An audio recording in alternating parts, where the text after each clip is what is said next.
Hello guys, welcome back to day 2 of the final tournament. We are well into the final stages of the tournament now, just 6 players remaining, and we're going to kick today off with the semi-finals. Upper bracket semi-finals, that is. So, reminder of the status of things. We have Inceptos versus Yi on one side of the bracket, and that's what we'll be watching first. And then immediately after, we'll go and watch Fantasy versus Snatch, which should be good.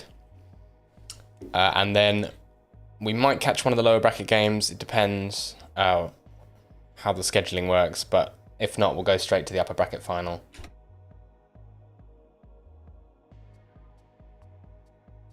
I think players are just working out what servers they're playing on at the moment.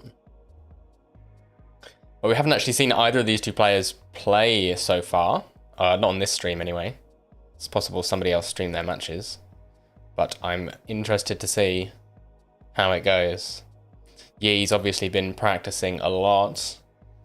And did pretty well last tournament, so one to watch out for. Although, of course, Inceptos made it to top 3, which is very impressive considering that was, I think, only his second duel tournament. And certainly his first big duel tournament with lots of top players in it. So yeah, should be a good match.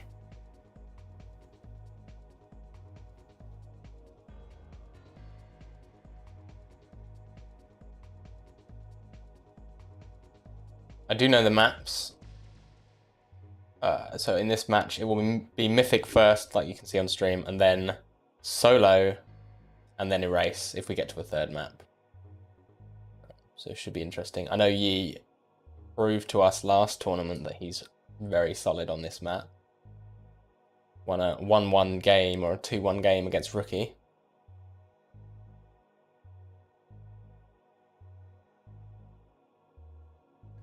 And we're going to switch server.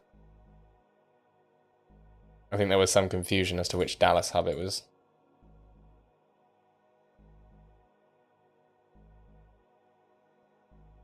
In fairness to Inceptos, he originally thought it was this one, for obvious reasons.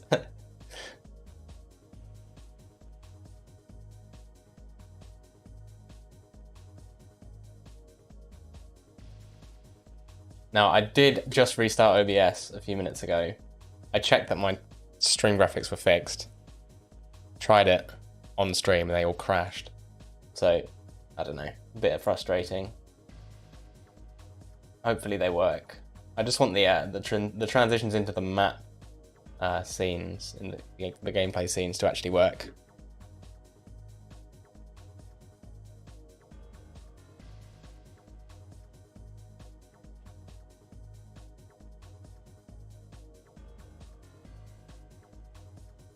Should be underway pretty shortly. I saw Yi warming up against J Chills. Who was in chat claiming to be the world's best warm-up bot, which is fair enough. Take those.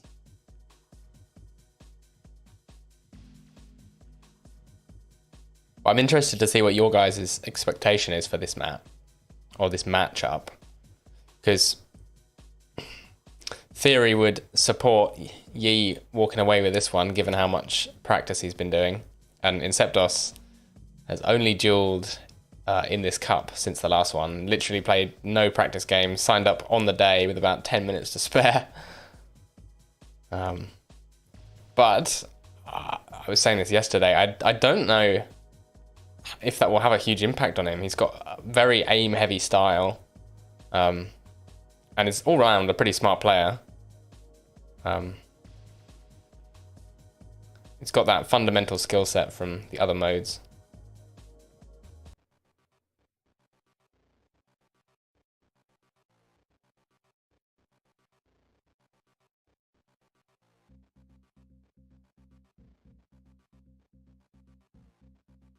You would expect, though, that if this goes to map 3, that Inceptos on Erase, given a chance to warm up for a few maps, it's going to be a shocking opponent to go up against.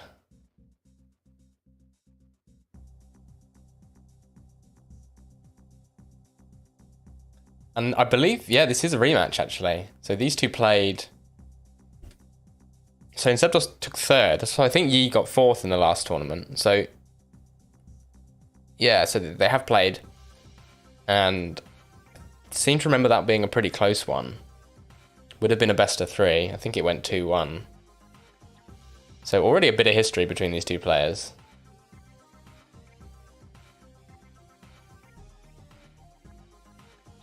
Don't know where Yi is. Should be on his way. Is he being the Snatch of NA at the moment?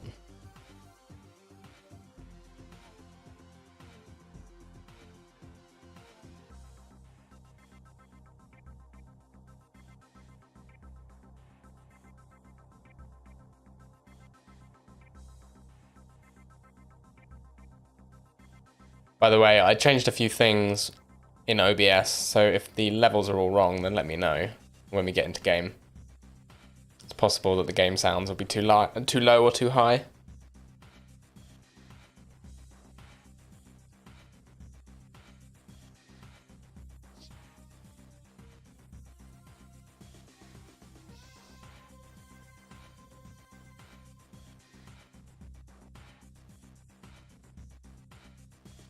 Right, Yi's on his way.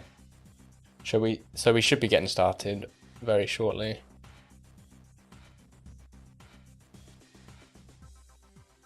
Maybe he's just getting the last few dozen frags on J Chill.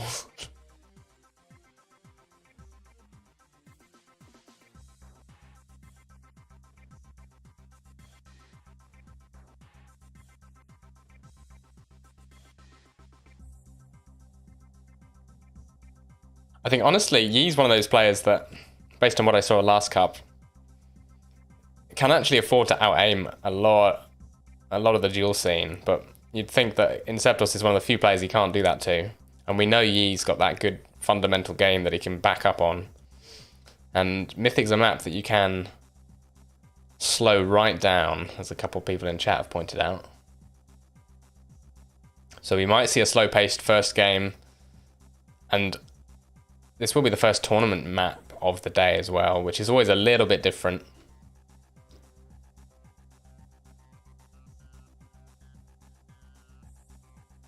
Here we go. Players are now finally in the server.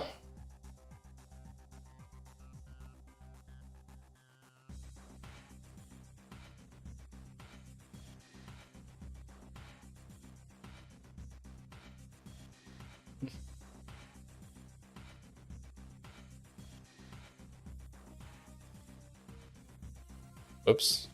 What the ping's like? Ping's pretty even. So I think we'll probably play all 3 maps on this server. 44 to 48. Very slightly higher for Yi. Of course, playing out of Canada. And Inceptos is on the west coast.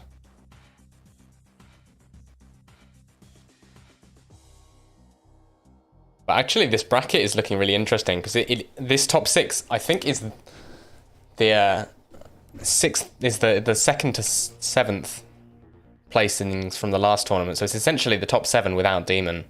So there's lots of potential for rematches. This is a rematch.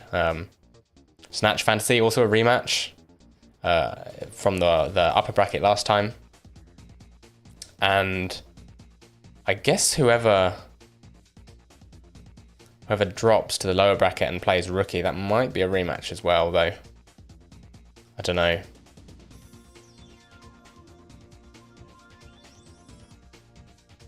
Obviously, also potential in there for another Inceptos Fantasy rematch, which I think personally was probably the series of the tournament last time around. Very close games in that lower bracket final.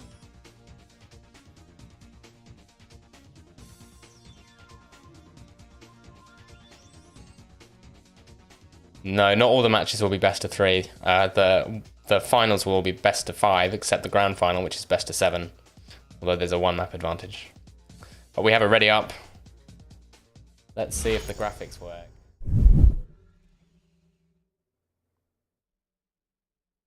Alright, so far so good. 3, 2, 1. And we get into the game. And it's Yi to spawn on the sniper, and he can actually get on this shock, but Inceptos dives on it. 2 quick snipes from Yi, and that's brilliant on Mythic. It's exactly the start you want. Inceptos picking a rough spawn there. I think he probably thought he was going to get to the sniper rifle, given that he spawned at rockets.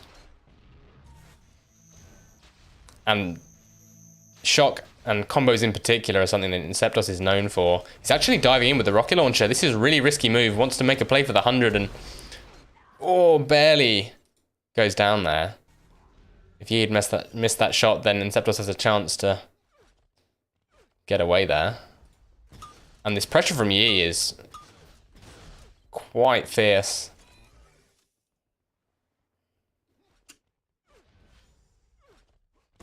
And Inceptos already scrambling for health, having to spam the teleporter exit because Yi's down by that 50. Although he has a good position on this belt. Yi dodges onto the belt, and it's Inceptos to pick it up. But he doesn't have shock rifle, which is exactly the gun that he wants right now. Oh, nearly dives into a combo. But that's a really good win for Inceptos. Just needs to keep this stack alive. Yi is pressuring Inceptos. He doesn't want to take the teleporter because then he loses out on the 50. Okay, I take that back. Actually wants to go in and pressure a bit, and Yi's caught him with the shock primaries, and Inceptos will go down. It's a quick 3-0. Yi, an excellent start to this map. Oh, and his aim is on point. We saw it for about a minute there during warm-up, and he was hitting a lot. So clearly ready to play. Man, Inceptos unable to get a snipe in.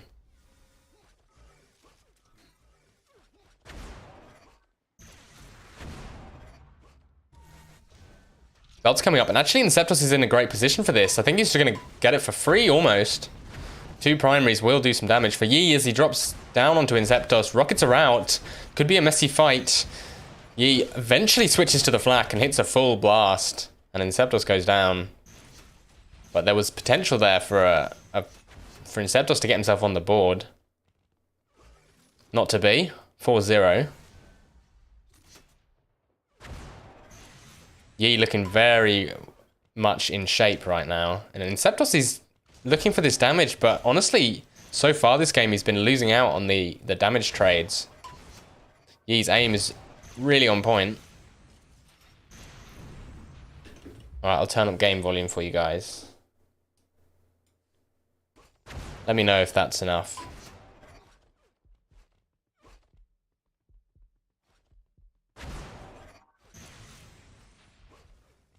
Belt's up in 2 seconds, and this time Yi's there ahead of time. And despite having low health, Inceptos not in a position to contest it.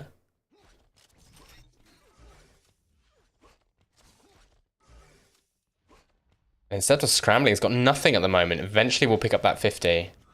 And Yi, he's slowed the game down a bit. He recognizes that he's in a fantastic position.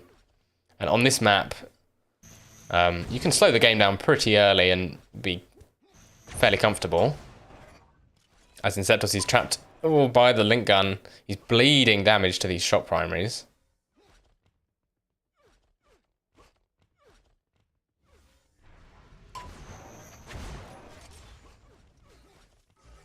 And the 100 armor's up, so Yi, he just pushes out, catches Inceptos at the rocket launcher, and then doubles back.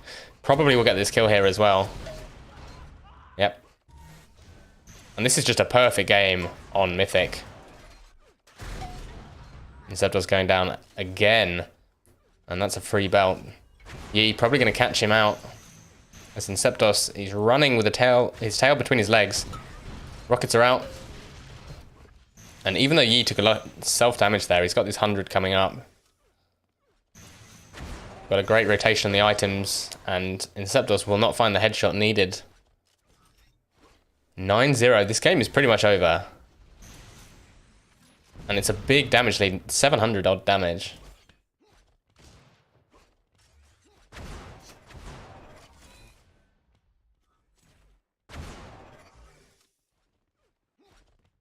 And it kind of feels like Inceptos is giving Yi the frags. Seems to be playing into Yi's game at the moment.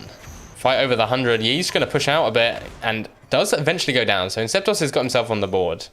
This scoreline is not unassailable. I know I said this game is probably over, but that relies on Yi not throwing, essentially. This fight over the belt, and Yi suicides, but takes Inceptos down with him.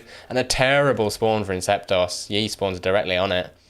So Yi making it messy and gets the payoff. Also catches Inceptos with 2 perfectly placed rockets. This is looking very one-sided on Mythic. 100 armor's up for Yi as well. Inceptos just diving in with the rockets. Kind of playing like this game is already over. Oh, great rockets though. And Yi, unable to connect with the sniper. Has 3 missed shots and he actually walks into a rocket. That fight should absolutely not have gone that direction. Oh, and Inceptos unable to connect the snipers onto Yi off the spawn.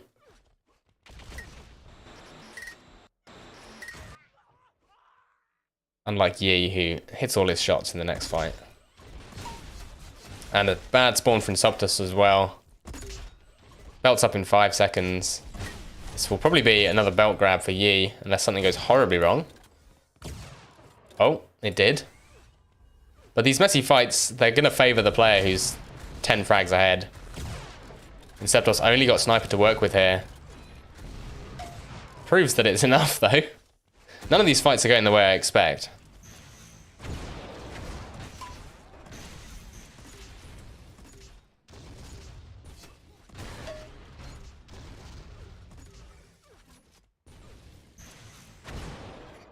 Right, over the 100 armor. Yi will go down to 1 shot. Now Inceptos will as well. And Yi can take the risks here. Got a massive buffer. I imagine Inceptos will probably want to play this out and get a bit more warmed up for map 2. Doubt this is what he wanted out of the first game. 3 minutes remain.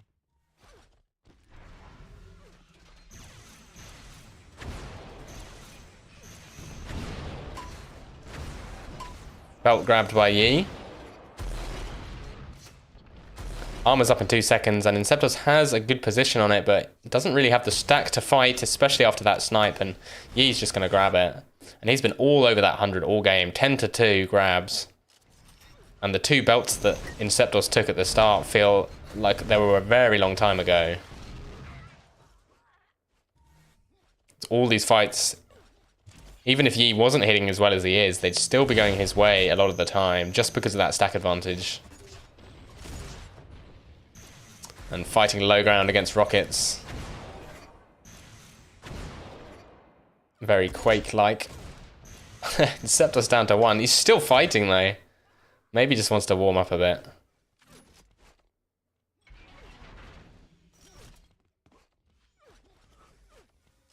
Belt's up in 3. Yi's there ahead of time. And he's pushed out a bit. Confident that he knew which direction Inceptos was coming from, and wow, that's a massive combo. Strips the belt off entirely.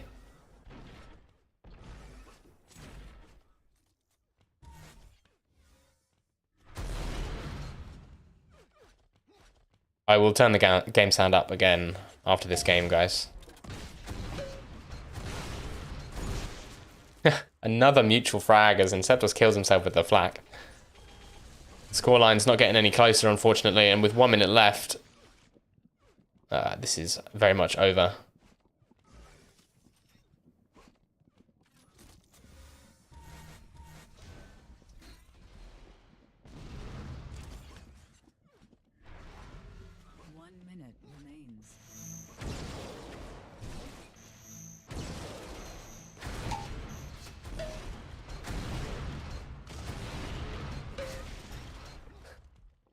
Another messy fight over the belt. Yi was messing around with bio actually at the start, but doesn't hit the massive bio like Sassmaster did yesterday. And there's something you don't see very often. Almost an Enforcer secondary kill. Yi surviving on 6 HP. And it's hard to tell if these fights, which seem to be going in Inceptos' favour, you know, he has less stack and he's doing more damage in the fights, but it's hard to tell if that's because he's out aiming or because Yi's not really taking the fights too seriously with 10 seconds left. We do see a bio kill eventually. Nearly a spawn kill with that bio. That would have been entertaining.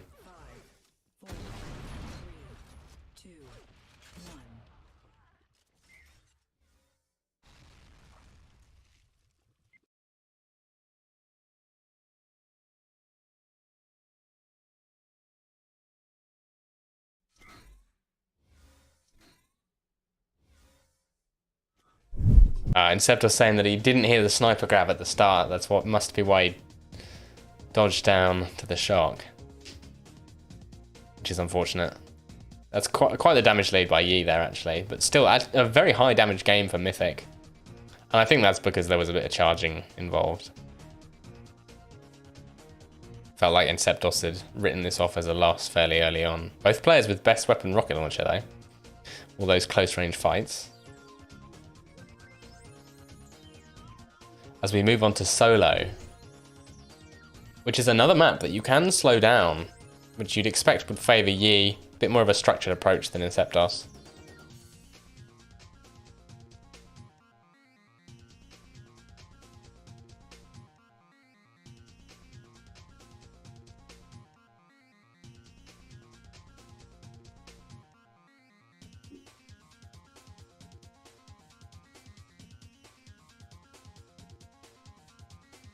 Yeah, Chimmy, I don't think anyone picks Coma these days. I know Anzu likes it, but I don't know anyone else who likes it. Alright, players are ready. Map 2 beginning now on solo. Reminder, this is a winner bracket match. Oh look, OBS is broken. And none of the scene transitions work. Whatever, I tried.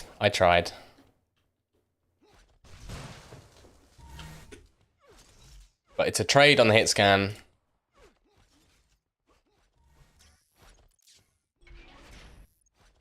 Yi getting the shock rifle. Still doesn't have enough vials to live a headshot, so that's why he's sneaking around.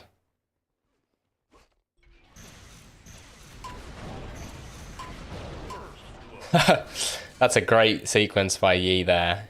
Inceptos pinged up in the air and spawning at the sniper as well. Does get one shot off, but it's immediately healed by this 50 armor.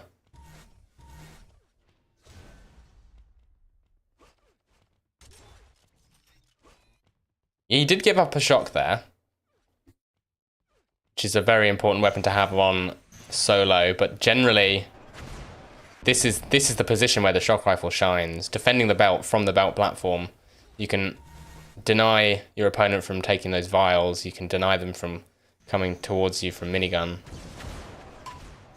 And Inceptor's got the armor, but he's stuck fighting from the low ground. Doesn't have much to back off onto. Yi actually dodges down. Inceptor pulls the rocket launcher out, but will be denied by 4 clean shock primaries. Looks like Yi's aim is very much on fire. And looking like he wants to make this a clean 2-0. As Inceptos goes down again. He's getting a few snipes off, but it's just not enough to stem the bleeding.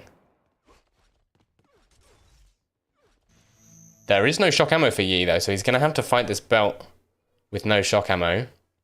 That is, of course, if Inceptos even decides to engage. Only has that 50 armor. No, Inceptos is going to back off, and that gives Yi the belt, and he'll probably get a shock rifle as well.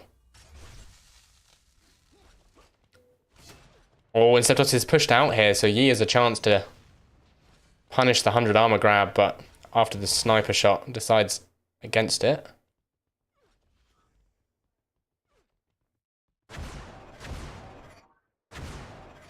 And this health vial stack that Yi's building as well is going to be very difficult to deal with.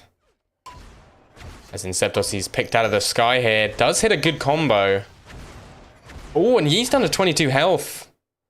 That vial stack I was talking about kept him alive for 1 shot longer, but in the end it's Inceptos to take the frag. And Inceptos needs to get himself over towards this 100 armor, and Yi's there with the combo. Just too slow. Couldn't make the jump. And it felt like Inceptos probably should have been at that 100 a second or two earlier. Maybe a testament to the fact that he's a bit out of practice at the moment. As he will win himself the belt, but only just, with 16 health remaining, is now pressuring Yi with a minigun, gets the kill. And now he's got plenty of time to get over towards the 100. Yi will almost certainly pick up the 50. Yep. And it's Inceptos hitting his primaries. It's going to make things difficult for Yi. Inceptos actually pushing in. I like this move, the aggression, provided he doesn't forfeit the 100 armor as a result. There you go. So he took the damage to the belt and then picks up the 100 armor, absolutely maximizing the value in that 100. As he heard Yi spawn, but caught unawares. Yi unable to connect. And Inceptus, he's fine with taking this fight. He's got health to back up onto if he wants. He's now going to go and prevent Yi from getting the shock rifle, which I like. It's going to make this belt fight very difficult. And Inceptus hears the sniper grab, so he knows this belt is pretty safe. Damage a lot more even this time round. Only a 2 frag difference on solo with roughly half the map over. And Inceptus, he's hunting down Yi. Yi's got the link gun out. That's going to put some pressure on Inceptus, who's hitting his shots very nicely. So, oh, what a combo. And Inceptus messed his movement up just a tiny bit there. That's going to make, oh, this 100 armor a little bit of a close call, but has the aim to do the deed. And we're all tied up. Much better performance out of Inceptus on this map. Kicking off the rust a bit. Maybe head is in the game a bit more, given that he didn't have such a terrible start. Or at least the start he had was more to do with Yi's aim, which very nearly got another kill there. Oh, what a spawn from Yi! And Inceptus, he took a second. He took a second to shoot the spawn there. Great headshot. And that second was enough for Yi to get himself on the belt, who isn't looking too healthy after that headshot. So good recovery from Inceptus. As he knows exactly where Yi is. No armor's up for a little while. So time for both players to go for the shock rifle. Both have the same idea. Inceptus needs to respect the tri-rockets, and Yi picks up the shock. Bounce flak off the wall. Inceptus still looking pretty stacked and misses the sniper shot that you'd expect him to hit any other day. The follow-up does connect, however. And a great flak ball. So much overkill there. And Inceptus going to run to the 100 and then presumably run straight back over towards the belt. He will have heard that shock rifle grab. It's going to make the tight wall run over towards his opponent. And the aim is looking on fire for Inceptus now. He spots the spawn as well.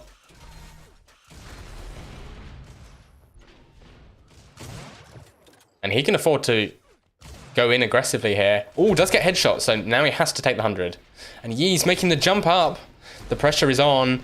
These 100s are not up just yet, and Inceptus clutch rockets once again down to 6 HP at the end of a fight. But that was honestly all Yi could have asked for there. So much damage. And now he's pinned Inceptus in by the HP down to 4. And eventually we'll get the kill. Decided to dive at the tri-rockets there. The spawn is awful for Inceptus. Must have just seen that sniper rifle and clicked, but... And another one. Losing composure maybe, but does get himself onto the 100. Yi's hitting his snipes though. Seems that whoever gets the 100 immediately gets sniped to pieces. And that run over towards the belt. Yi was 5 HP from death for a second there. And we're all tied up. It's a big fight. Yi losing the position by dropping down. The rockets from Inceptus are strong, but... Oh, there's a world where Inceptus wins that, but Yi remaining composed. Oh my god, these players have such sick sniper aim. You're just never safe. And now Inceptus wins himself the 100 with a good position. And you can tell he wants to fight this. He's run around the corner. Yi's out of shock ammo, but the plus back sniper treating him nicely. The damage is very even, as is the healing. Inceptus has a bit of an advantage on the 100s, but Yi has 1 extra belt, and it's a big fight over the belt. It's not up for a while. Yi replenishes his shock ammo. The combo is pretty clean. And now you'd expect him to, yeah, take this fight after those primaries. Belt's up for 3 seconds. And Yi's actually moving over towards the 100. That's a very ballsy play. And Inceptus is going to walk onto the belt. Admittedly, Yi did just take that sniper rifle away from Inceptus. But Inceptus going in with the flak. Massive flak primaries. Yi down to 0 HP now. And that puts him within 1, so a bit of a blunder by Yi. I think he went out to the middle of the map to put some pressure on and didn't expect the push from Inceptos, who gets another kill with the flak, and we're all tied up, 11-11. Just a reminder, Inceptos has to win this game to stay in the upper bracket.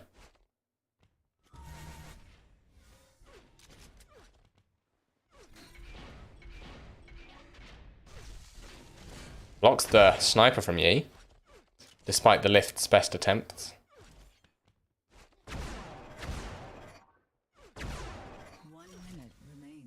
And this is a fight that you'd favour Inceptos in, but there's always that chance for a headshot. And he's backed off onto the belt. Just going to take this one safely. Enjoy that 50 armor overstack. Opts not to go via the vials and announce his position. Ooh, almost a huge combo there, but Yi's going to get away. That would have been a classic Inceptos combo if it had connected. 30 seconds left. Inceptos is hitting the shots. Runs out of shock ammo though. Back onto flak, but he's run out of flak as well. It's been his most important weapon this game. And he's been forced away from the 100 armor. Yi slowly creeping over towards it. Inceptos taking the low ground. The 100 goes up. I think he's probably not going to want to jump for the 100. Great snipe. Oh, he could finish this if he gets a headshot. Yi down to 24 health. Now down to 1. And Inceptos, as we enter overtime, will get the frag. He's now 1 point ahead. 2 minutes added to the clock, but he's not in a good position on this belt. So let's switch over to Yi. Onus is on him now.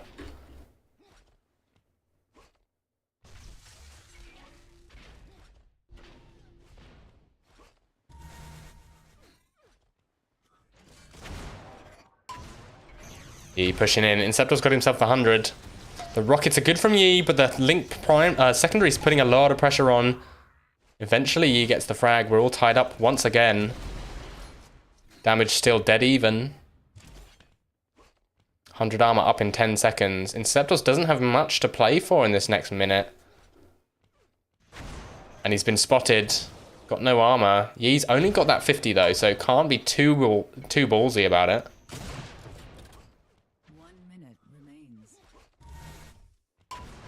Oh, Inceptos trapped by the health packs. Will run over towards the 100. What a snipe from Yi. And that puts Inceptos in such an awkward position. Only 31 health. He also needs these health packs that Yi's sitting on. He just picked up the other ones. And Yi catches in. Can't connect the combo. Plus forward with the flak from Inceptos. Not connecting. Rockets are out for Yi. And you'd expect this to be a frag for Yi here. And Inceptos kills himself on the wall with 30 seconds left. That could be the end of his run in the winner bracket. As Yi, he wants to finish this now. Doesn't want to get headshot though. Can Inceptos? No, he can't connect the shots. It will not be equalized. And GG is called with 14 seconds left. And Yi advances to the winner bracket final.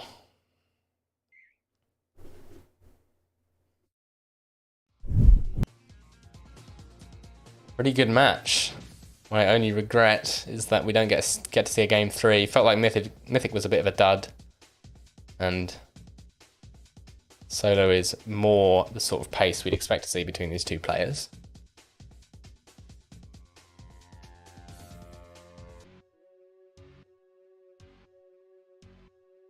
But now we're going to move on to Snatch versus Fantasy. I'm going to take a very quick break and I'll be back in just a couple minutes.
Alright, we're back.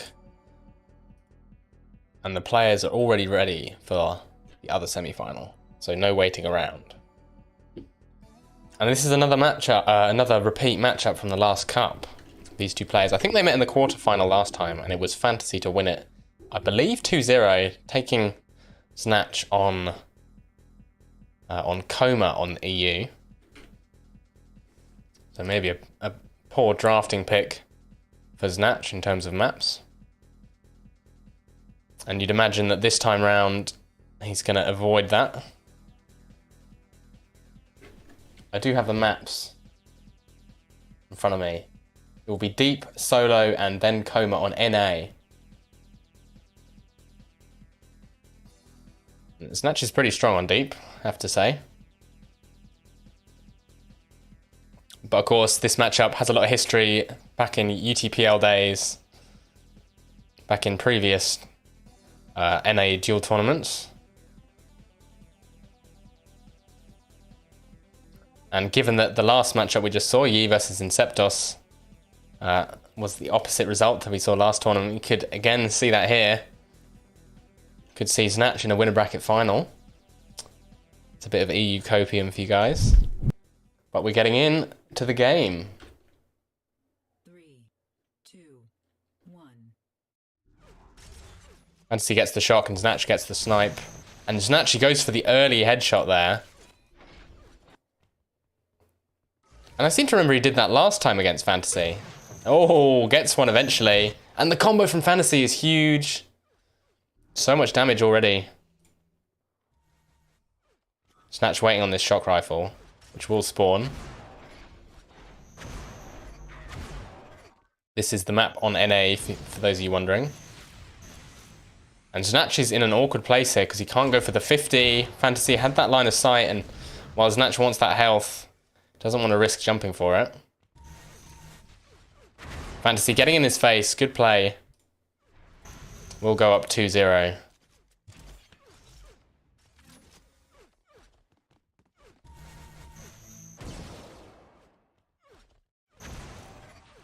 And Fantasy's set up nicely for this belt. That first 100 was not delayed, which means that Snatch does pick that up, and he has got himself a shock rifle, but two brilliant primaries from Fantasy knocks Snatch down. Half of that 100 armor already gone. And he's also broadcasting his location, picking up those vials. And the damage from Fantasy, knocking Snatch all the way down to 10. This minigun will surely finish the job. Doesn't want to run into a flak here, so patient around the corner. Snatch makes an attempt. I like that from Fantasy. Very patient fight. And he hears the spawn next to him as well. Potential for a 4-0 here. Spamming the shock rifle spawn. Oh, read like a book. Up 4-0. Sniper is taken. The shock as well. Fantasy's going to look in to deny that.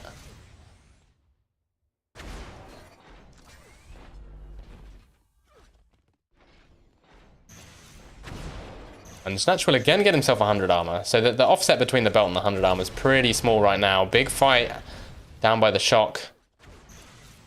Similar to the fight we saw a minute ago. Fantasy playing it patiently.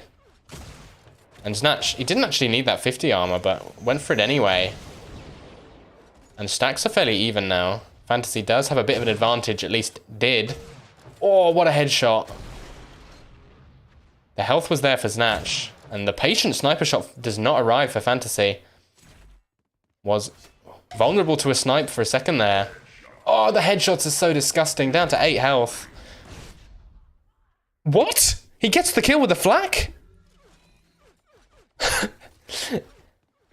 If he'd waited half a millisecond there, he would not have got that kill. Perfect timing on the flak, but Snatch defending this belt just doesn't want to headbutt the flak balls. And Fantasy will escape with 55 health. Going to get to this 100 armor. So similar situation that we saw, but this time it's Snatch diving in. Oh, and the damage is too strong from Fantasy. Snatch not respecting the flak cannon enough. And drops on a flak bomb. Up by 7. Up by 6 is Fantasy. Scoreline 7-1. And only 3.5 minutes have passed. Nice sequence of events there by Snatch, and we're looking to denying this shock rifle. Fantasy spawns on him, and that means he'll probably get this 100 unless Snatch hits this next shot, which he doesn't. Risky play there. Had the option to back off, but chose not to. And that means that Fantasy gets a shock rifle, which could spell disaster. Now up by 7. And this is swiftly getting out of hand for Snatch. But, he seems to have the damage in the fights. It's just surviving is the issue. Fantasy being altogether more clutch.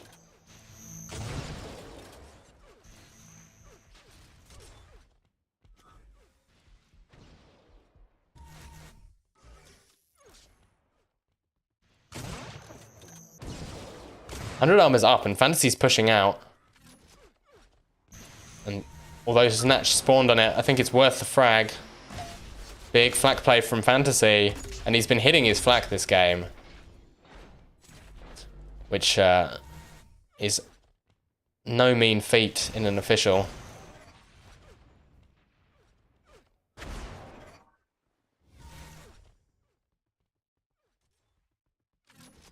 Damage almost 2-1 now. And at that point, you kind of have to look at the damage and think that that's the difference. Snatch has been getting the chances, he's got those 100 armors, even got a belt or so.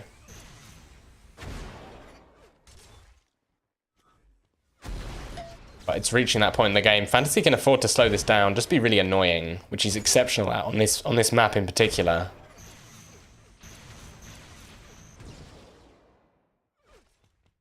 All this time is being wasted for Snatch. This is a doable comeback. It's just going to be extremely hard, and the combos from Fantasy are perfect.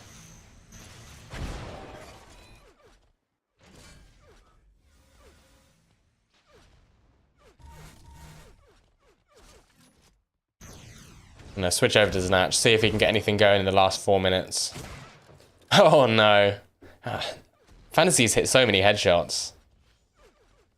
And we saw that last tournament as well, right? Just hitting absurd headshots on Inceptos, on Demon in those crucial matches. Clearly wants to be in that winner bracket final up against Yi. Dominant performance on Deep.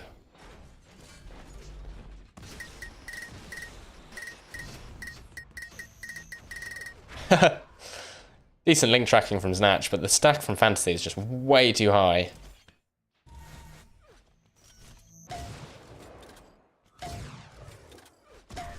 We'll get that kill there.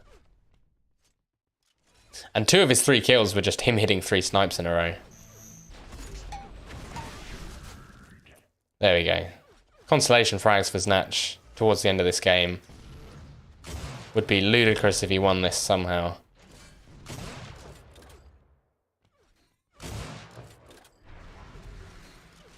And probably just wants to keep himself warmed up. This is the first match of the day for these 2 guys. And since they're both in the winner bracket, they are at least getting another series out of the tournament. So, good idea to play out the matches and keep yourself warm.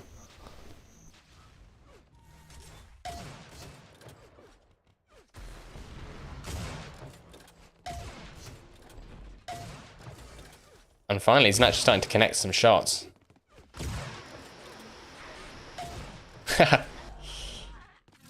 Going in for that headshot there.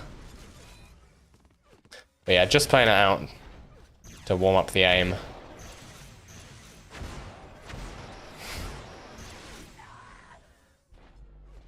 Let's watch Fantasy though, because he seems to be getting the better of most of these fights.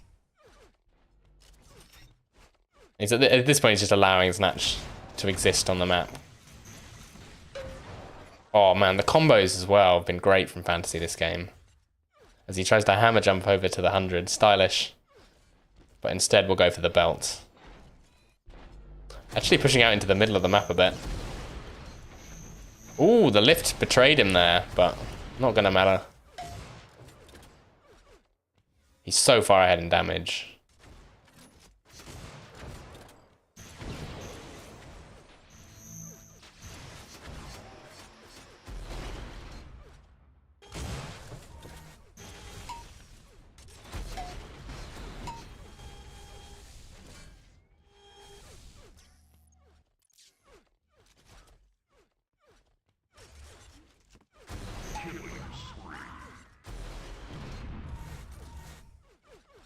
Only one belt for Snatch. That's rough.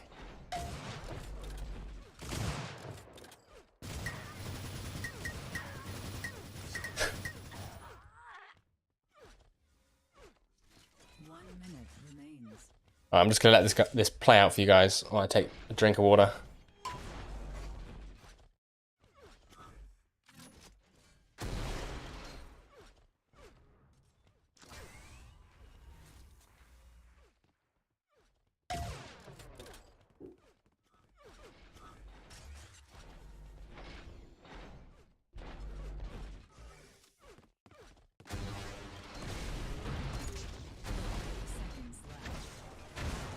I seem to remember this is similar to what happened in the previous tournament between these two players. Fantasy won map 1 pretty convincingly, might even have been on deep. And then on the EU hub, it was close, but it still went to Fantasy. So presumably he'll be aiming to do something similar. And with a performance like this, you know, it's definitely possible that this is just a quick 2-0.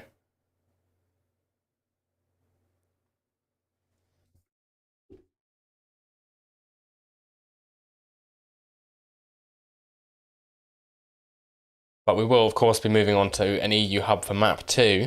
And if Snatch wins it, then we come back to NA.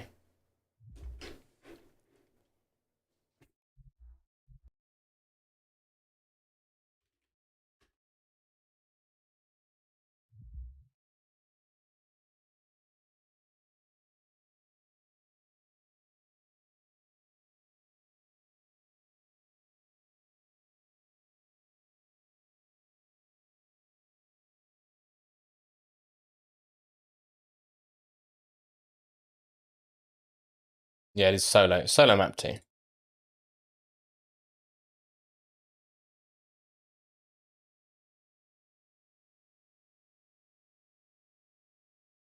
getting spammed from Discord servers that I've muted because their shit software doesn't work.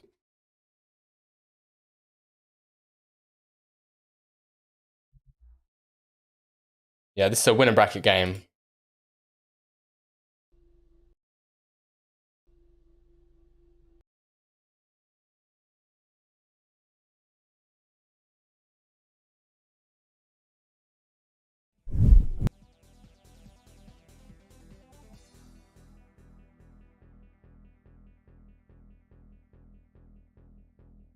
Oh, and we're getting straight into the game. Snatch to get the sniper spawn, looking for the shock. Fantasy knows it, blocks the shot.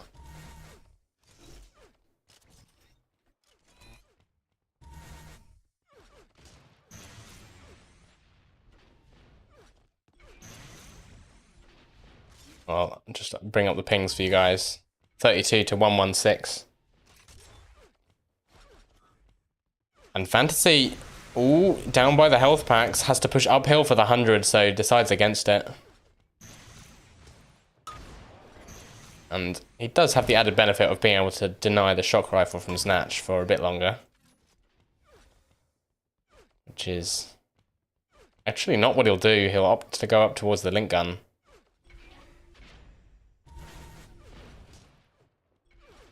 And looking already like he might be playing for the 100, although Snatch is just giving him space to run onto the belt. That's a bit of a cock-up from Snatch there. Hits one shot on the belt. So, silver lining. But that's just a slip-up from Snatch, really, that allowed Fantasy onto that belt. Really should not have happened.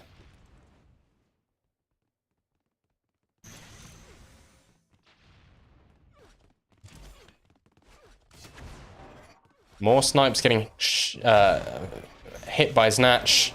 Fantasy will die to one more. Snatch unable to connect, and now the combos are out. Snatch diving in with the rocket launcher. But the flak from Fantasy, we saw it on deep. And Snatch headbutts a shock ball.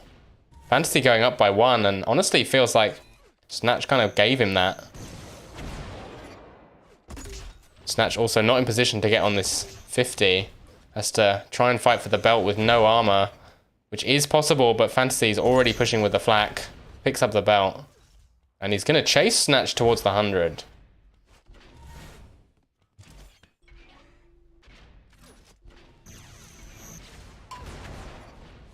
100 will go to Snatch eventually, but not before being punished. And the sniper connects for Fantasy, and a second. Will switch to Shock and finish off the kill. So great start from Fantasy. You can hold this 50 as well. Gonna try and deny the Shock Rifle from Snatch. Delay him by another 20 seconds. But it's not to be. 50 picked up. And now Fantasy wants to play for the 100. It's up now. Snatch makes the jump and picks it up, and damage is out for Snatch. He will survive one more shock primary, and Fantasy gets to the health. So it's going to be a fight over the belt. Snatch sneaking around the link gun. Takes a big flak. Oh, and he's dodged down. That's going to be belt to Fantasy. Movement mistake from Snatch there. Down by 2 on solo. As Fantasy just charges through the damage of Snatch. Picks up the 100 mid-fight and walks away with a decent stack as well. Took the risk and it paid off. Oh, he lined that shot up. Playing some Counter-Strike, but didn't connect. Was looking for the headshot. And Snatch just diving at him. This is an awkward position to be in. The rocket switch is convenient for Snatch. And actually, Fantasy will die to one more primary. He's forced off the 100. 3 minutes gone. Or 4 minutes gone now. 3 frags down. Snatch has cornered Fantasy, but has to respect the tri-rockets. Eventually, Fantasy will go down. Snatch gets himself on the board, and the belt's up now. He sees the spawn. Horrible spawn for Fantasy. And Snatch does not want to give up this belt. And we saw him do this against Rookie the other day. Pushing out away from the armors really far. Almost giving them up, but does double back in time. And that belt's got a big offset on it now. And that's going to allow Fantasy to pick himself the 100. Stacks not too dissimilar now. And Snatch is looking for the fight, but... Oh, okay, after that insane headshot, it'll be nice and easy, but... Could have been problematic diving into Fantasy's flak there. Now only down by 1. And a good snipe. Softening Fantasy up. Who's running with the bio. Snatch just let him onto the 100. And he has to respect this bio, right? The shot Snatch is hitting, what is that? Threading the needle. Fantasy almost goes down there. Snatch fully expected that combo to kill, by the way. But we're on UT+, not stock. The combos are not nukes. But Snatch is giving up the belt. He should know the exact timing. He delayed it. And he's going to be kicking himself when he hears that belt grabbed. Really honestly feels like Snatch is a bit flustered and doesn't have his head fully in the game with respect to timing. And you don't want to give Fantasy an inch because he'll take the mile. He's now diving in with a shock rifle. Snatch fairly low on shock ammo. The tri-rockets won't connect. Both players with snipers now. Stacks very much even. Slight advantage for Fantasy after that 50 armor. And Snatch has only got... That's all his shock ammo gone. We'll pick up the 100. Both players at 150, you don't see that often. Not anymore. Snatch hitting these shots. Again, has to respect the tri-rockets. Oh, so much sniper damage from Snatch. As Fantasy, he's on base health. Snatch has got himself this belt on lock. But doesn't want to get headshot here or have some funny business. He's risking it for the fight. Confident in his aim, but he's not hitting. Eventually works his way onto the belt. But Fantasy delayed for so long that he can get the 100 nice and easily. And Snatch again, he's low on shock ammo. Shock is crucial on this map because it's so far out of the way. And all the ammo is on that side. So you have to go back there if you want to maintain control.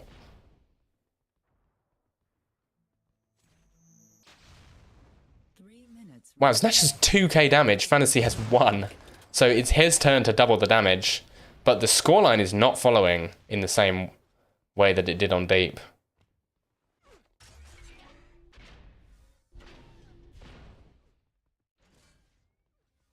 Again, 100 armor given up by Snatch.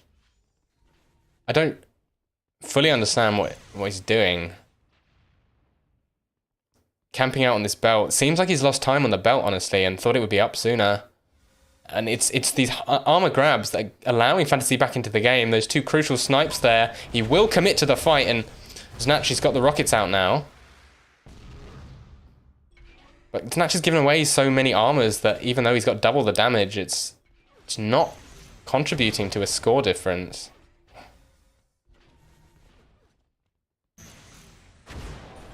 And you see Fantasy, he's playing around this armor smartly, was looking to take a fight before he picked it up, but recognizing that Snatch is backing away, will just take it off the map.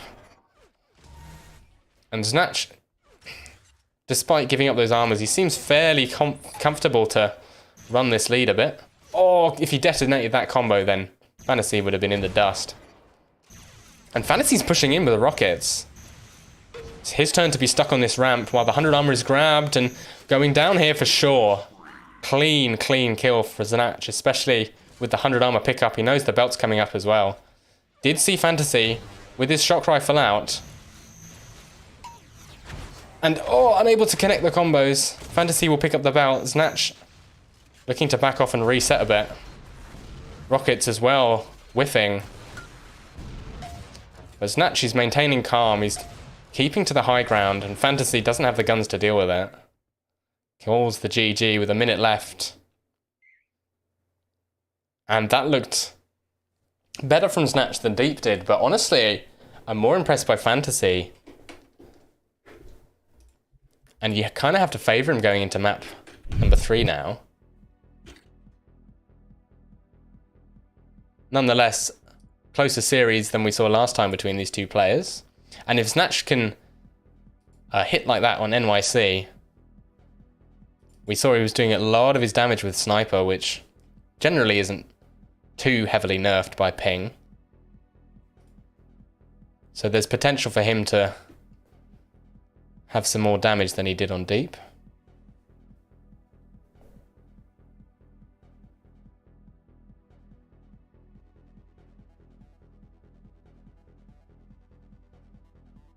Brilliant, I crashed.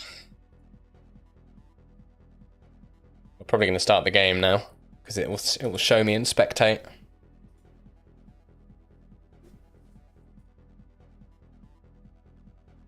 Yeah, we are on Coma though, so who even knows? I think the combination of the fact that it's so control heavy and also the fact that people don't play it very much anymore because it's control heavy means that it's going to be kind of up in the air as to who takes this. I think you do have to edge it to Fantasy though, given his performance so far this series.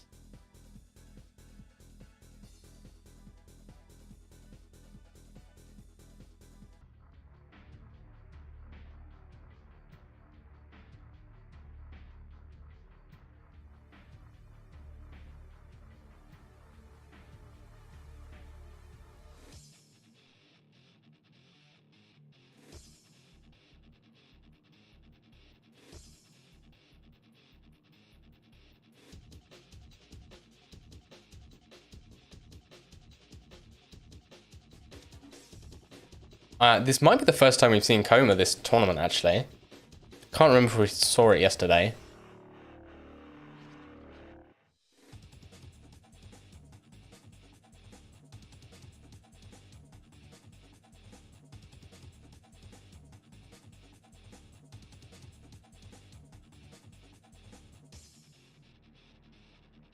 Looks like the players are going to take a minute to warm up.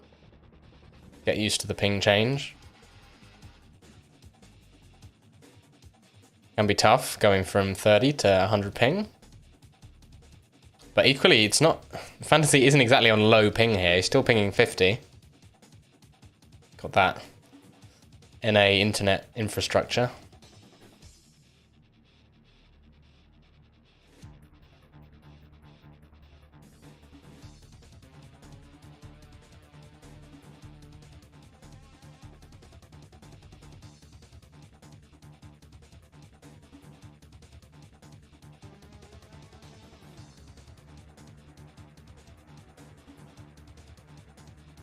I don't know which player we're waiting on, but I have a feeling it's probably Fantasy, given that Snatch is probably the player who's trying to get used to the ping here. But there's the ready. Oh, both players ready. As we get into game 3 in this best of 3. So last map, regardless of who wins. And this will decide who goes into the winner bracket final. And Snatch to pick up the first sniper, looking for that headshot. We saw him hit an early headshot on deep, but wasn't able to get the final 10 damage he needed, and the connection is just not there for Snatch. Fantasy getting first blood. And already picking up some vials. That does mean he has both hit scan and denies the shock as well from Snatch, who himself is looking for a headshot, but Fantasy has enough vials to survive one.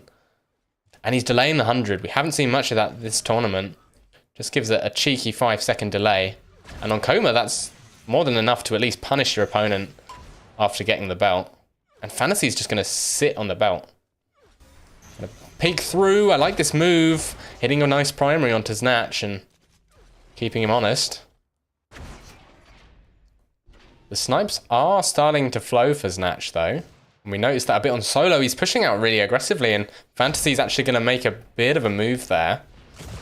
Just going to see if he could use up that last 20 armor. Snatch is committing to the 100, but didn't pick it up in time. And it will be a 2-0 for Fantasy, who spots Snatch by the sniper. And here comes the rotation that Coma is known for. He gets the 50 armor. Good rockets from Snatch, but it's not enough. And all the guns still firmly in the hands of Fantasy. This spawn is dreadful. Shock as well, picked up, but not going to be enough. And Fantasy hears the spawn. Snatch ending up by the link gun. And again, Fantasy delaying the armor a little bit more. Going to make this rotation all the easier.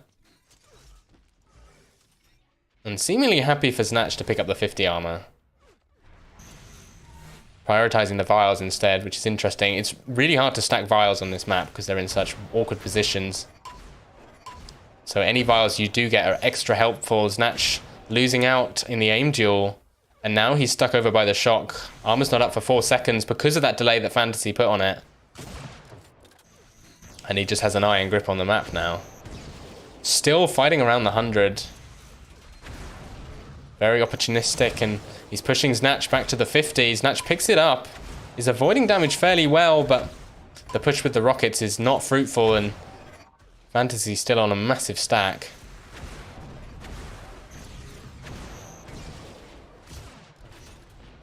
Pass forward with the sniper even. Fantasy feeling confident Snatch is not going to hit him here. But does need to be a bit, at least a little bit careful. Oh, never mind. Just going to hit the headshot. Goes up on 5. 2-1 damage lead almost. Belts up in 9 seconds. And Snatch actually in a decent position to do some damage here. Oh, I like the play with the flat cannon, but hasn't done the job.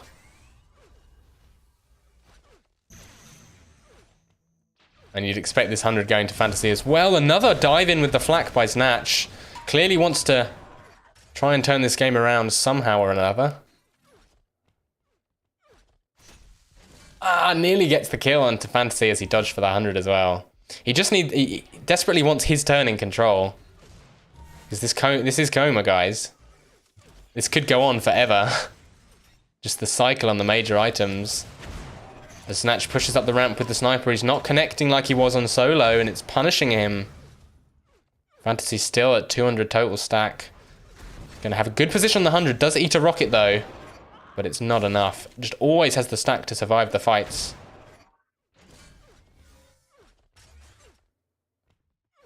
And Snatch is going to be left defending against a very dangerous Fantasy right now.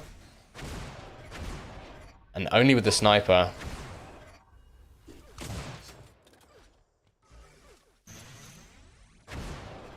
Up by 7 is Fantasy. We're approaching the halfway point in the game. Of course, Coma can turn.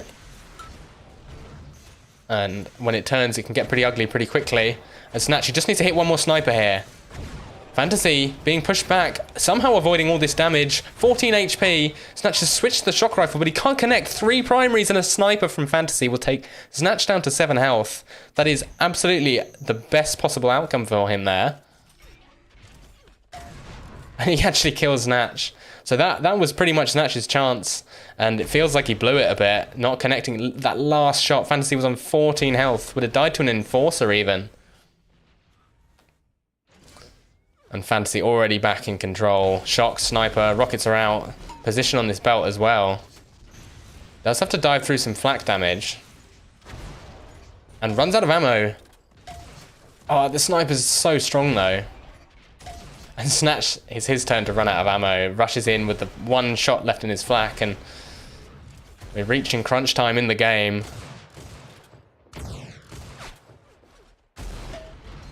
And honestly, I'm just going to check Snatch's accuracy here because it feels like he's not hitting at all. Yeah, 22% sniper. That is not the Snatch we know and love. Although, as I say that, he hits 3 primaries in a row. Gets himself the 100 as well. That is his second 100 armor of the map, guys. That's how brutal this map block has been for Fantasy. And Snatch will pick up the 50. He's got those health packs. Oh, with the sniper and the pressure, Snatch opted not to get the health, and that's going to punish him as he has to fight this on low HP. The belt's coming up, and Fantasy... Well, I was going to say fakes the hammer jump, but that would be a lie. He failed it, but it's not going to matter. Gets himself on the belt, and I have to be honest, I think this game's over. Even if Snatch hit absolutely everything here, he's going to be hard-pressed to just make up the frags in the time available. 3.5 minutes, 9 frags to go. And with his current sniper accuracy, feels like he's going to have to kick it up a notch if he even wants a slim chance of winning this game. It's just felt like Fantasy's had a grip on the map. Not the start Snatch was hoping for.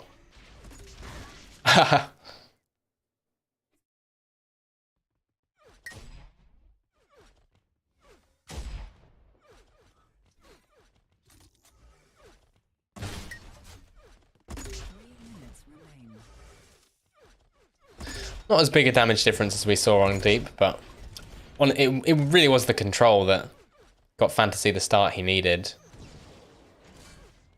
And about 6 minutes of almost uncontested control, getting all the armors. Had the freedom to leave the armor up behind him and go hunting a bit. And it's just extra strong on this map because it's so small and open. And you can really force the out-control player into awkward situations. No 25 armor on this map. The vials are in horrible spots as well for the most part. So Snatch, not the equipment, or didn't have the equipment to work with. And when you're not hitting in that situation, then the map's just not going to turn around for you. Which is what we've seen here. We'll get a couple of consolation frags at the end of the game though.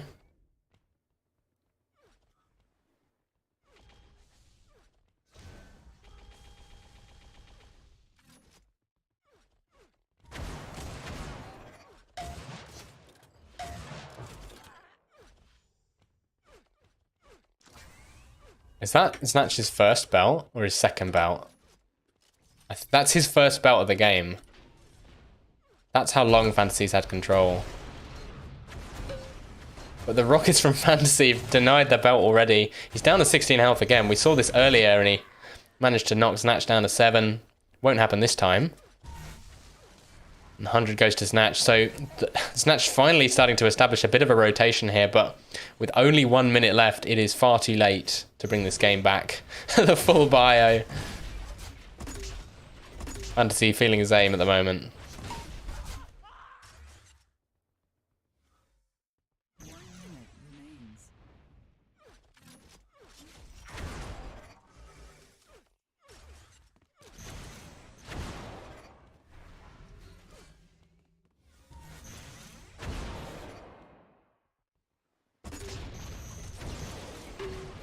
Wow, huge combo. Snatch is picked out of the air. And a cheeky double kill. Very nice. And despite my gripes about this map being very control heavy, it definitely feels like Fantasy was the better player overall this game. Just hitting more, timing better, positioning better around the items. And those chances that Snatch did have, just wasn't able to capitalize on them in quite the same way as Fantasy did. And it will be a 2-1 victory for the American as he makes his way into the winner bracket final for the second tournament in a row. This time going up against Yi. Last time it was Demon. But congrats to him, and we'll be bringing you that upper bracket final next.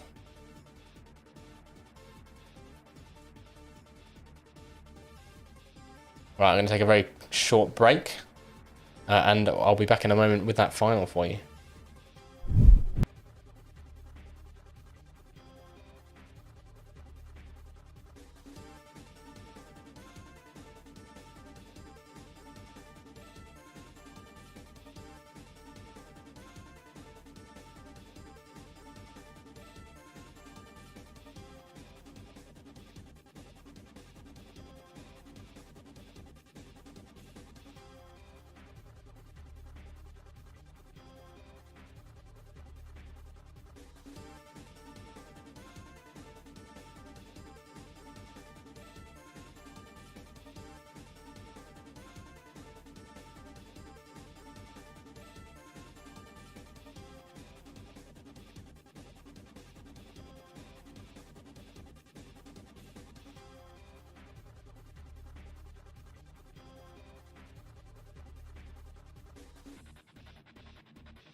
Hello guys, I'm back. Bit of drama in Discord, but it's all been resolved. We're gonna watch the upper bracket final now. And that's between Fantasy and Yi.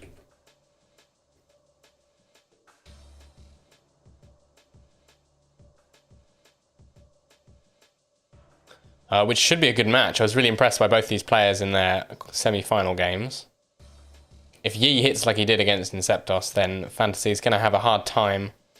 Although, having said that, Fantasy won a race against Demon in the previous tournament. It's the one map that he took off Demon. And Demon's aim is pretty shit hot.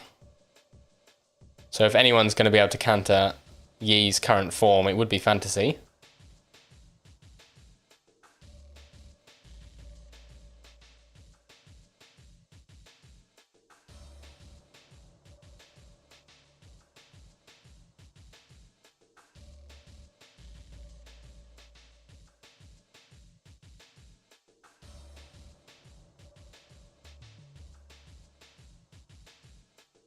Players just getting warmed up.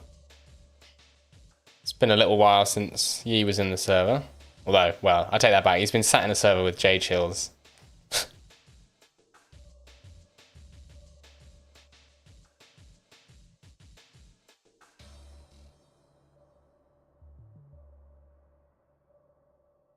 Yeah, should be getting underway pretty shortly. So this is the best of 5. The maps were posted somewhere. I don't know where they are. I'll see if I can find them. But we will get underway with game 1. Let me update the HUD. 3, 2, 1. And it's Yi to pick up the shock, as he takes 20 damage from that rocket there. Nice little rocket, actually, preventing him from pressuring the sniper. As they're both going to scoop some vials in the first 20 seconds. And Fantasy better watch out, because it was the shock primary that Yi was hitting so much of earlier. He does get hit by the sniper, and Fantasy... Oh, he went for the sniper. Actually could have killed Yi with the enforcer there. Still will kill him with one more shot. Yi down to 5 health. And Fantasy's got in on that 50 armor. Yi didn't want to push up too aggressively due to his low HP. And Fantasy's actually jumping on him. The shock primaries will keep him at bay, though.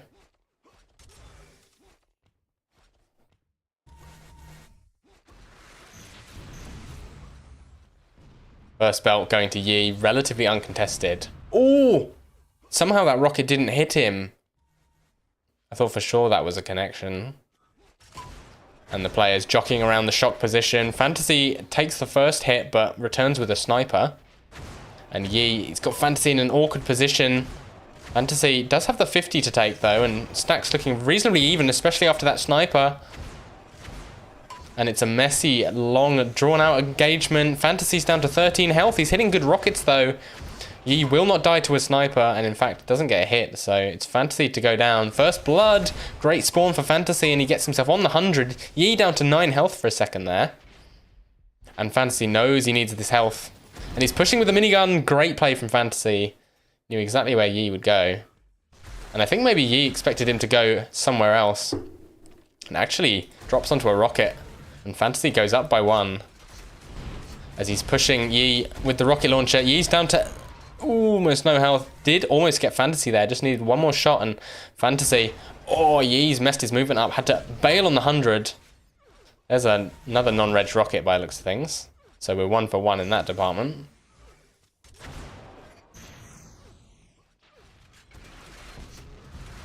Oh, these rockets. What's happening?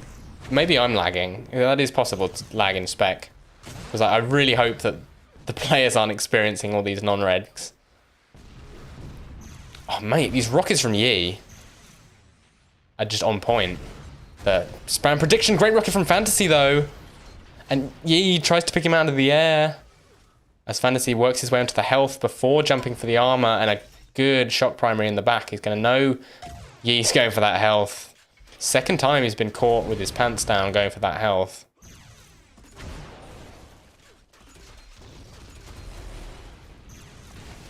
As he's actually dived onto Fantasy. The rockets were good, keeping Yi away from the belt. As Fantasy hits killing spree. That first blood feels a long time ago for Yi now. And Fantasy is hitting these snipes like mad. Great switch there to the rocket launcher. Can be tempting to stick with a sniper there. As Fantasy will pick up the 50 armor. And deny a shock rifle as well. So he does have to contend with Yi's sniper here. But the superior stack should give him better position on this 100 that's coming up shortly. As he spots Yi up by the vials. Oh, Yi's actually making a bit of a move onto the 100. Maybe expecting Fantasy to back away. But doesn't overcommit. And he's playing this well. What he needs to do is take the pot shots and try and whittle Fantasy down. Unfortunately, he's just losing the aim duels at the moment, and Fantasy's going to get this belt very easily. He did get sniped there, but 100 armor's up relatively shortly. Fantasy's going hunting. Has given Yi a window to get onto the 100. But Yi hasn't taken it. He didn't want to overcommit and get trapped. Doesn't want this game to get out of hand, which is fair enough. Taking a bit more of a passive approach. And will deny most of that 100 armor. But still, iron grip on the map. He's starting to hit his snipes now. A few unreturned snipes in a row. But Fantasy, here he comes with his own sniper. Yi's only got 62 health, and this is the advantage you have when you've got all the armor, is that you can afford to trade relatively poorly. See, Fantasy's still alive somehow, and will get this 100 armor. Risky business, did risk a potential headshot there, and I feel like Yi's... Oh no, he's actually not decided to contest the belt there. But he did win himself a shock rifle, which I don't believe he had. And it's the shock primaries that carried him against Inceptos in a few fights. He is sniperable, however. And will go down to the sniper of Fantasy. 7-1 now. This is a best of 5, of course, so not the end of the world if you lose one map.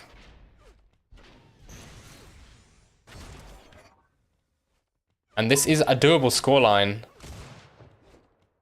But we're reaching a point where the game will hang more on Fantasy making mistakes than it will on Yi playing well. As he goes down for an 8th time this game.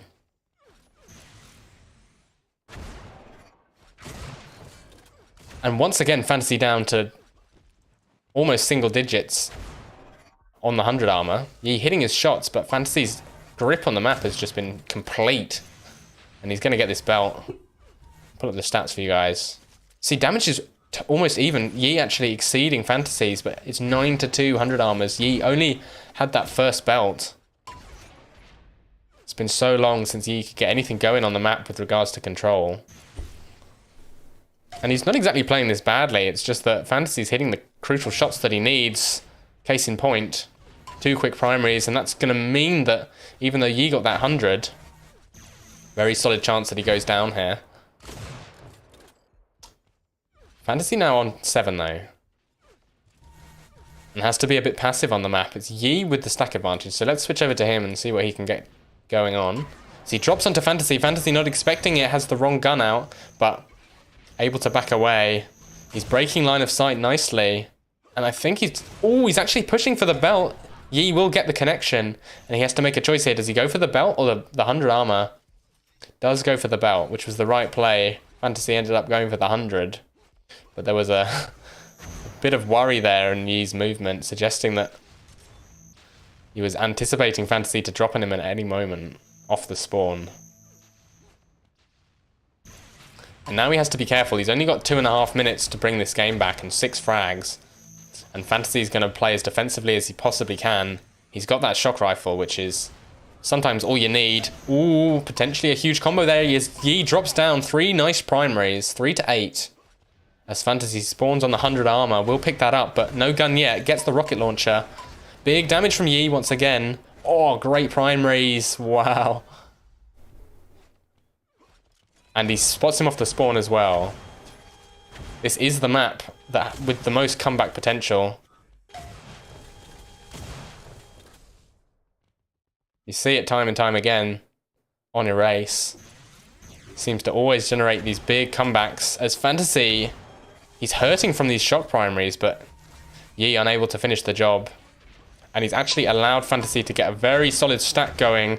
Wants to respect these rockets, but the primaries are so good. Fantasy down to 26 health. Was on 1 for a second there. And Yi surely predicting him to go for some health somewhere. But he's running out of time. 4 frags, minute and a half. And eating rockets from Fantasy. Down to 75 himself. Hits a sniper, but... Ooh... Any shot from either player would have done it there. And Yi sat on 30 health. I like the play there, recognizing that if Fantasy gets that shock, that's going to slow the game down just too much. But unfortunately for him, 100 goes to Fantasy. 1 minute remains. And while this belt's up in 10 seconds, Yi doesn't really have any armor to defend it with. He's so early as well. Fantasy, though, deciding not to engage, instead picks up that shock, and that's kind of what Yi was trying to avoid earlier. And I feel like maybe that was too safe a play, just taking that belt. Probably needed the damage earlier, but he's got into Fantasy's face. Fantasy down to 37, Yi's on 20, hits the sniper, 2 frags up with 30 seconds. This is suddenly doable as the 100 armor is available too. And I believe he knows where Fantasy is. Yeah, he heard the dodge. He needs some crazy shots. He almost caught Fantasy there. Fantasy's in the air. As Yi pings him down. Oh, but Fantasy... No, he doesn't get away. Now only up by 1. Fantasy will be holding his spawn for sure. Oh, Yi spotted him. Potential for a kill here. Yi gets him in the last 5 seconds. He makes the equalizer. What was that I said about comebacks? And now Yi up in damage, up in armor. Even in score with 2 minutes left. It's Fantasy who gets himself on the 100. And that can happen when you go into overtime in a clutch situation. You've lost track of the armors. You were just trying to do the damage. But the huge combo from Yi and the follow-up gets himself the belt. Good recovery. This has been a masterclass in a comeback on Erase. Nearly another huge combo. The game has stabilized a little bit, but it's stabilized very much in Yi's favor. As he's looking for these shots. Fantasy down to 58. Yi, oh, unable to hit the shot, but Fantasy dodges off the armor. Gonna be kicking himself about that one. As he does hit a direct rocket.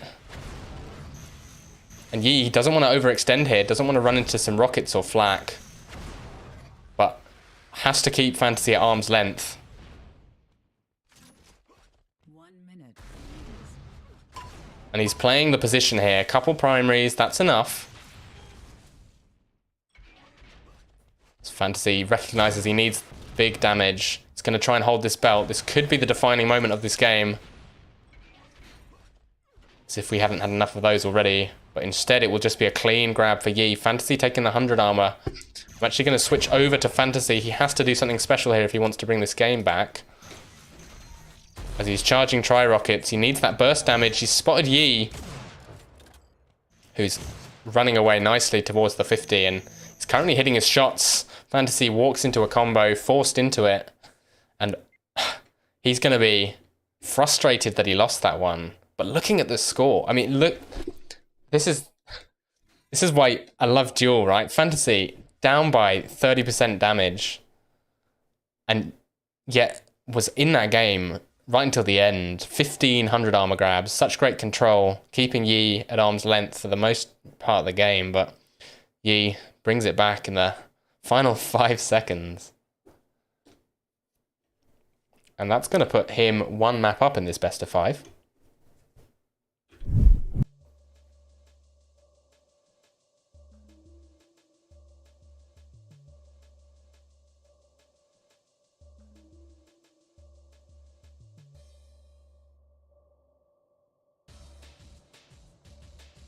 As we move on to Deep, which relatively similar map for the most part.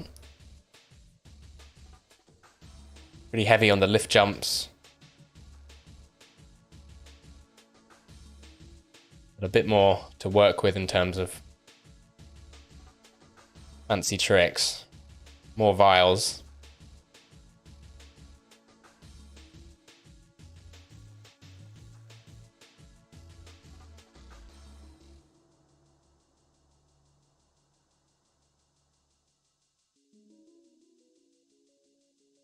Jimmy saying 1200 extra damage for 2 kills is absurd, and I agree, but let's just say that with 15 to 500 armors, that explains the damage difference. Those 10 extra hundreds. There's 10 extra hundreds of the first 1,000, then the next 200 are the next 2 kills, I guess. So it works out nicely, but we're getting into game 2.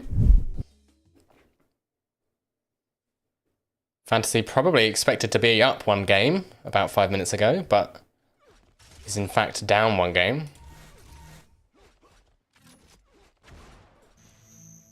And it's a trade on the hit scan. No damage exchanged just yet. Players absorbing those vials. Vials in the middle are still up. And typically those are quite difficult to go for unless you get them right at the start. And it's Fantasy who lands the first shot. Also got possession of these health packs. As he dodges onto the 100, Yi's going to get himself back to 100. As he picks up the 50. Hits his shots, but Fantasy's hit 2 shock primaries. Combo barely singeing Yi's ankles. Oh, rockets on the wall. Yi's down low. Fantasy's got the height advantage here. And Yi's positioned himself down by this teleporter, so he has loads of exit potential. And we'll just safely consume this 100 armor. Very slight delay on that, but not enough for Fantasy to get back over to the 100. So all round, great start from Fantasy. He's now up to 303 stack. Can do that on this map. Couple of cycles of the vials will get you very, very stacked indeed. Almost hitting max stack, and we're only a minute and a half in. As Fantasy has this 100 armor to work with. Let's see how he plays this. Just spending a second to see if he can get some damage in, take a fight before he picks it up, but for whatever reason decided to deny it.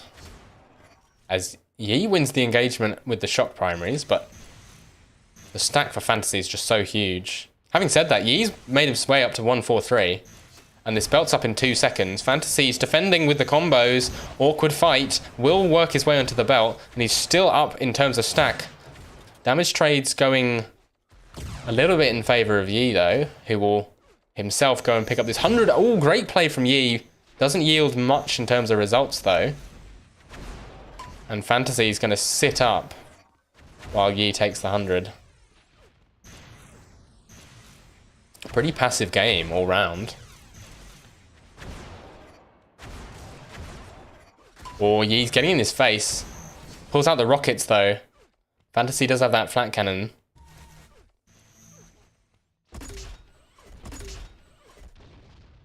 And it feels like Fantasy's giving Yi so much respect. Clearly, different approach to last game.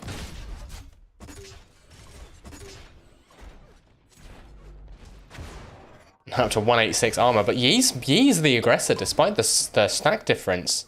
Fantasy, he's going to hit max stack here with this belt. I mean, what else is there? I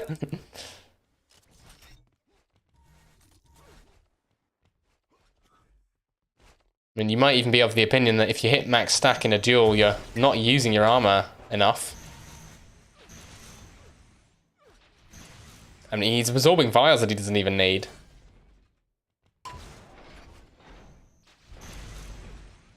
Ooh, Yi making a play. I mean, Fantasy is very methodically whittling Yi's stack down. He's now below 100.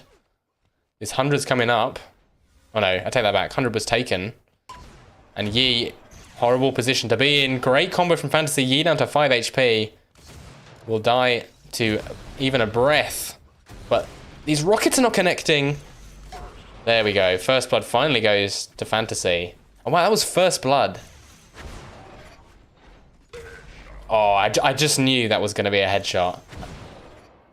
Great stuff from Fantasy, and has the composure to go back for the belt instead of taking the 100. I mean, that's essentially a freebie, right?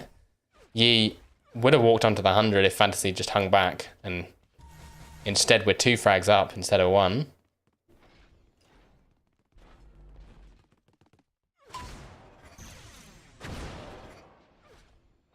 He's still ahead in damage, but 0 belts and those 400 armors have been, for the most part, pretty punished by Fantasy, who himself will back onto this 100.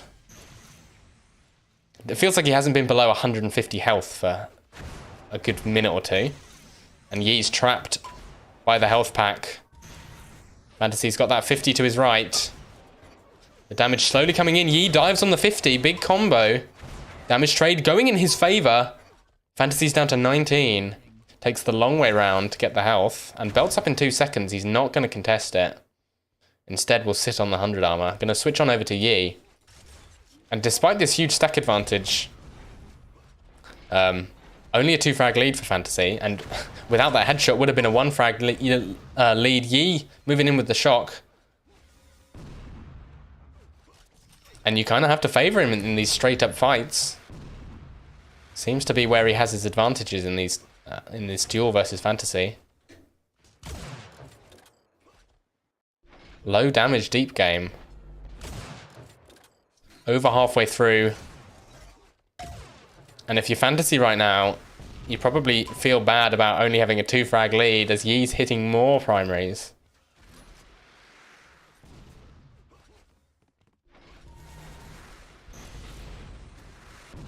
Oh, great rocket, but unfortunately didn't register by the looks of things. As Yi's actually flubbed on the 100 on the belt. Fantasy will pick it up. Yi punishing, but the damage the Fantasy deals will be... Oh, what a combo! That combo was keeping Yi alive in that fight. Does nearly go down to an errant shock primary in the back. And will get this 100 as well. It feels like every time Fantasy gets something going, Yi puts on the hurt in terms of damage. And he's fighting before he picks this 100 up. Making sure to use up all that armor that he already had.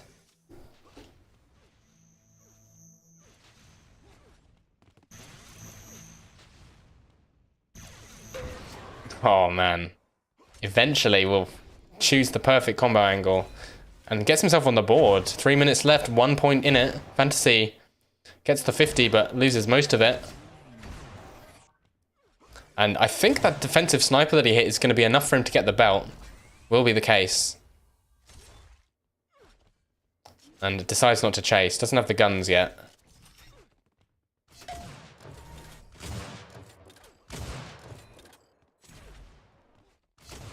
Bit of an unusual place to be fighting.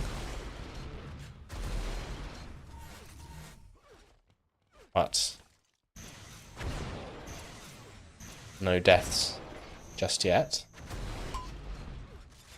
And looks like Fantasy's got himself positioned on the 100. Brilliant combo. It's the big damage spikes that these guys are playing for at the moment. And Fantasy, he's 3 for 1 in that front. Yi spawning on him. Uh-oh, Fantasy unable to hit his primaries. Luckily for him, Yi's link was not quite demon level right there. As he denies the shock rifle from his opponent. Belt's coming up, and Fantasy again very well disciplined on this belt. And I think that's the difference between Fantasy and a lot of players. He never seems to make that game-losing mistake of leaving an armor up. Always a good read on the rest of the map. But these engagements do seem to be going in favor of Yi. The damage is out. Let's switch on over. Just needs to hit a couple more shots here. Knows the Fantasy wants that health. Oh, somehow missing the sniper. And it's Fantasy to hit the combo, but Yi gets the frag eventually and will win himself this 100 armor. That puts him in a great position for this next belt. The sniper was just taken. He will deny the shock as well. Has vials and rockets available. And he's still only down by 1 because of the pace of this game has been just so slow. 1 minute remains.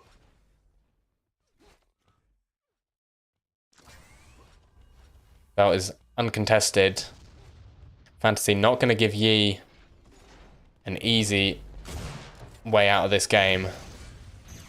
Not even going to hang around to try and deal exit damage on the armor, but Yi's got him stuck by the 50. Fantasy jumps into him, massive flak hits, and it's Fantasy who outstacks now. Got himself 146 health as well. He was not wasting time while Yi was getting that belt. And now Yi has to push. He's only got 30 seconds left. Oh, the 3 primaries. And the great movement by Yi. Skating along that wall. Down to 20 health. One shot will kill either player. Fantasy goes down. 18 seconds left. Are we going to see another game where Yi takes it to overtime and wins? Fantasy's pushing with the Enforcer. Knew that 100 was up. And Yi wants to finish it in regulation. But Fantasy's not going to allow that to happen. Small damage lead for Yi. This belt, oh, this play is so good from Yi. Denying the sniper, knowing Fantasy would go for it. Fantasy absolutely expected him to be sat on that belt right there. And what this allows him to do is get position on the 100. As Fantasy was left scrambling for health instead of setting up. Great combo. Only 66 damage, but the follow-up primary and sniper will put Yi 1 point in the lead. And he's heard the spawn as well. This could be a disaster for Fantasy. As Yi turning the thumb screws with the sniper. Fantasy knows that now he has to chase. He's been ahead all game, but at some point in the next minute, if he wants to not be on match point for the rest of the series, he's going to have to make a push. As Yi stacks up more vials, up to 300. And position on the belt will go to him. He has potentially, yeah, he has given away this 100. So we'll switch on over to Fantasy, who picks up the 100. It's only got 1 shock ammo. We'll opt for the flak first. And he's got 2 guns that can do a massive amount of spike damage. Now comes the difficult part of getting in the position where he can use them. This 100's not up, so he doesn't need to be here. Yi's just peeking around the corners to make sure that he knows where Fantasy is at all times, and with 30 seconds left, Fantasy no armor to his name. 26 HP. Feels like this is Yi's game to lose. He's going to push in with the flak, expecting a dodge to the health, but... oh... he has to push now. Yi's down to 107. If Fantasy hits a huge combo here, it could be over. Pulls out the flak with 15 health left. The lift bugs out, but I don't believe that flak ball would have connected either way. And Yi walks away with the victory. 2 maps up.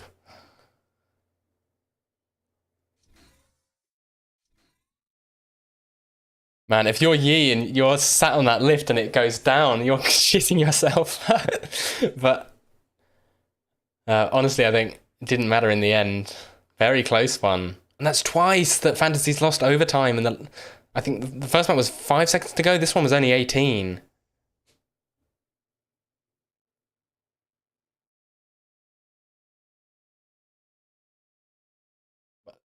Different pace on both games. Much slower on this map. Much more respect given. And that map in particular reminded me a lot of the game between SAS and Plasma that we saw yesterday, where SAS had control on ASDF for 6-7 minutes, and he only built 1 or 2 frag lead. I crashed. Brilliant. And then when Plasma was able to get the overtime with 30 seconds left, or it was off the back of just that one fight that turned the game around, the lead was not there. And it's kind of what we've just seen on these 2 maps. Well, on Deep anyway.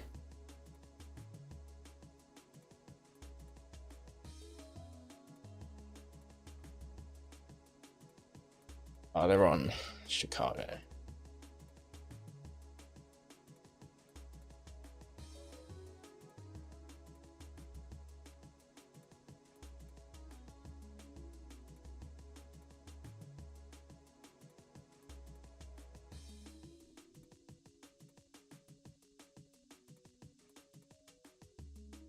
Now, of course, if it was a best of 3, Fantasy would be out. Oh, we've actually started. I missed the start because of that crash, which is a shame. But we haven't missed any kills. So let's get straight into it. Looks like players traded hit scan and then got the opposite gun anyway. Fantasy on the back foot here. Only 80 health against Yi, who has a bit of a stack going. Must have got that first 100. And Fantasy stuck in midair. Yi unable to connect. This belt's coming up. Okay, the HUD was bugged. Blame the HUD. As Fantasy gets himself the 100. Is kind of trapped here. Throws out a rocket.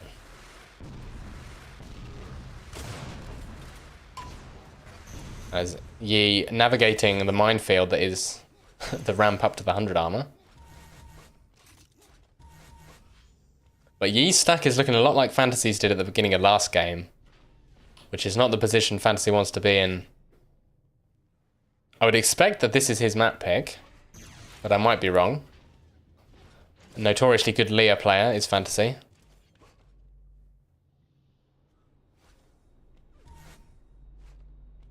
Although times change, it's possible that's no longer the case.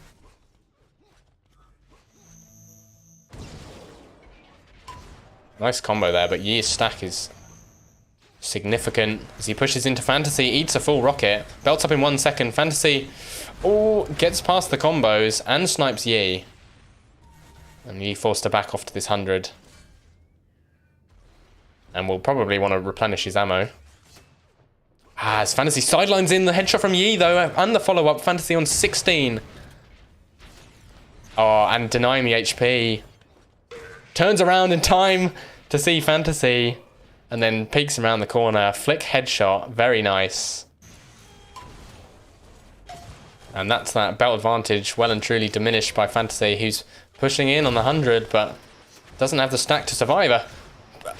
A shot, but Yi just can't connect. Oh no.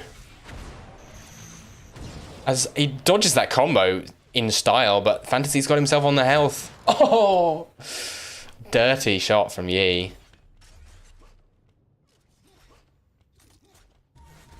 Honestly, Yi's form right now is insane.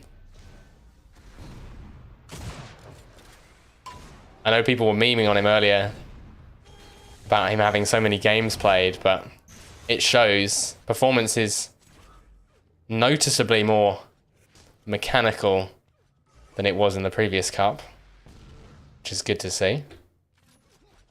And well ahead in damage at the moment.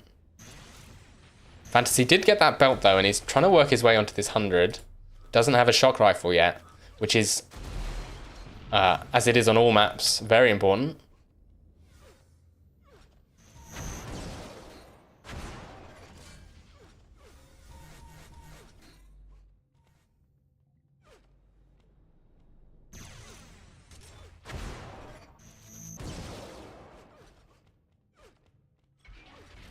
Looks like Yi's going to get himself that 50. Oh no, he doesn't. Just runs away, making it difficult for Fantasy to catch him. Is 2 frags up? I mean, the joke is, of course, that you could run a 2 frag lead on Leah, but unlikely that he'll feel comfortable with that. As he's actually done a ton of damage to Fantasy, who will pick up that 100 and heal most of it back off.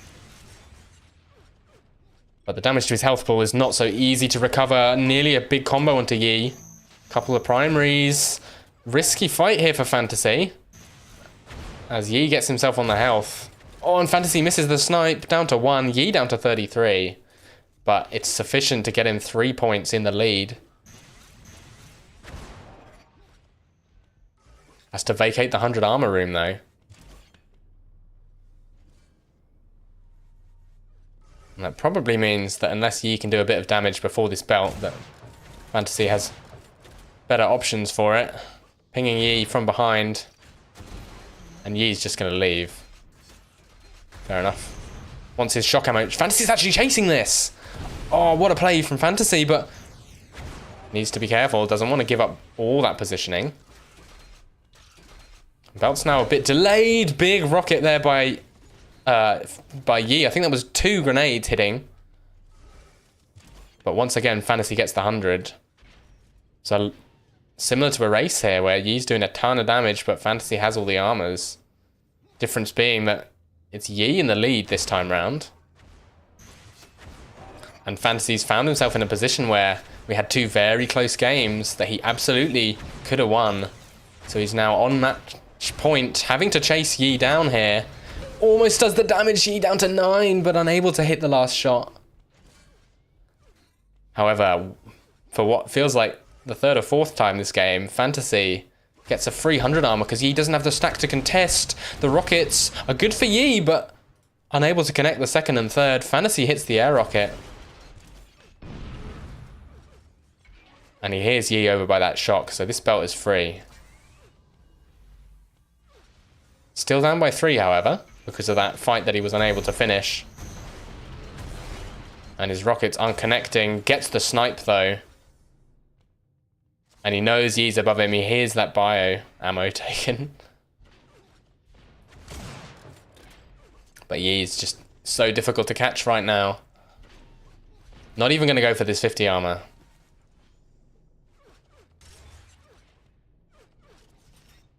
He's trying to get Fantasy to overcommit to one side of the map. But the thing is, it doesn't really matter if Yi just keeps him running for as long as he wants. He has the lead. And now Fantasy has to make some kind of a play here. The 100 is up behind him. Needs to decide if he's going to fight or go for the 100 before the belt's up. Has chosen to fight. Running out of shock ammo. Needs to be conscious of that. And Yi, with his perfect defensive play, running the map, has allowed him to get on that 100. Fantasy getting in his face with the rocket launcher. Awkward fights on this ramp. Good sniper. And a follow-up.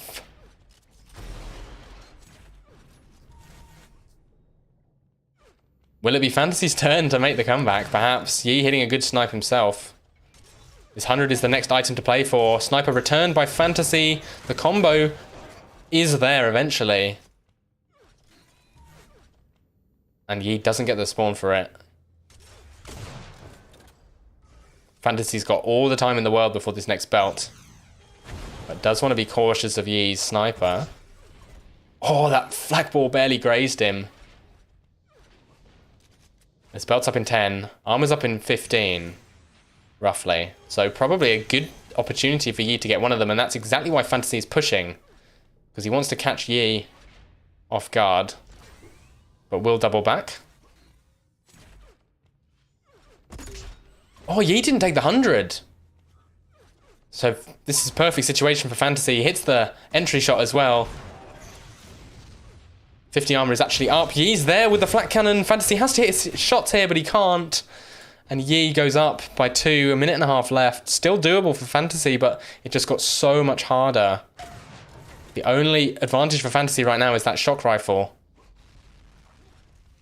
which has put in a bit of work there on that fight.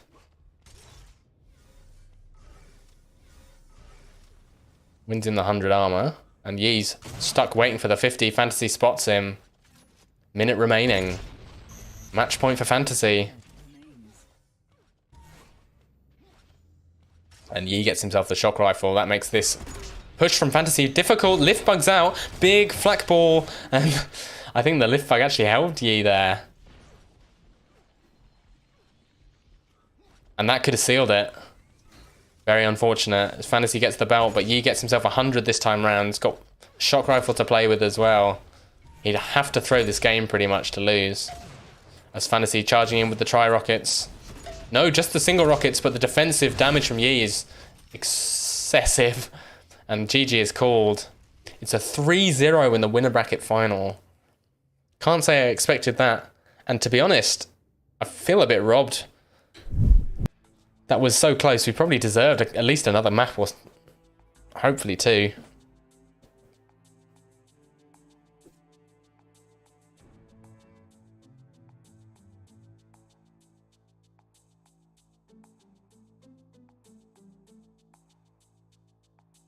But yeah, great games all round. Good series. It's just a shame we didn't get map 4 or 5.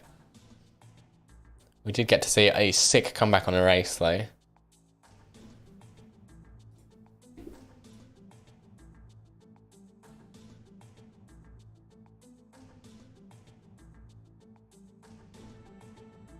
I'll turn my sound up based on viewer feedback. Alright, I'm going to take a very short break and I'll work out what games we're watching next. It's probably a lower bracket match, but I'll confirm that for you guys.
Right, I'm back.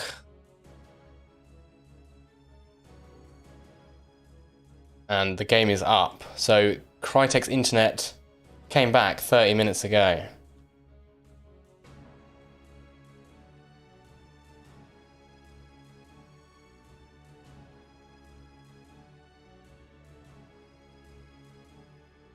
We will get to see Crytek play today. There's a bit of a worry that we might not get to see him play, but thankfully the internet gods have graced us. And looks like both players are in the server already. I will bring up the maps. We're going to start on deep.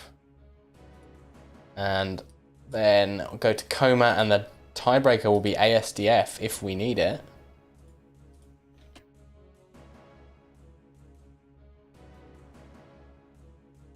Now this is another match that has a bit of history in Duel Cups.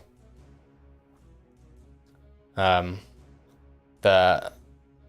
Duel Cup that Fantasy won a couple of years ago, Crytek knocked Snatch down in the lower bracket. But in the Grand Duel Cup a few months ago, it was the other way around. So players trying to go 2-1 in this matchup. As Snatch makes that same play off the spawn, trying to get a quick headshot with the sniper. Not to be. Ooh, that's a ton of flak damage.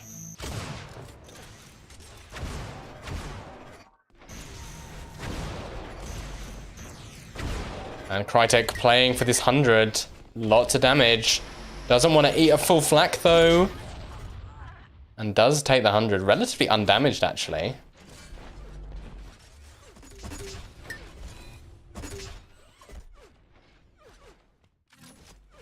And I'll just bring up the menu. Whoops. Menu again. Relatively similar pings. Pings roughly equivalent to the damage of that shock combo, if you will. As Snatch, good primaries, but doesn't hit the third. And it's Crytek who will have great position on the belt. Oh! Snatch catches him before he picks it up though. Gets himself on the board, and Crytek will instead have to go for this 100 armor. But with those vials, he's honestly pretty even stack. Massively aggressive push by Snatch. Doesn't hit the shots, and two beautiful snipes from Crytek will, and a third, will keep Snatch honest. And Snatch drops into him. He's unpunished though. Risky move. And he's playing for this 50 armor. Actually, oh, the flag bomb just misses. And Crytek is playing this well, staying. Oh, I was about to say he's staying to the high ground, and then he jumps down. Never mind. And Snatch is relying on this flak for his spike damage. I think he did just pick up a shock there, but he's bled a lot of health. And it's a race over to the belt. I love the move from Snatch, doubling back, keeping Crytek away, and that flak play there wins Snatch the belt. And a perfectly placed combo as well. As he's looking to equalize. Ooh! Okay. Could have got hairy there if Snatch missed his sniper shot. Crytek, very good flak player. Good sniper as well. As many of the South American players have. But we are 2-2 now. As Snatch gets the 100. Crytek wants this 50 armor. Snatch is holding it. And the damage trades will favor the Swede. And a great headshot. Putting himself in the lead. Let's move on over to Snatch. As he's a couple hundred damage ahead. Playing for this 100 armor. And that's a Snatch tactic if ever I saw one. Crouching around the off angle. Trying to catch someone unawares. As he's actually been beaten over towards the belt by Crytek, moving through the high damage shot combos, and he bounces Crytek over the belt. Honestly, feels like Crytek couldn't have done anything more there. And it's Snatch in a good position to get this 100. Big combo, Crytek walks straight into it, shot so far in the air. And ooh, that's a brilliant flak secondary. Not enough to secure the 100 though. Snatch still looking pretty comfortable. Crytek on 55 health. Now up to 80. and has a bit of a height advantage in this fight. Snatch being cautious and patient combos. His 100's not up for a little while, so Snatch is actually going to move out to the 50. And has to make a choice here. Crytek's over by the 100. Snatch walks into the tri-rockets.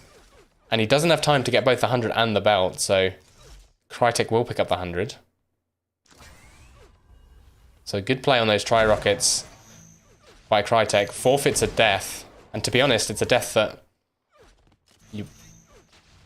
nine times out of 10, Snatch doesn't get that kill, right? Even with his aim. But the combos from Snatch. Feels like every time Crytek tries to get something going, there's a 150 damage combo in his face.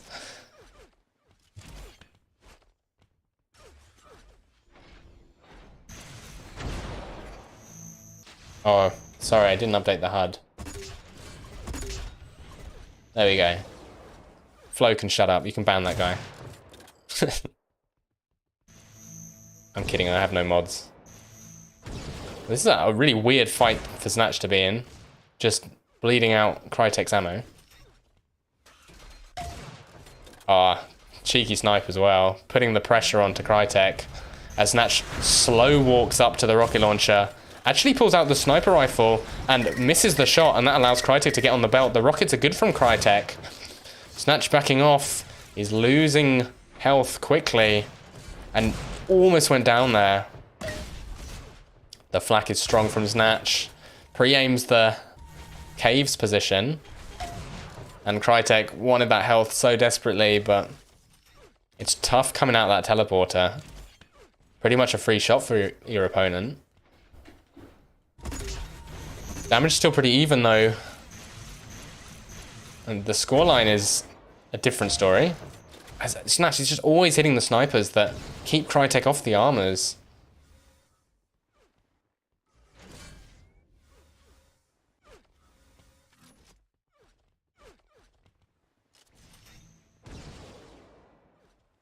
Would be an unfortunate tale of events if Crytek. Let's hold that thought. As Snatch just shoots him in the butt with flak. Nearly gets the flak secondary spawn kill as well. And he has plenty of time for this 100 armor. Crytek does have a shock, but Snatch's got in his face. I think he's realized that he can get into the minimum range of Crytek and abuse that flak cannon. Crytek not really able to do anything about it. And you see Snatch, like Fantasy was last game, he's pushing out a little bit ahead of the armors, doing the damage and then backing off onto them. And he's looking super confident here on deep. Taking it nice and slow now. Just trying to make sure that Crytek has no way back into this game. 3 minutes remain. Up by 500 damage now, which was not the story of the previous half of the map.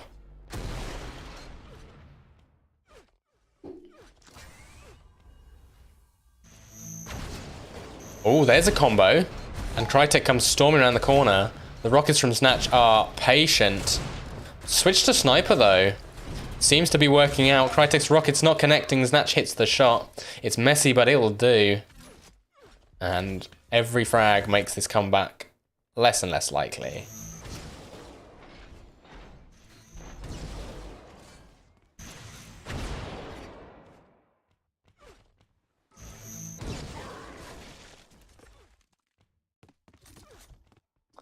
Past broadcasts are recorded, by the way. I just have to publish them at the end. If you want to see them now, there's the YouTube live link, so you can go and watch that. It's Flick Switch Live. It's restreaming. And Snatch gets another kill with the flak cannon in Crytek's face. 2 minutes left. They're just going to play out this game. I imagine Crytek wants to warm up. It's his first cup game of the day, of course. Snatch has already had one.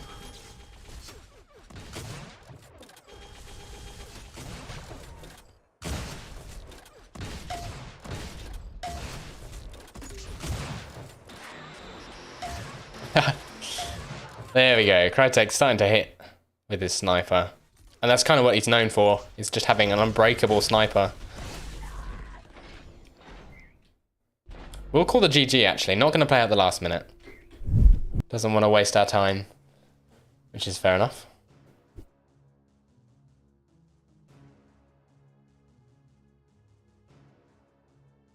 But I feel like a lot of those 100 armor grabs for Crytek would have been in the last half of the game. But it felt like Snatch... He was hitting the...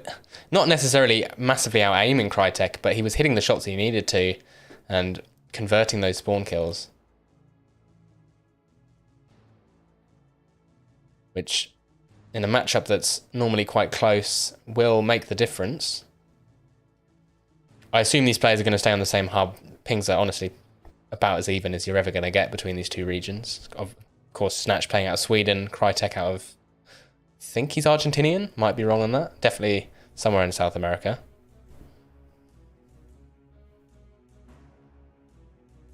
I'm pretty poor on my South American geography knowledge, must admit. But we're moving on to Coma. So when I said earlier that Snatch picked Coma on his opponent's server, I didn't realise that they were going to stay on the same server.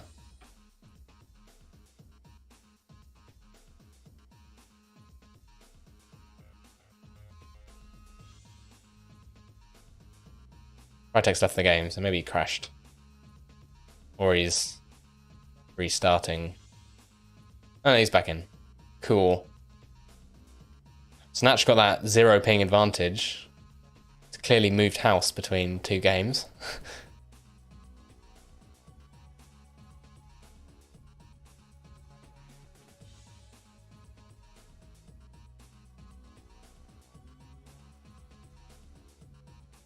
It's alright, Fantasy. I took tomorrow off. Why have they... What's happening here?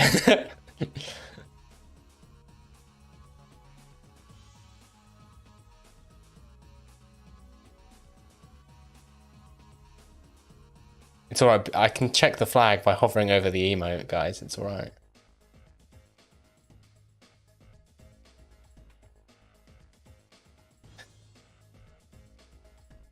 The only reason Hydra doesn't know what sleep is because he's always on 8 monsters and literally has never slept.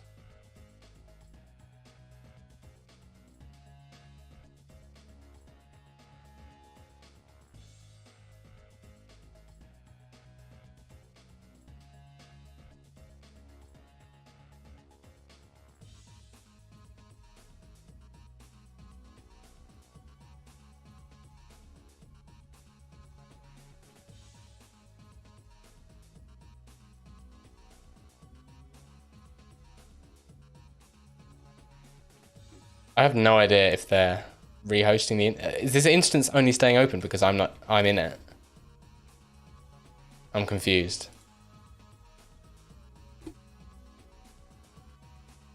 What? Weren't we playing in East? Why has it changed me to Vegas?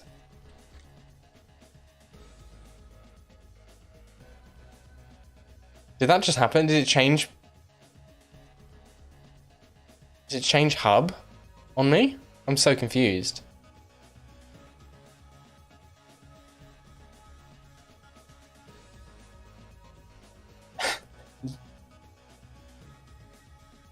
Well, there was a bug yesterday that I'd never encountered before.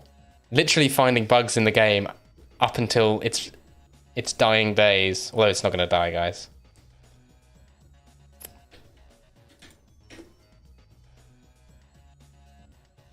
So, after all that, Crytek successfully changed his ping by 4. And Snatch has changed it by 2. And they're going to get into game 2. Best of 3, so Snatch is on match point here. Would be a shame if Crytek went through all that rigmarole getting his internet fixed just to lose in a quick 2-0, so he definitely wants to equalise here. And it's a trade on the hit scan as per usual.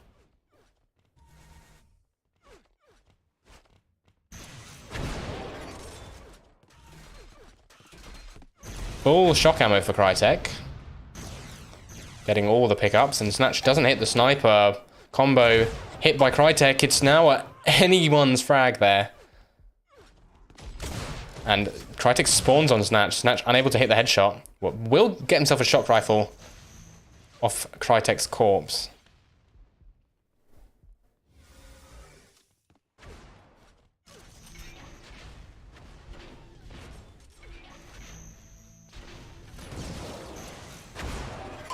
Pretty passive from Snatch, just taking the opportunistic shots. And Crytek actually dodges over where Snatch was pointing his crosshair.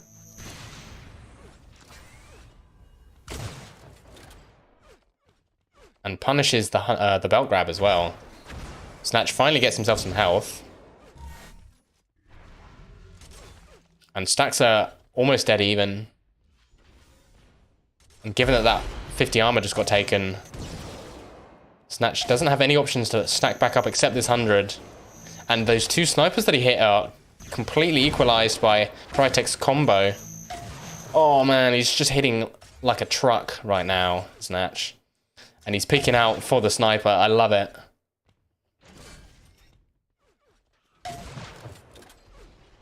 Is he just hit 6 in a row? Pretty disgusting.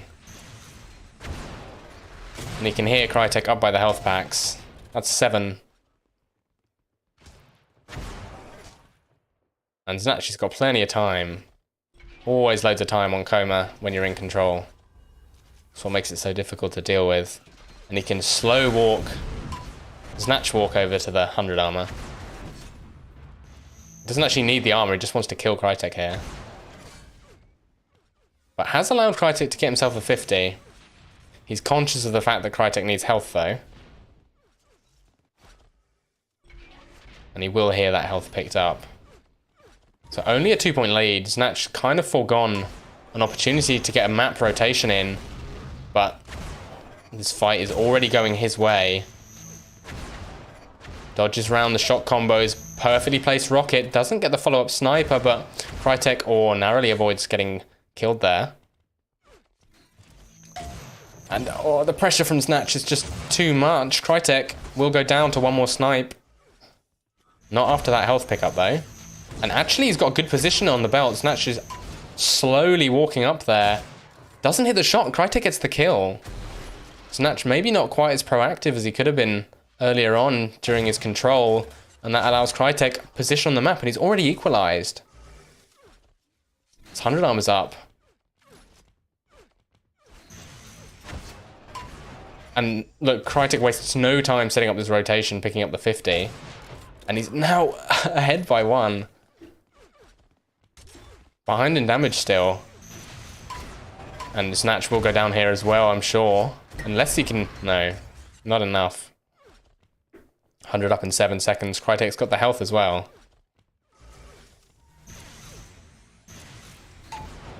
And that combo will clean those vials off of Snatch. There we go, there's the 50 armor for Crytek again. And he's establishing the map lock that Coma is known for. Gets the belt for free. 10 seconds to get over towards the 100. Big combo onto Snatch. And this is what Snatch should have been doing when he had full control, right? He's missed an opportunity there.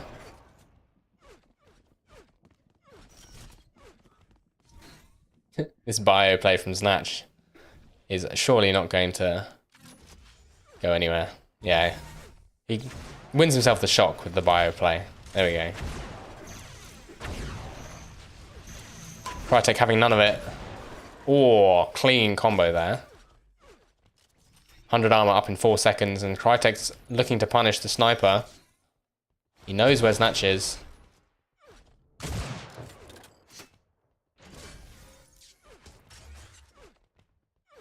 And he's got a bit of time to get over towards the belt. Snatch still doesn't have that 50 armor because of the rotation that Crytek set up. And in fact, Crytek chases him away.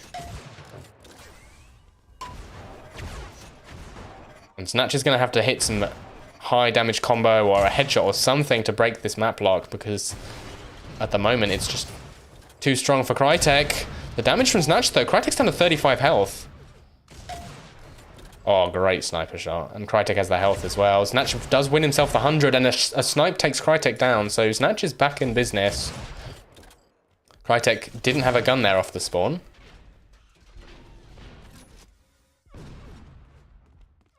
And something that we've been seeing Crytek doing lately is spamming those grenades more accurately than any other player, in my opinion. Always seems that when you're chasing Crytek, there's a grenade bouncing at your feet. As Snatch, he's moved out looking for damage. And damage he will get. 3 clean snipes. The 100 armor is up though. And he sees the spawn. And shot is blocked. And I think Crytek didn't pick up the shock rifle, so that's kind of crucial because Snatch can move in here if he wants. 50 armor spawns, Crytek stuck underneath it, and Snatch is going to move in, take a fight, and then back off to the 50. Oh, these snipes from Snatch, they're disgusting. Oh my goodness. I feel like Hydro watching this. More pressure from Snatch. Crytek has done a lot of damage though. And Snatch needs to watch out here. Oh, it just goes down to the sniper. Committing to the fight. Perhaps ill-advised. As Crytek goes up 8-5. And Snatch's chance to get back into the game has kind of been thrown to one side here. Goes down another time off the spawn. And he really needs this 100 armor. Crytek's going to let him have it. Ooh, and that's what I was saying about those grenades. Always a grenade at your feet when you're playing against Crytek.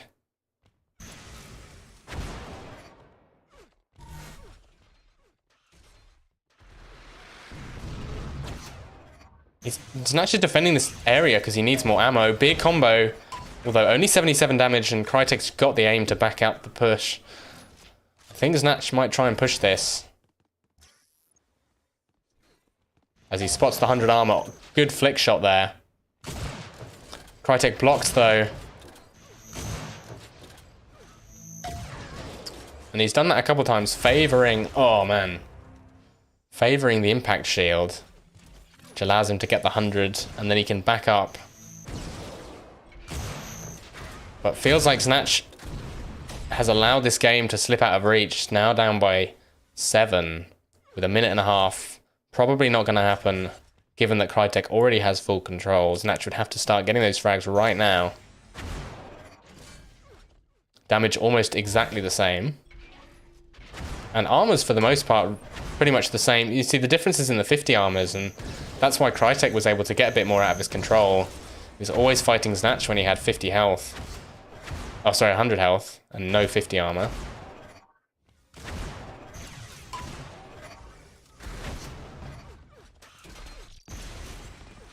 And by the looks of things, we're going to a map 3.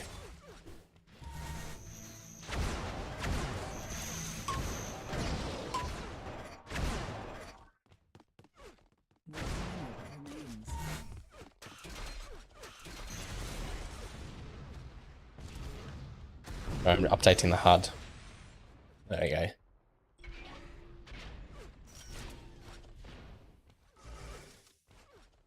Yeah, it looks like they will play out this one. I'm going to cut the last minute off like last game. And Snatch gets himself 100, but at this point he's just padding the stats. 30 seconds left. Crytek actually sat at the top of the map. And Snatch playing the role of Jaws.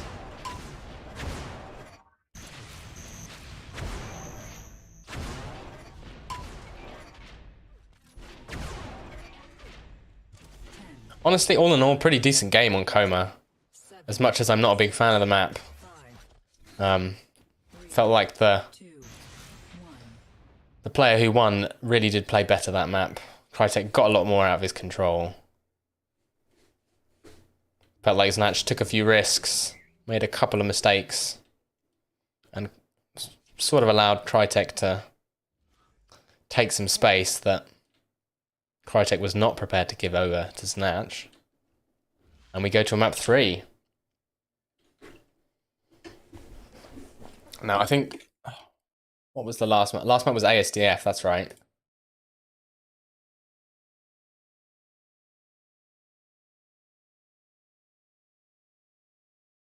And ASDF, I don't know how good Crytek is on ASDF.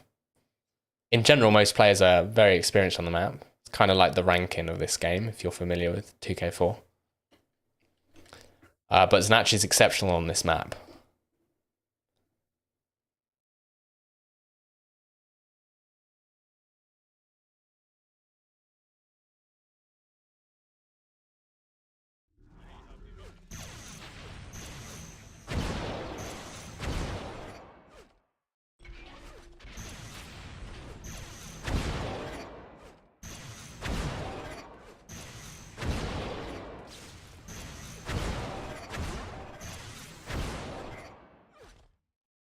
Crytek's ping is spiking. He just wants a second here.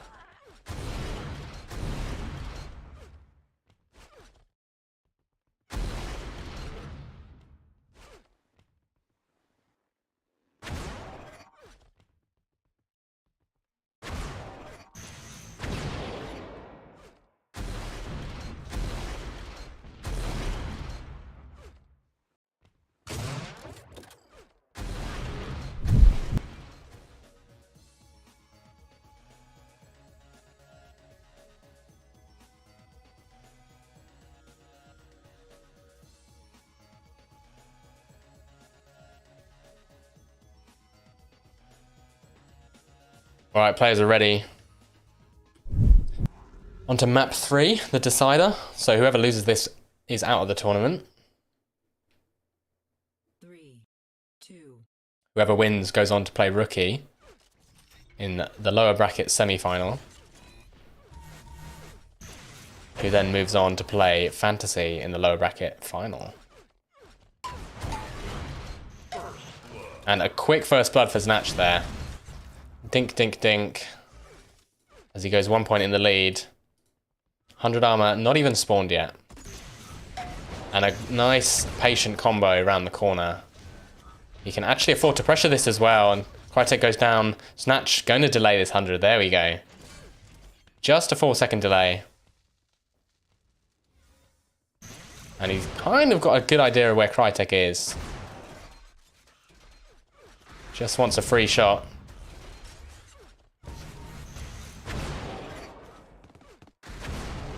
And Snatch, favouring this shock rifle at close range, will eventually switch to the rockets, but now he has to make a choice. Does he drop on the belt? He does. Good combo. Crytek charging the tri-rockets. Opportunity here for him to get a bunch of damage, but will go down eventually.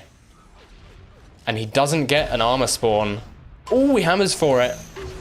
Big risk to take. And it is punished accordingly. Snatch already with another snipe on to Crytek. Doesn't hit the follow-up though. And Crytek's pushed back by the health. 22 HP left on him. And an awkward sniper switch for Snatch. Obviously expecting Crytek to be further away from him there.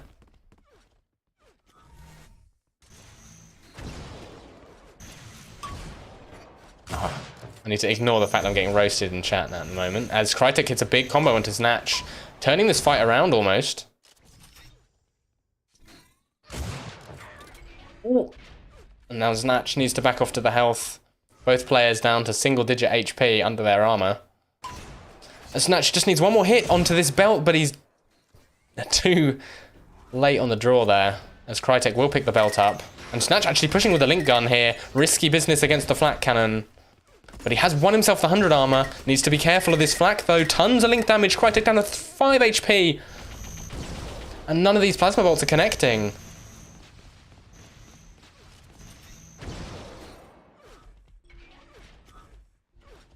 Or Snatch running away from that shock as it spawns. Had no idea when it was coming up. As Crytek's got himself some health. It's a play for the next 100 armor now. And it's Snatch in a slightly better position for it, especially after that freebie. Ooh, combo is denied by the opponent's shock ball, and he's run out of ammo. And Crytek's gonna hear that sniper go off. He knows. The patient snipe, it does connect, but it's too slow to deny the 100 armor grab. And Snatch, this belt is up. He's wasted enough time to get to it.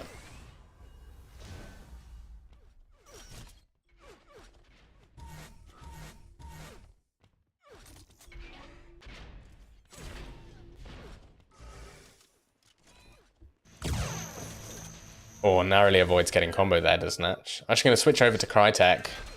He is chasing this lead. And this is an interesting situation to be in. Neither player needs this 100 armor. And it's always interesting to see what players decide to do. Crytek's just going to take it off the map. And that means he can afford to push forward a bit. Doesn't risk Snatch going and grabbing it from behind him. And he's got Snatch cornered, but he's still pushing up a lift into combos. Looks like Snatch's shock ammo is depleted and that combo is going to send him packing. He did already pick up the... No, he didn't. The health is still available. But Crytek, unable to get the damage he needs, and Snatch actually outstacks him now. And we could see Snatch drop on this belt. Oh no, the combo will deny any kind of aggression on the belt. And Crytek is slowly getting himself back into the game. But 100 armor steal like that will make it awkward. Oh, what a grenade. Pushing Snatch with the rocket launcher. Snatch hit a couple of snipes there, though. It's going to make it awkward for Crytek. Has to go and pick up health. And again, Snatch is ahead in damage, but not too far ahead in score. Reminder, this is map 3. Tournament life for both of these players. As Crytek finds himself once again defending the 100 armor from below. Here's Snatch behind him and immediately hammer jumps up. Really wants some health under this armor though, and he will pick it up. And it's little opportunities like that that... Well, actually, let's talk about this belt fight first. As Crytek hit a lot of damage. Unable to finish though. And this 100 is coming up fairly shortly. Crytek wants it. Oh, whoops. This 50 will get him most of the way there, though. As Snatch jumps on it. Prediction combo for both players is denied. Snatch still 500 damage ahead.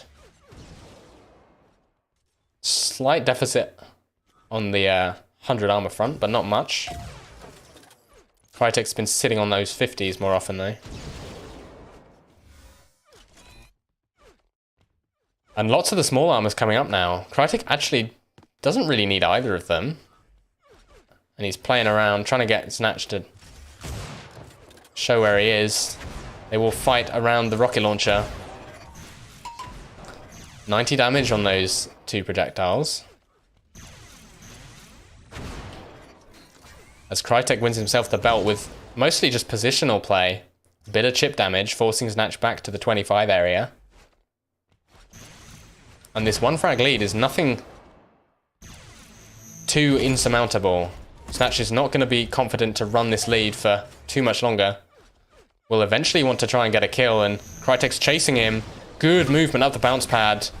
And that means that that combo is avoided. Good rocket from Snatch. Crytek down to 81 health, but will get the kill. Not before Snatch snipes him. 14 health on Crytek.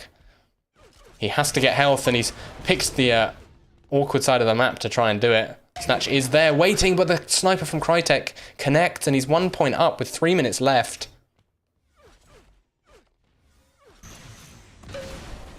And a massive combo. Snatch walked straight into that one. And the spawn behind as well. Crytek is going to punish this for sure. Belt's up in 3. Snatch actually running to it. Has a good chance to pick it up. And that's a steal that Crytek probably should not have allowed to happen.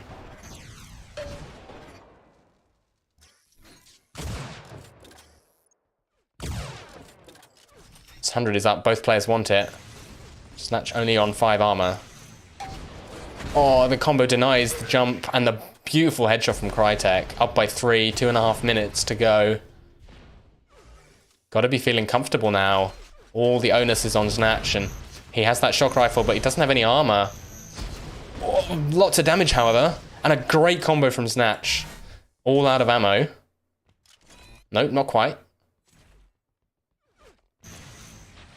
His 100's up in 5 seconds, but he's kind of vacated the area. Crytek's going to be able to jump for that if he wants. I like the denial play with the flat cannon, but Snatch's primary is too strong. Still only down by 1 after this kill. He gets the 50 armor and is going to get this belt.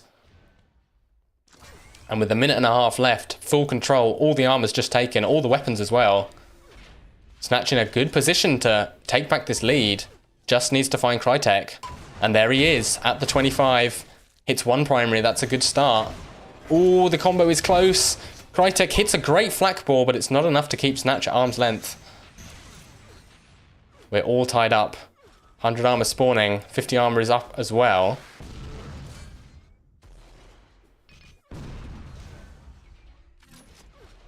And Snatch actually allows Crytek to get a hold on that 50 armor. And the tri-rockets are dangerous, needs to respect that.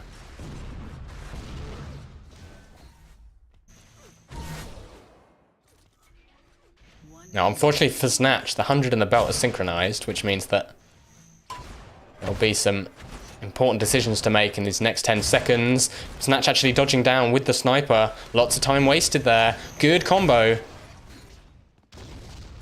And Snatch is pushing forward. We might see another hammer jump out of Crytek, but he's too late to go unpunished. Snatch playing the role of Jaws. Good combo. He wants to end this now. Could whip out the link gun. Instead, just finishes toward the shock primary. And he's got potential for spawn frags here. As Crytek gets a shock, he's going to push this. Knows he has to make a play.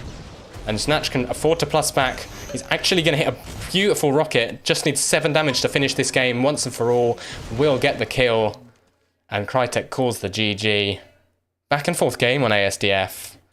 Good map to round the series out on. And just an all-round good series between these two players. Nice and exciting 3-mapper. Oh, very nice. And that means that, unfortunately for Crytek, gets his internet working and then loses. Shows us what he's made of, though, taking Snatch to the limit on ASDF. But Snatch will advance, and there'll be a rematch against Rookie in the lower bracket semi-final. So into the last 3 series of the tournament.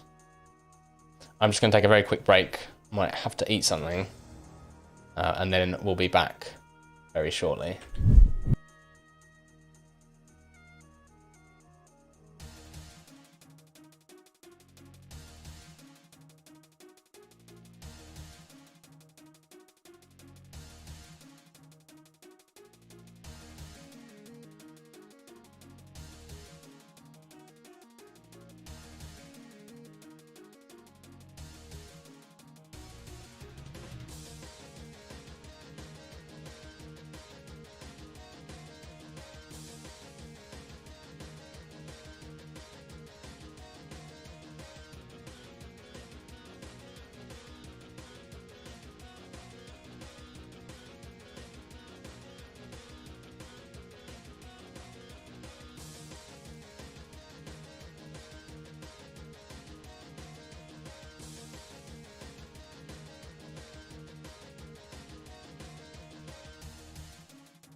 Right, welcome back everyone.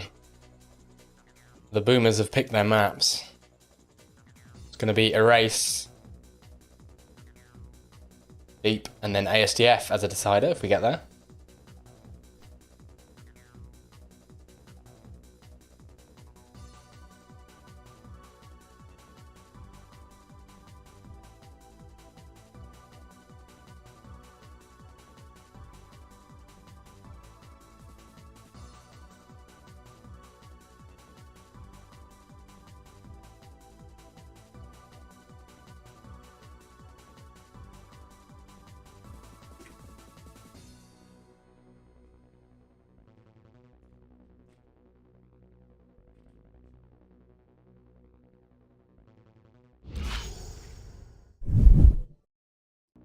Oh, I'm hitting all my keybinds.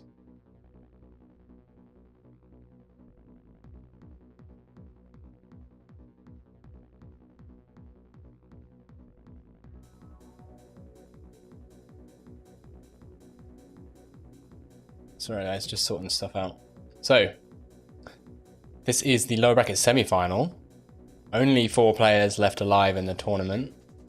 So these 2 players are competing for a chance to play up against Fantasy in the lower bracket final.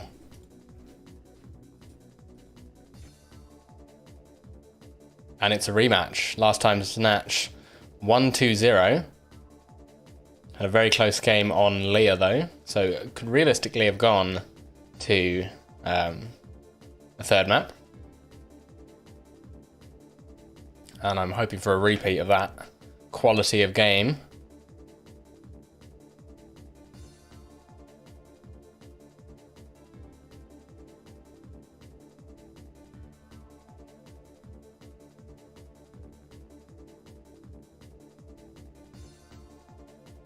The hubs will be London and then 2 on NYC, by the way. So playing on the EU first.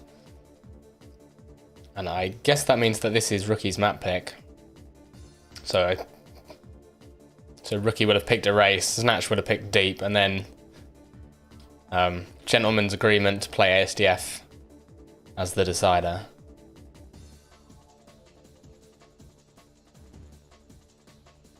To be honest, these 2 players are kind of equivalents in their respective regions. Both very long-term UT players, experienced in tournaments. Of course, Rookie had that period of domination where he won all the epic swag bags that he could possibly ever want, and all the months of ESL Premium.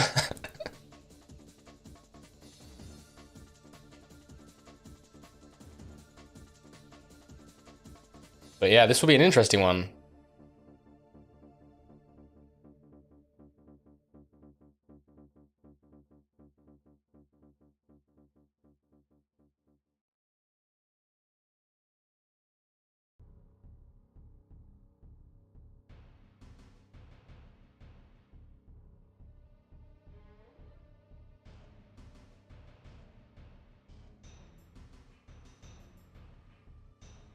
I'm still wearing my UT shirt that I won in the ESL Open Cup, the opening Duel Cup.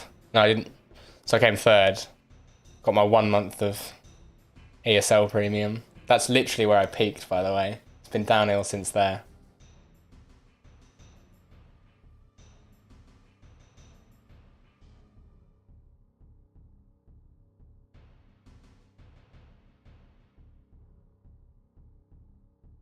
But we were playing this map all the way back then as well. In fact, all 3 maps in this series we were playing back then. Some 6 years ago. It's been so long. Alright, Snatch is ready. I think Rookie was taking a minute to warm up.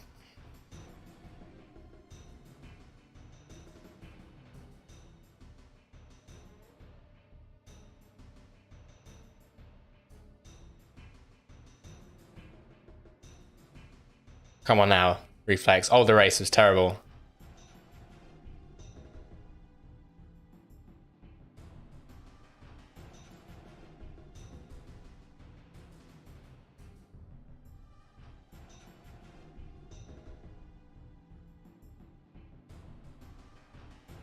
in my defense, most of the boxes are in the same place as like pillars were.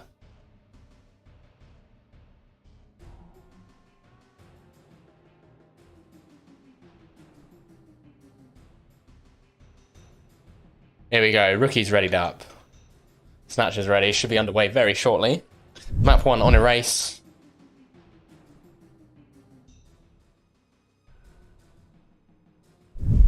And OBS is crashing on me. There we go. 1.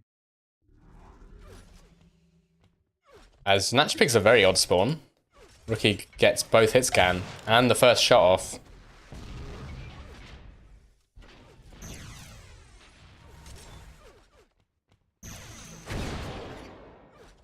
And actually, Rookie trying to catch Snatch as he exits the belt pit. He'd gone down there for some vials. Rookie picks up a sniper. And will cycle this shock rifle as well. And that gives him essentially the entire map. It's going to delay the 100 armor as Snatch goes and gets the 50. So forfeits the 50.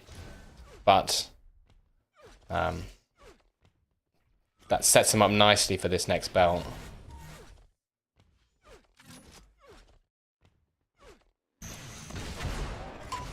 Bit of a fight over the shock rifle. Snatch actually dodged over it there and has to double back.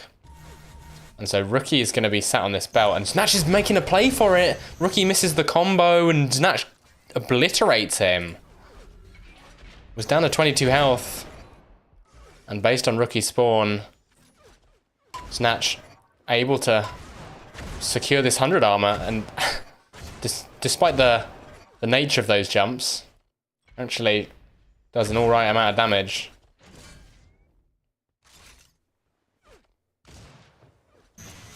And yeah, a little bit too predictable Rookie was on that HP grab.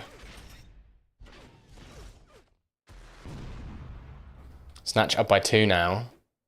Which is surprising given that Rookie had such a good start. Got both hit scan. Both the first and second rotation.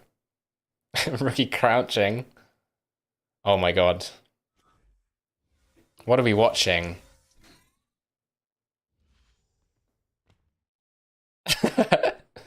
Bruh. I mean, these guys are pretty old. They need a break every now and then.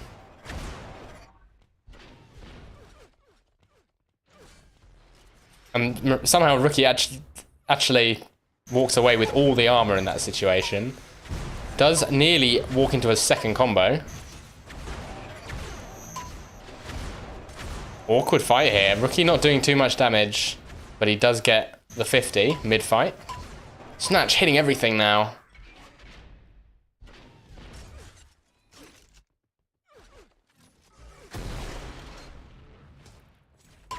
Now it's Snatch in position for the 100. Rookie is contesting with the sniper. And Snatch has run out of ammo. Has to back off and get another shock. And loses his life to Rookie, who pushed him. Rookie getting himself on the board. Looking for a second kill, but Snatch putting up so much pressure with the minigun. The combo is missed. Down to 12 HP. Somehow, Neo dodges those bullets. And the shard in the face will put Snatch on 4.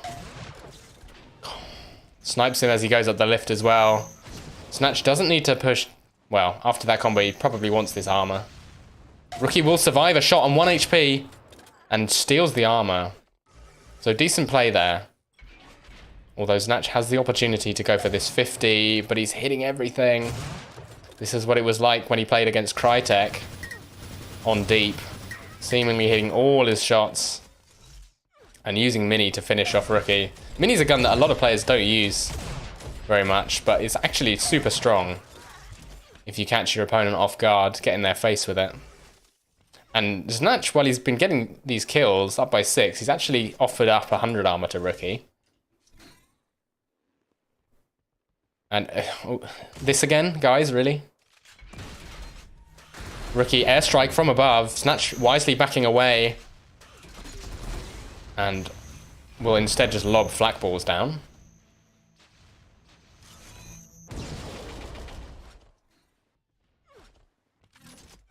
Be Snatch's turn to make play on the 100 armor. Corner combos. Oh, good snipe from Rookie. It's going to scare Snatch away. And he will just pick up the 100 armor to deny it.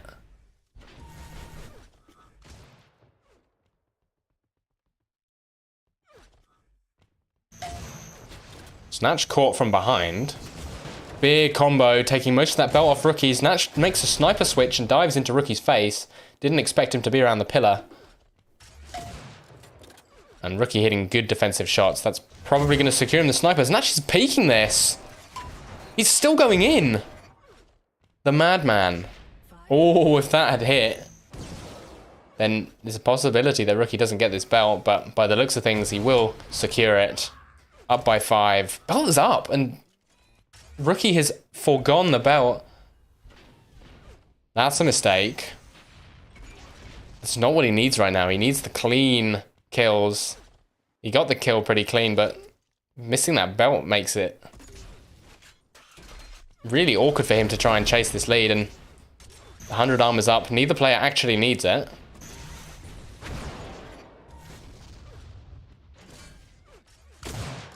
Yeah, see, that shock has so much more value to Snatch than the 100 armor. Both players stacking vials.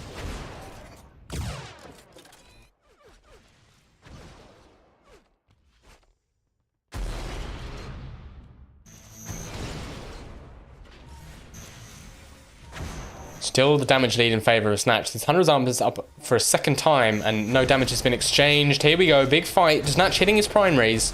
Rookie, there we go, hits a rocket. And the combo is good too. Snatch down to 118. It's a shock fight. Snatch is pinned in the air, but Rookie just doesn't have the health to survive the onslaught of Snatch's shock primaries. And Snatch is back up to 100, 100. That sniper will be mostly healed off by the 50. And he can just step down to this belt. Teabags the belt.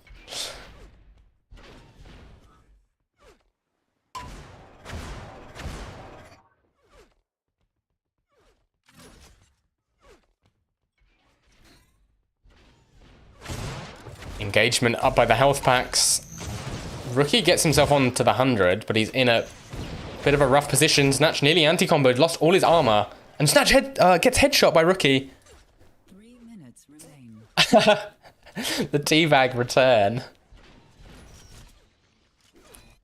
How is it that the two most childish players are the two oldest players? As Snatch whips out the bio. 100 armor up in 4 seconds. Snatch's actually down by the belt for some reason. Rookie's going to chase him. He's down to 16 health. If Snatch hits a snipe, this could be big. Either way, Snatch is loving this situation because he gets either the 100 or the belt. It will be the belt, in fact.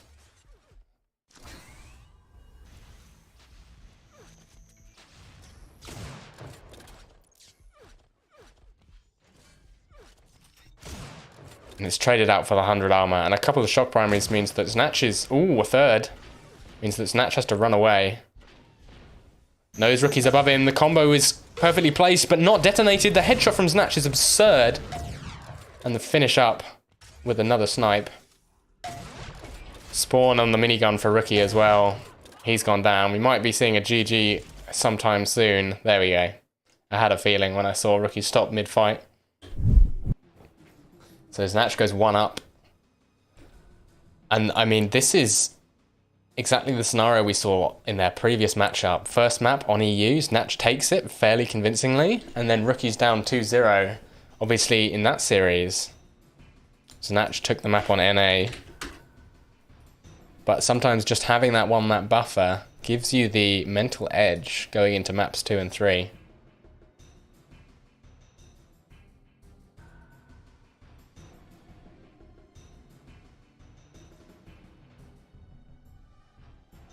And we go into deep. Snatch has showed us what he's made of on deep. We're always happy to play it. He was the player who picked it.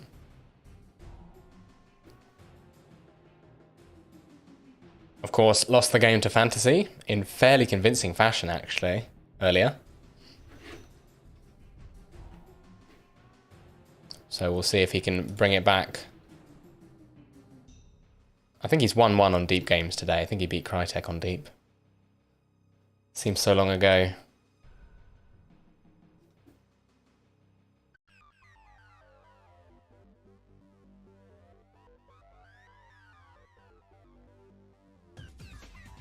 We might see a bit of warm-up here as players get used to the ping.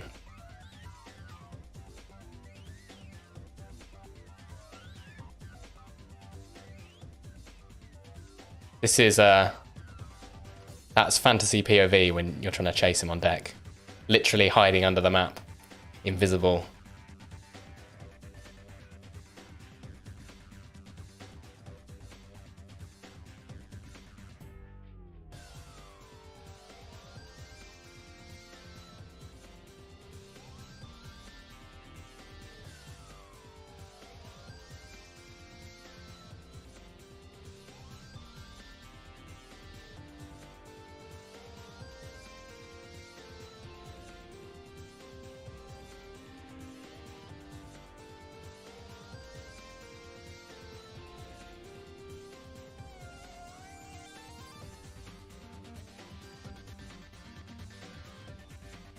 Right, back in the game is Snatch.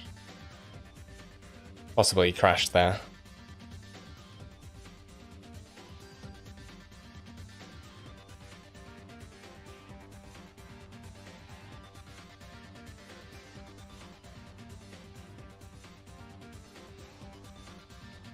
Ever the topic of discussion is my hairline.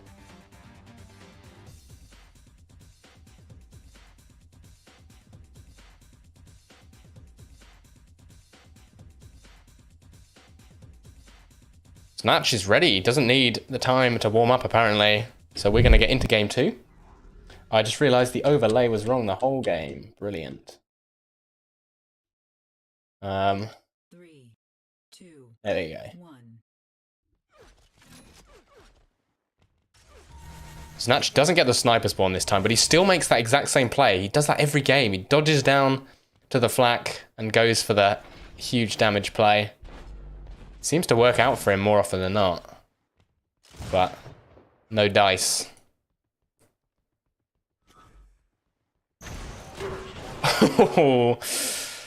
Whoopsie. And Rookie gets a... I was about to say a horrible spawn, but it might actually be a good spawn. Snatch able to get to the 100 though. And once he gets this health pack, he's going to be perfectly happy. The combo from Rookie is perfect though. And these rockets will net Snatch 2 frags.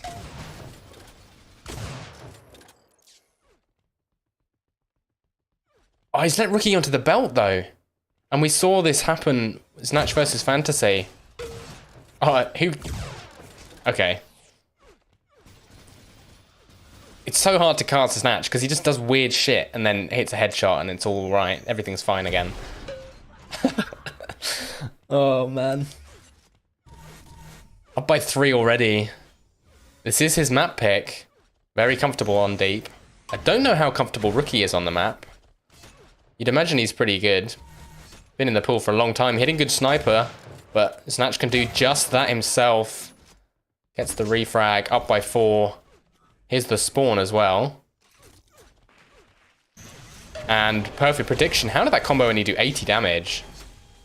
And the link gun damage from Rookie's mental. Already a killing spree, sub 2 minutes. Now Snatch has time to get over towards the belt. He should be picking this one up with ease. As long as he can avoid the tri-rockets. Oh dear. I assumed that Rocket would kill, but Rookie had got the vials. And surely Rookie goes down here. No! Dives through the rockets and actually Snatch isn't able to connect. But, oh. Rookie's all out of ammo. Snatch is still fighting this. The madman. And he's going to turn his back to Rookie to get the health.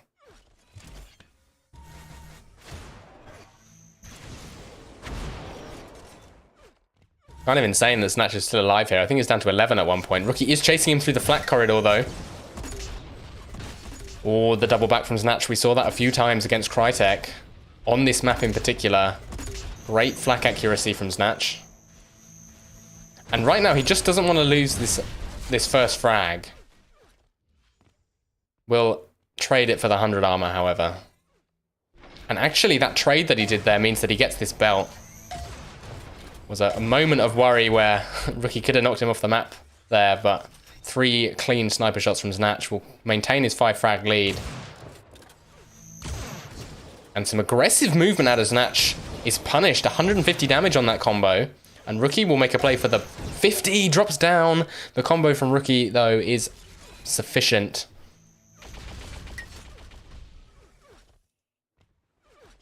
And at the moment, it feels like every time Rookie gets a frag on Snatch, there's armor available for him.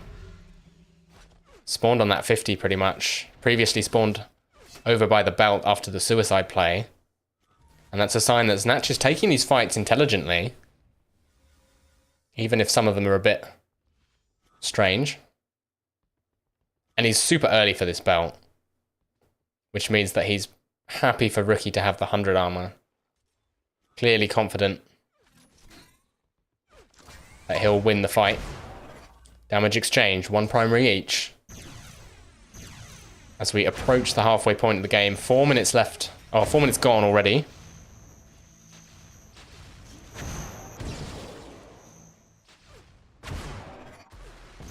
And Snatch not willing to fight with such low ammo, so we'll sneak out and pick up another shock rifle.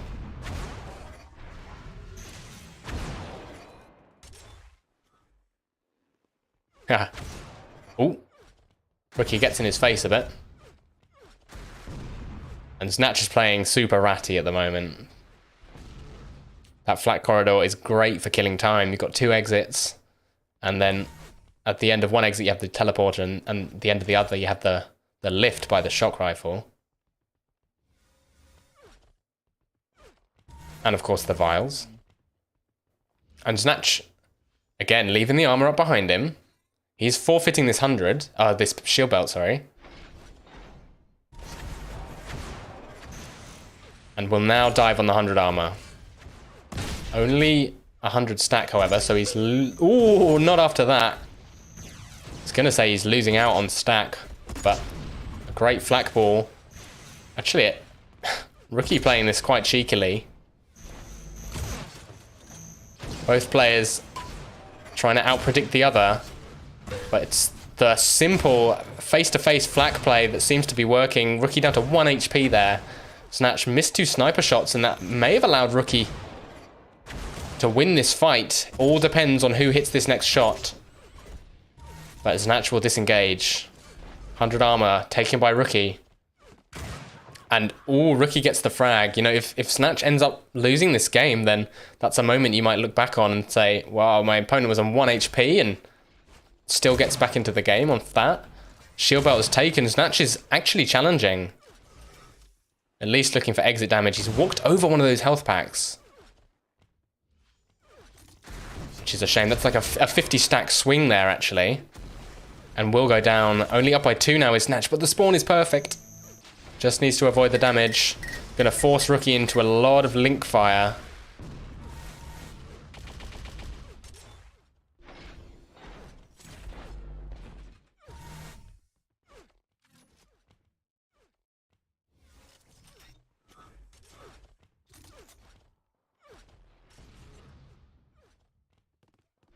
And Snatch, happy to just crawl around the bottom of the map like Gollum. Trying to bring his opponents down to his level. Oh, here comes Rookie. Narrowly avoids the flak.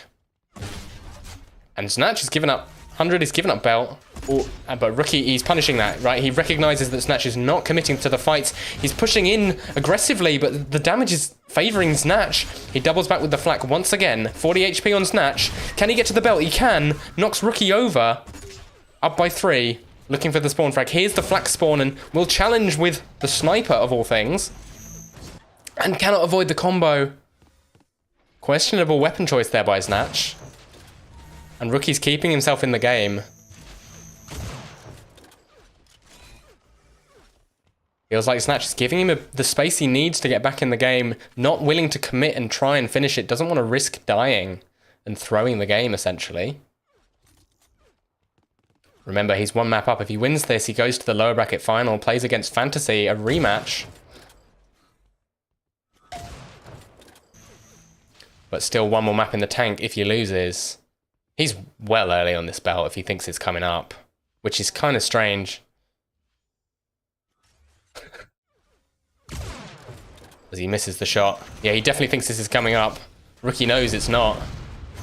But Rookie decides to... Oh, no, Rookie walks onto it. Messy fight. And that's just a timing slip up. Snatch clearly didn't have the exact time. Frag difference is only 1 now. And Rookie gets the 100 for free. Snatch hanging around by the vials. Rookie knows exactly where he is. He does have a shock rifle to defend himself. But he's trapped. Rookie still plenty of shock ammo. Plenty of guns in general. The combo's not too fruitful for him. Will drop onto Snatch's flank cannon. The rocket keeps him alive. He's going to go through the teleporter, the madman, and he hits the snipe, tying the game up. A minute left. Does not want to get 2-0'd for a second time.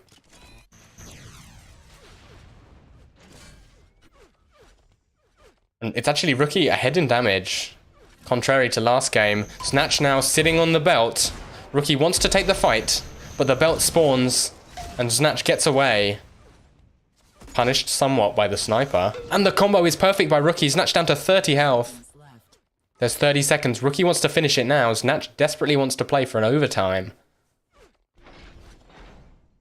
Oh, and Snatch making himself hard to hit. Oh, actually makes the dodge over towards the 50. Risky business. And he's going to challenge for the HP. Dodges over one of them. 13 seconds left. Snatch is literally on 1 health. Can he do the 1 health survival that Rookie did earlier? He's on 13 health. If Snatch spawns and hits him with the Enforcer, then he can tie up the game. But it's not to be. Crazy game.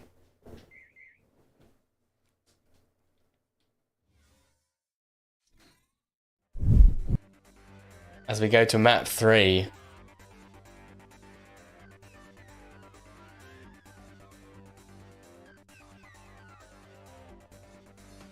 And Rookie taunting. But I'm reminded of what I said earlier, where Rookie had that 1 HP live and Snatch was trying to kill him with sniper, fails to hit the shot, and eventually goes down, and Rookie starts to build his lead. If Snatch loses this series, then that's a key moment for sure. And we go to ASDF, which obviously both players are very capable of playing well. But again, we're on NA server. Snatch doesn't need to be worried, but he's gonna have to play his heart out. It's currently 3-1 in maps to Rookie in the tournament, so you'd expect him to be feeling relatively comfortable, but at the end of the day, it's all going to come down to this map now.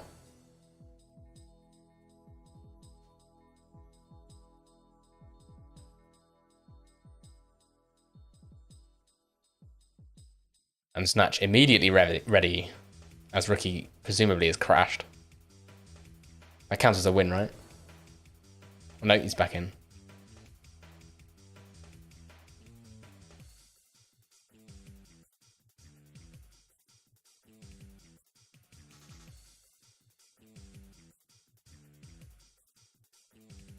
Oh.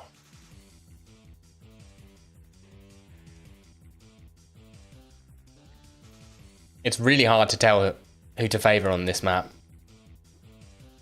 Because at this stage in the tournament, your experience, your veteran status becomes more and more relevant. And obviously both of these players are, you know, they are the veterans of their respective regions in some respects. So it's really hard to tell who has the edge.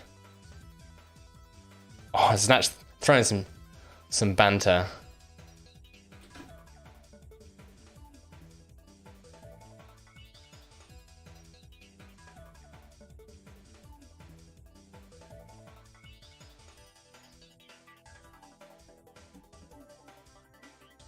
Anyway, Snatch super ready. Rookie ready's up as well.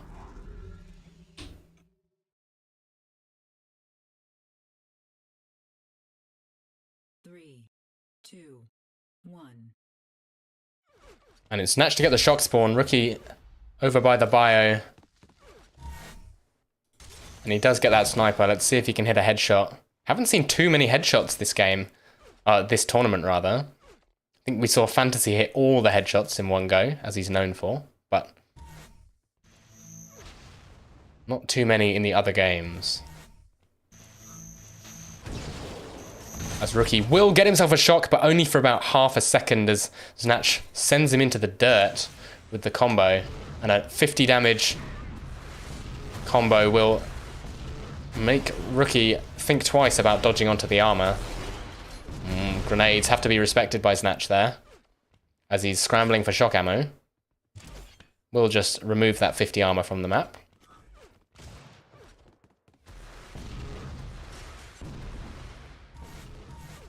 And there's actually a bit of a delay on this 100 armor, so Snatch can take the belt and then go and challenge. Or at the very least, do some damage. Rookie throwing some spam down. And we have a classic ASDF situation. One player on the top, one player on the bottom. Snatch works his way onto the 100. Is losing the damage trades, but not too big an issue.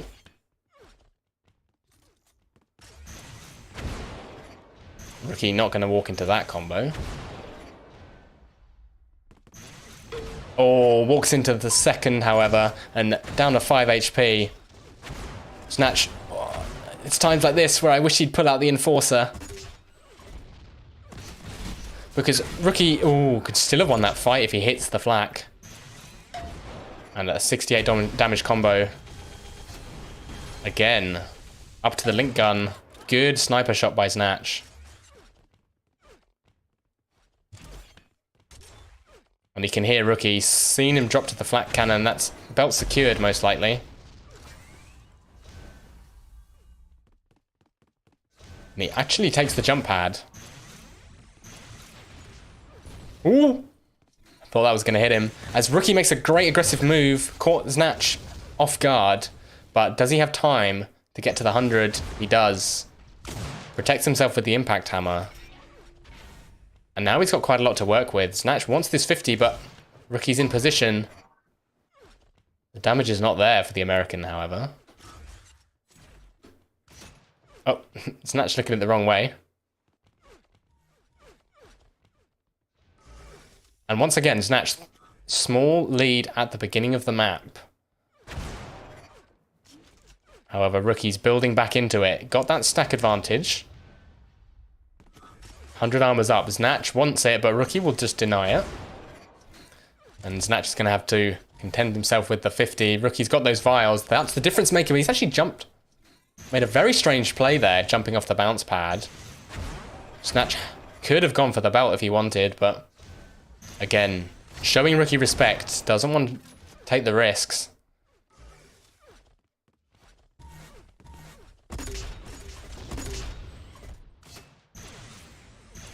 And Rookie slowly whittling Snatch down. He's actually making an aggressive move here. Oh, the combos are so big from Snatch. Rookie's not as low as I think he thinks. The sniper switch, what? How does that work? I mean, I tell you what happens to me there. I switch to the link gun and then I die. But Snatch just doesn't have that problem. And a perfectly placed rocket. Rookie strafing into that. And another snipe off the spawn. There we go. Here's the link switch. Must have heard me. Rookie as well. Caught off the spawn. Done a ton of Enforcer damage. And Snatch not connecting. Nearly surfs on that rocket. And this is a risky play from Rookie. Will pay off. I had a feeling that Snatch might punish it.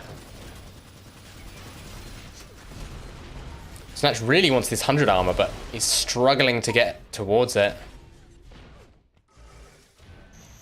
And kind of awkward. I personally feel like this is where Snatch's game is weakest, right? It's the situations where he's got to make fast decisions on which major item he prioritizes. Felt like he was caught between two worlds there. Couldn't decide if he was going to challenge the belt or challenge the 100, and ends up getting neither, but the damage is just too much to handle for Rookie.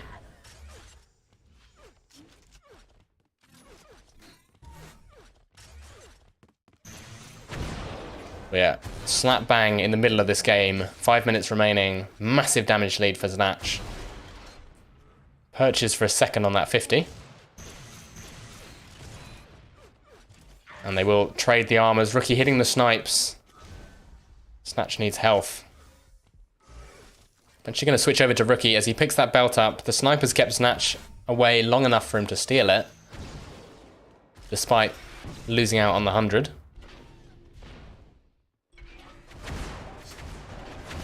Bit of a shock fight here. Most of the damage going the way of Snatch. Oh, Rookie starting to turn the fight around. This 100's coming up. Good snipe by Snatch, but he still needs a headshot to kill Rookie here. And the body shot is not enough to deny the 100.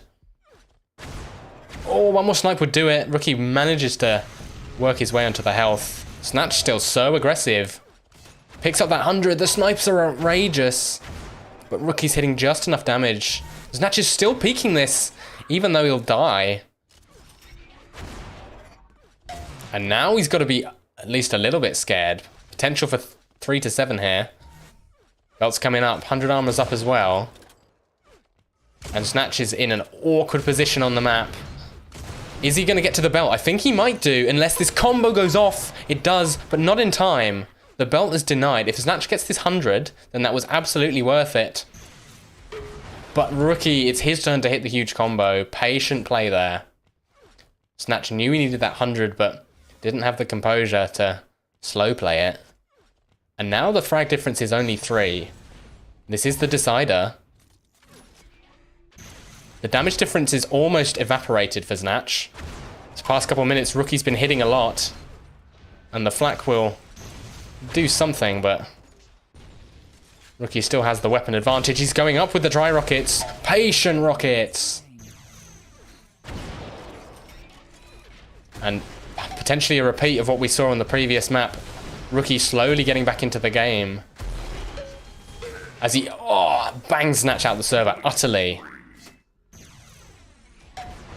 And a big combo picks Snatch out of the air. We're all tied up. 2 minutes 40 remaining. Belt goes to Rookie. He's got all the guns he needs. Snatch has nothing.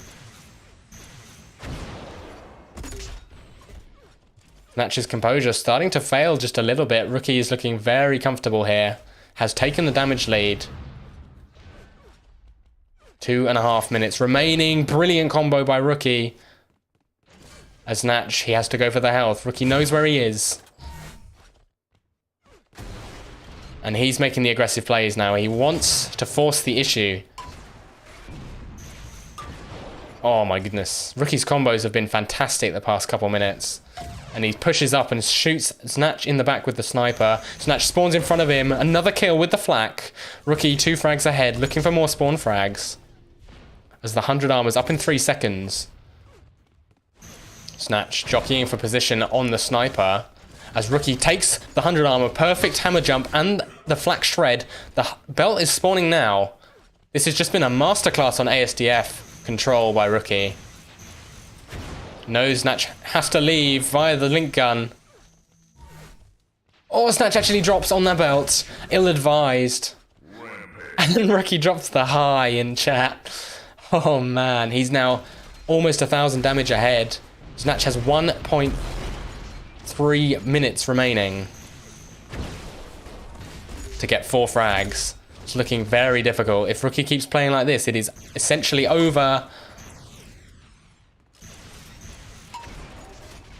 Good flak pause by Snatch, but he's fighting at such a disadvantage here. Up on the high ground, the teabag. Rookie feeling good about this map win.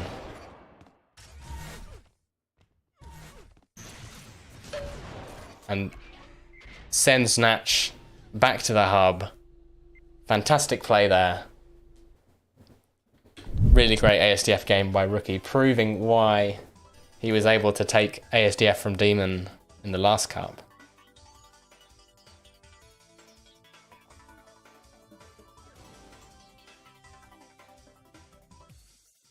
Yeah, these guys have been teabagging each other all tournament.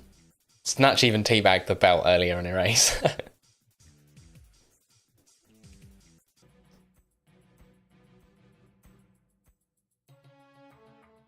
Yeah, Rookie rolling back the years, looking like It's 2017 on ASDF.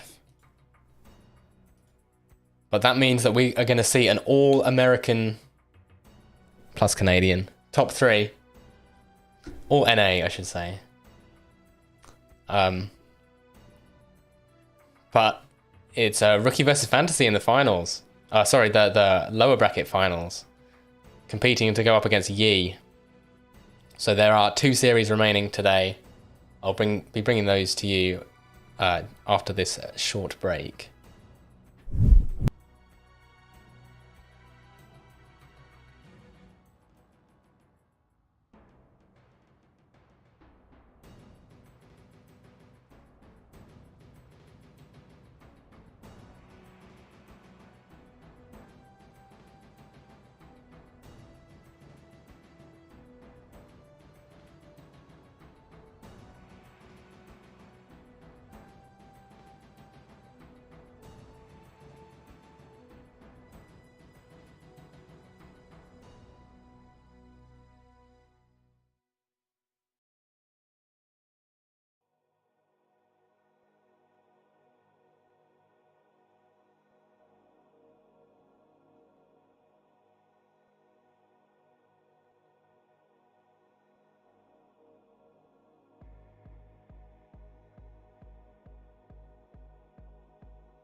Hello guys, I'm back.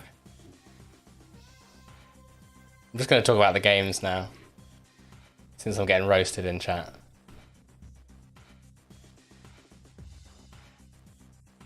Who invited this Dion guy anyway, man?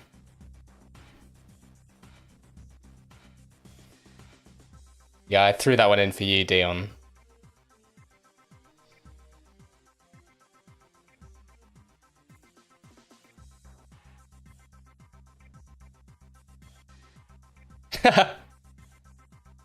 Rookie talking directly to the Swede.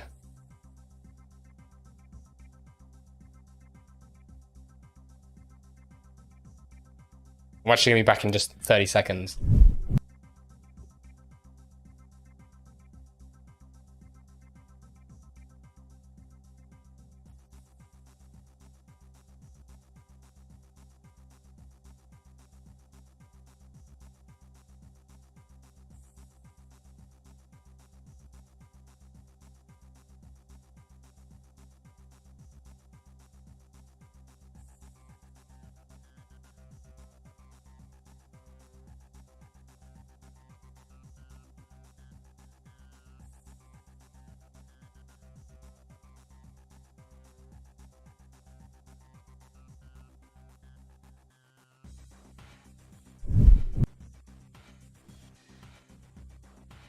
I've returned.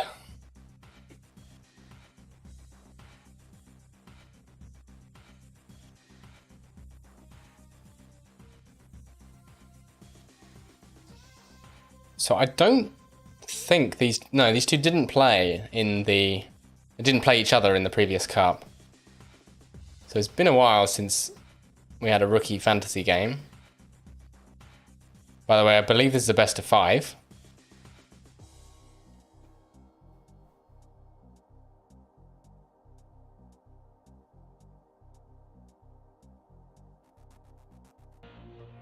So we get into map 1. Let's reset the HUD before I forget.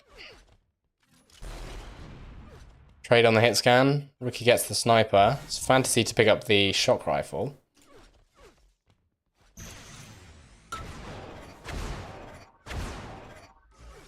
And Rookie hits that crucial sniper that's going to force Fantasy back. Fantasy realised a split second late that actually Rookie had an angle on him, but a perfectly placed combo. Oh, the sniper from Rookie is strong, and Rookie's going to be warmed up. It's been a couple hours since Fantasy had his games.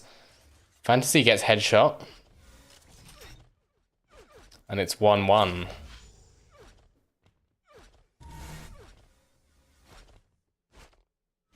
Ooh, fancy fail Fantasy. There's a bit of alliteration for you. And Fantasy's actually challenging for this belt, at least a little bit. Just wants some damage. Just trying to delay Rookie enough to get onto this 100, which works out. And he also gets a shock rifle. So honestly, pretty good trade there for Fantasy. Didn't have the shock in his inventory.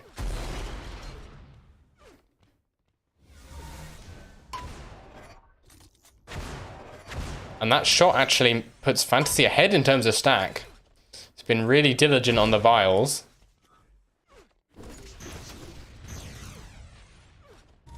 And we've got another classic Mythic scenario. Rookie happy to sit at the 25 armor. Big combo from Fantasy, but he's not getting any follow-up damage. I mean, had a feeling Rookie was going to dive in there. Fantasy just able to get the flak he needed. And the 50 is available for him. That's going to allow him to get at least up to spawn health. And that snipe is the cue for him to push. Gonna go in with the sniper there. Favouring the burst damage over something like the link gun. But here comes the link. Rookie does not have the guns he needs to defend himself. And acting like he has the 2K4 link gun, shield gun out there. But Rookie is maintaining his grip on this 100 armor. Admittedly, didn't get much out of that last one. And it seems definitely to be on the back foot here in this fight. Fantasy pushing and pulling him around the map.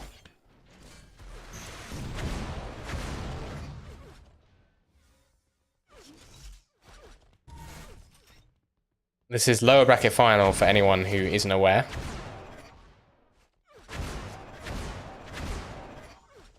And it's a awkward shock fight over the belt. Fantasy's out of shock ammo, but he's got good high ground position with the rocket launcher. Both jockeying around the belt. Rookie eventually will land on it, but not before Fantasy's done a ton of damage. Still anyone's fight here will eventually go to Rookie. And the spawn from Fantasy is potentially good, potentially bad. Turns pretty bad pretty quickly for him. And whoa, what a combo. He just knew Fantasy would die for that teleporter entrance. And while honestly it looked like Fantasy was ahead in terms of the duel game, Rookie's brought it back. Felt a bit like Fantasy was playing the map better.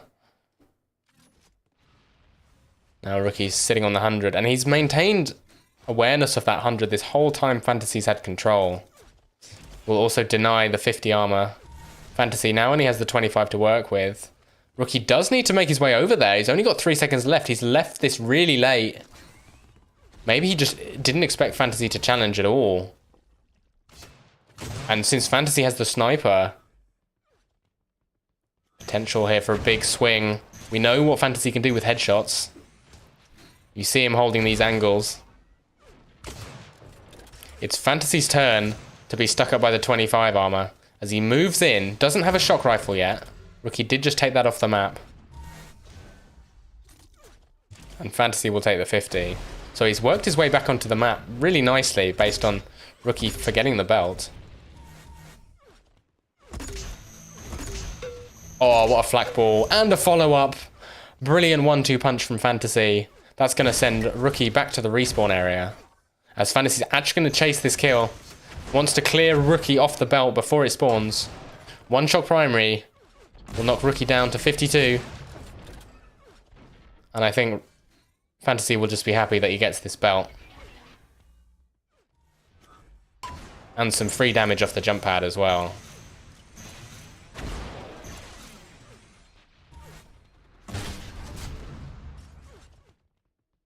Opts to leave the 50 up. So he's got that in the back pocket if he wants it. Sniper shots traded, that will obviously favour Fantasy with the bigger stack. He's got loads of vials as well. The 100 armor's spawning. Rookie's worked his way into a good position for it, actually. And will win that over Fantasy. 50 armor is up. And it's Fantasy with the damage lead. Which, if your Rookie, is kind of scary. Because what you might expect is that Rookie would have to lean on his aim a bit to take a game of Fantasy.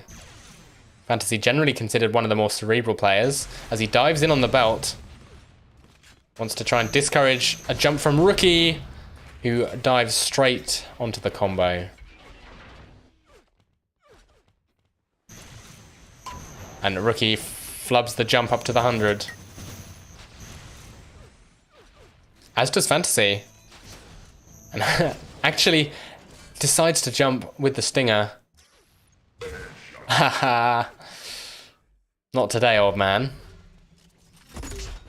And a perfect flak bomb as well off the spawn.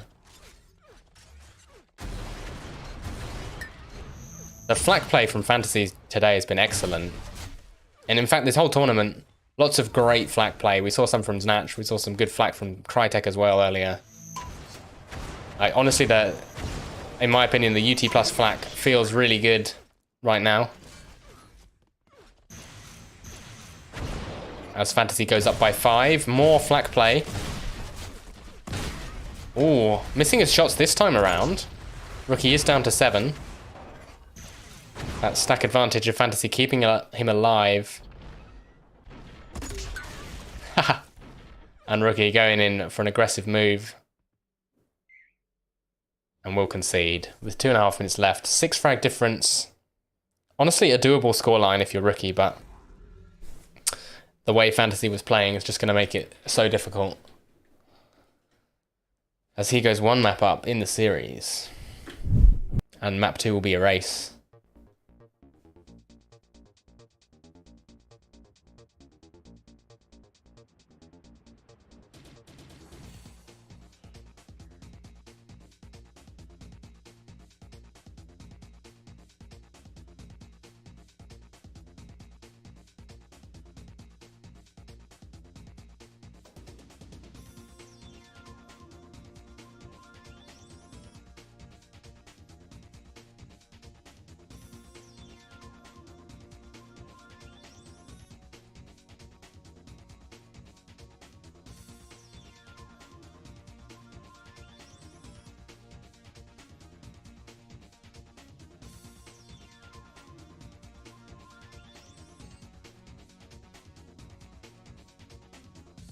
All right, quick ready up from both players. Getting into map 2. Potential for a long series here as it is a best of 5.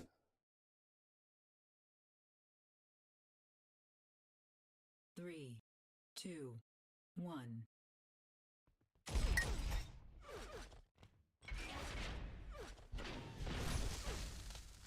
Bit of a weird pair of spawns there, although in the end works out. As Fantasy doesn't hit the headshot onto Rookie, nor does he hit the follow-up.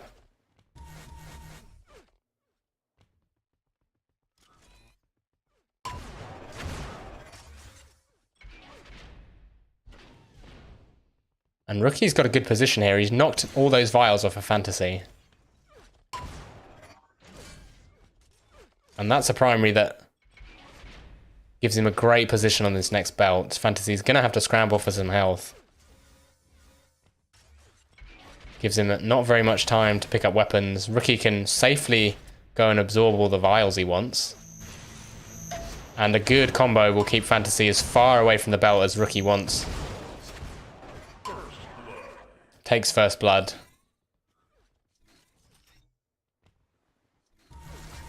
And belt is slightly delayed. Fantasy does get a shock rifle and 100 armor though. And 3 quick primaries. That belt is all but gone.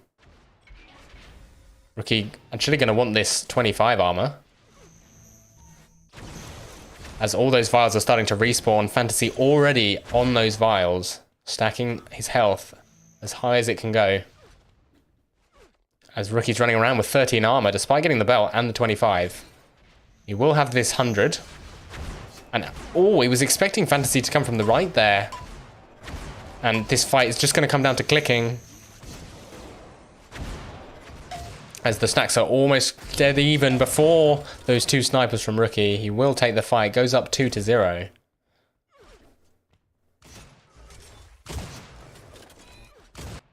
Oh my god. Of course, Fantasy just waltzes in, hits 3 snipers. This belt is slightly delayed, which...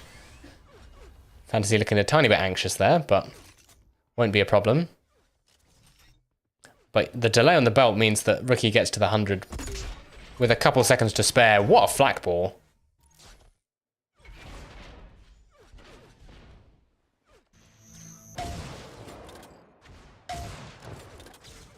And more exquisite sniping from Fantasy here. Looking for more flak balls. Secures himself the 100 and doesn't headbutt those grenades, which is always good. Aggressive play here from Fantasy. If this doesn't work out, then Rookie can get to the 100 armor. Fantasy actually boosting him over there. Rookie has exactly 42 health. Will go down to 1 shock primary. There you go. And Fantasy will equalize.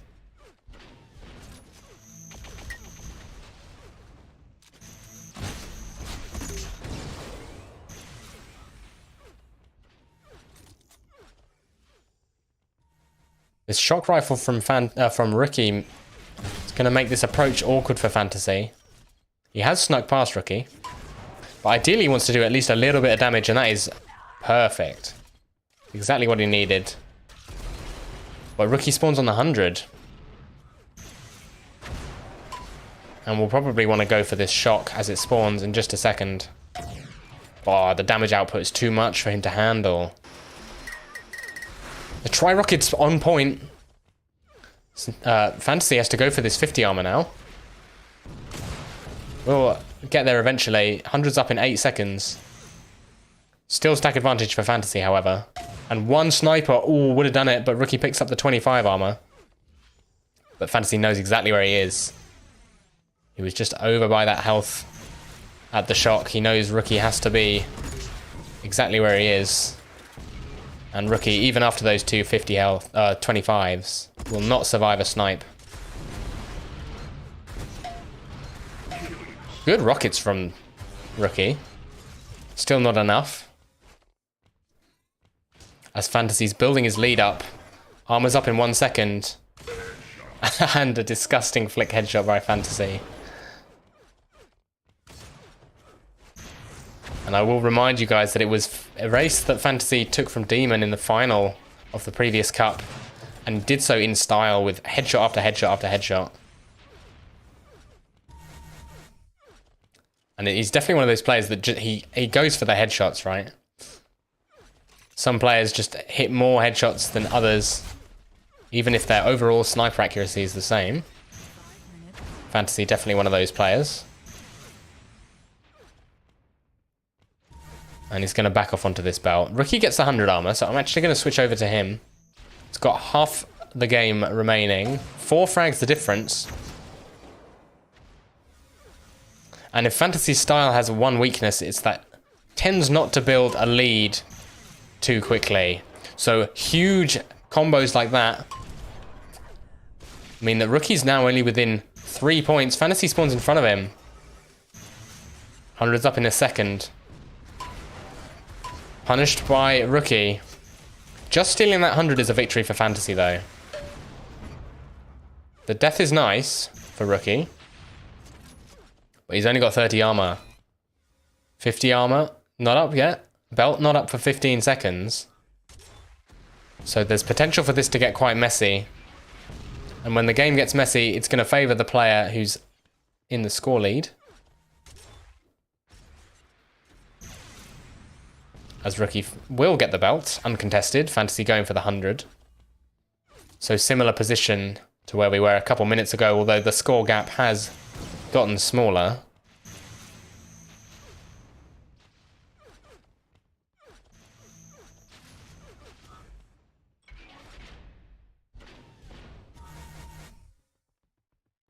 Rookie realizing that he needs to stack up some vials. But he's playing it very passively, giving a lot of respect to Fantasy. He's set himself up nicely here. He's cornered Fantasy in by the link gun. And any damage he does here is excellent. Can afford to take a bit of damage himself, because he's got that 100 armor behind him. And is actually going to fight it a bit more aggressively than Fantasy perhaps realized. Good sniper shot by Rookie. That puts a lot of pressure onto Fantasy, and he avoids the combo as well. This belt's up in 3 seconds. And Rookie will win it. Fantasy dodges down onto it, does a ton of damage. Actually, Fantasy got the belt. Rookie must have walked over the belt, or maybe the tri-rockets bounced him over it.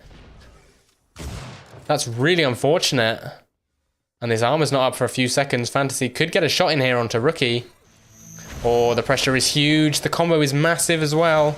And Fantasy, he's knocked Rookie up by the window. I think that's the first time I've ever seen anyone stand on that ledge. And it was entirely accidental, as Fantasy is going to clean up this next kill with the link gun. And that fight by the belt, it's not something you would normally expect Fantasy to do. Massive headshot. But he took the risk. And it paid off. And that's the kind of risk that can just win you a game outright. Kind of broken Rookie's resolve here a bit, as he's just going to clean up the spawn kills. Rookie down to 3. And even with hitting nice sniper shots like that, it's not going to be enough to win this game. 2 minutes left, 6 frags the difference. And yeah, Rookie not happy about the fact that he missed that belt. Calls the GG, and we get another point on the board for Fantasy.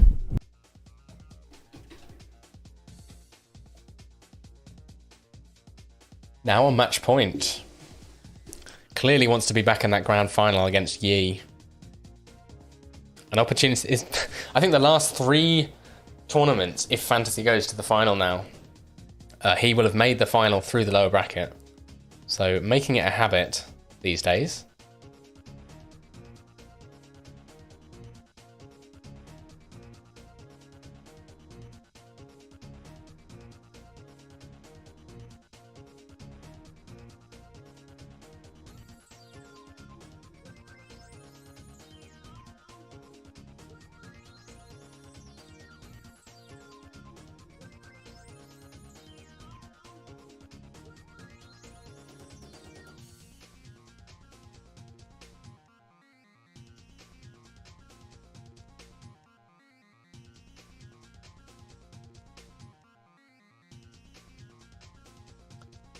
And map 3 will be deep.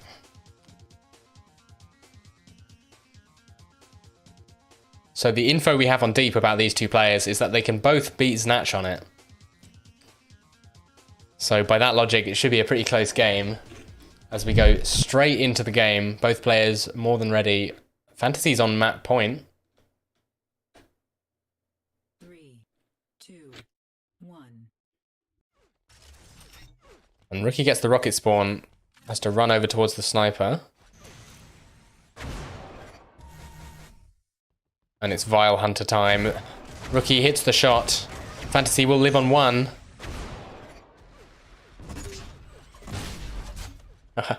Rookie narrowly avoiding another massive flak secondary that Fantasy was hitting all game on Mythic. And the health will go to Fantasy. He's still super low though. And Rookie will just pick him off with the shock rifle. 50 armor goes to Fantasy though, and the snipers that he's been hitting all a race have been so influential on the outcome of the match. Hits another 3 in a row.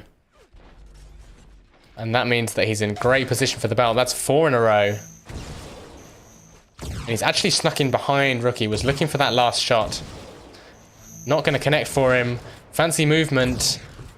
Rookie will just back off onto the belt, however. And Fantasy will have to run to the 100 armor. He actually dodged over one of those health packs. Unfortunate. Or perhaps it wasn't up. No, it wasn't up. It just spawned.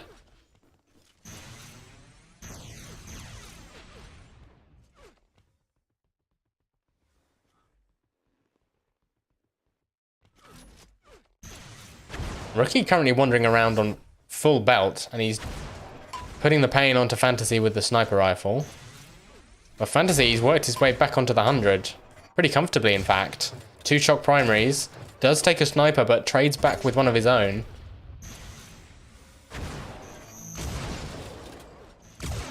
And this is a really protracted and messy fight here. Fantasy, he's going to go up close and personal with the flak cannon.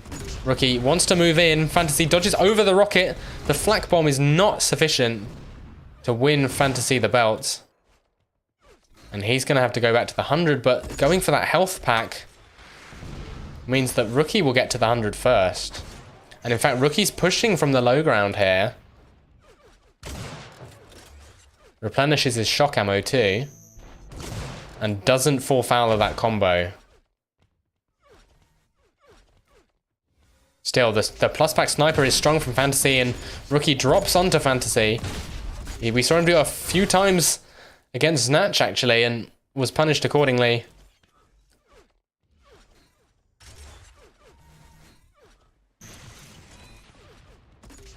And it's Fantasy to pick up the 100. Immediately evaporates that armor with a combo, though.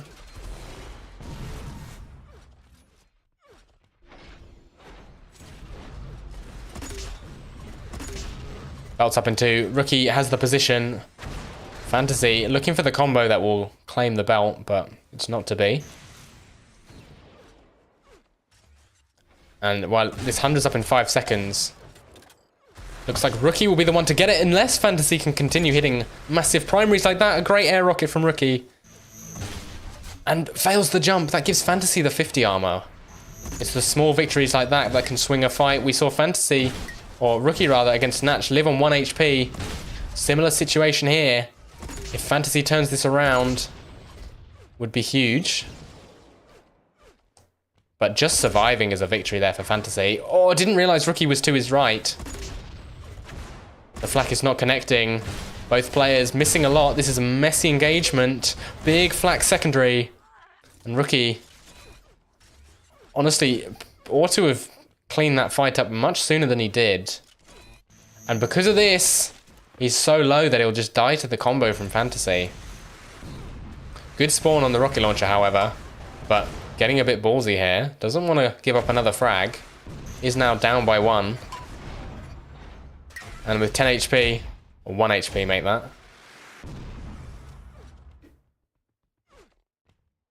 And it's again Fantasy with the damage lead. Seems to have been that way the whole series. Fantasy clearly feeling his aim. So much so that the random shock secondary will take Rookie out.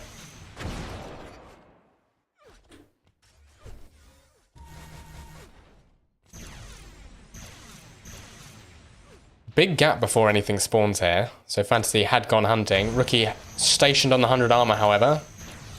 And using that shock to defend himself. No combos popped by either player, conserving some ammo. And stacks are almost dead even now. As Fantasy backs off onto the belt. Good positioning here. And no damage found by Rookie. And you see Fantasy prioritizing the health files, building that health stack very consciously. And I'm not really sure what Rookie's hoping to achieve here. Apparently it's huge flak damage, but Fantasy's perfectly capable of doing that as well. And this seems like a fight that Fantasy will struggle to lose unless he walks into this flak. Still giving Rookie the respect he needs.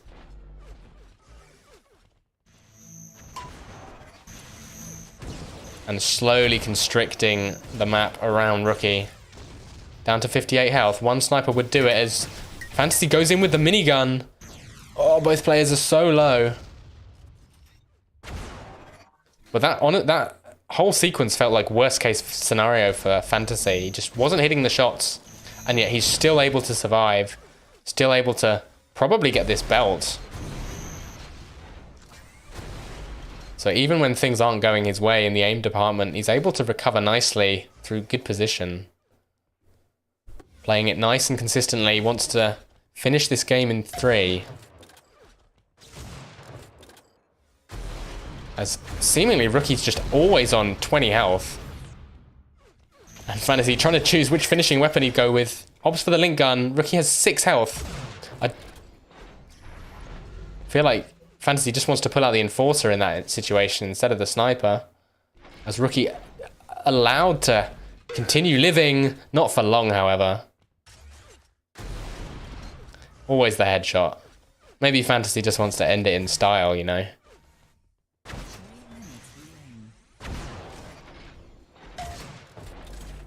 And now Fantasy just going to take the close engagement. Kills Rookie up close with the shock. Spamming some spawns. And Rookie seems a bit stumped, if I'm honest.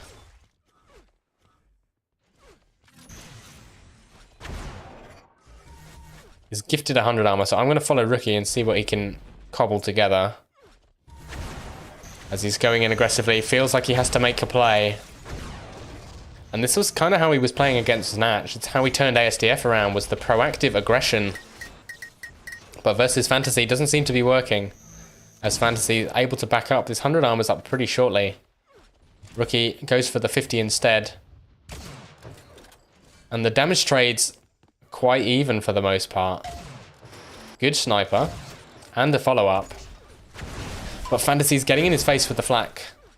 Rookie has to respect it. 2 minutes left, 4 frags to go. Still doable on deep. Plenty of time. But he does need that first frag. And the first one is always the hardest. Right, over the belt.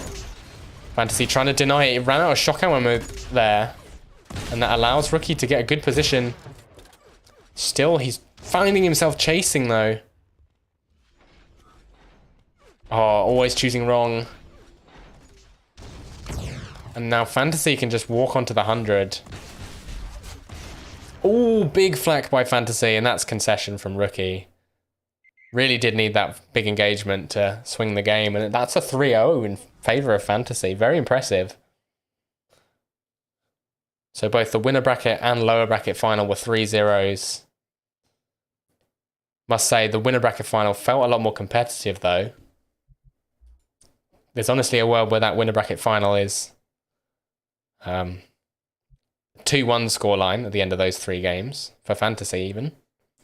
But really did feel like this lower bracket final was all Fantasy.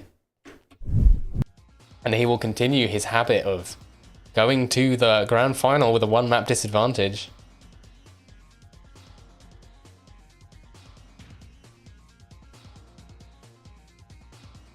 This time, however, up against Yi. Previous 2 cups, he was up against Demon. 1-1, lost the other.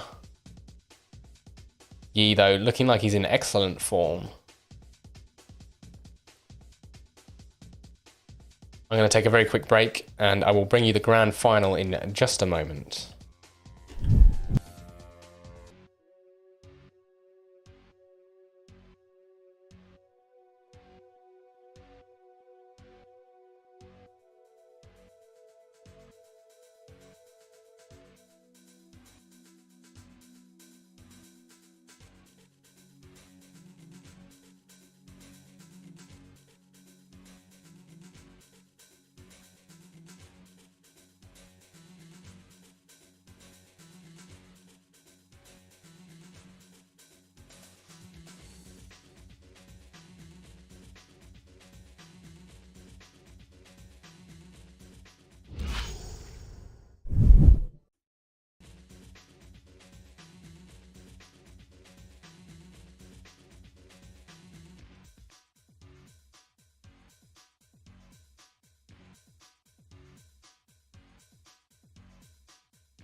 Alright, welcome back, guys. We will be getting into the final shortly.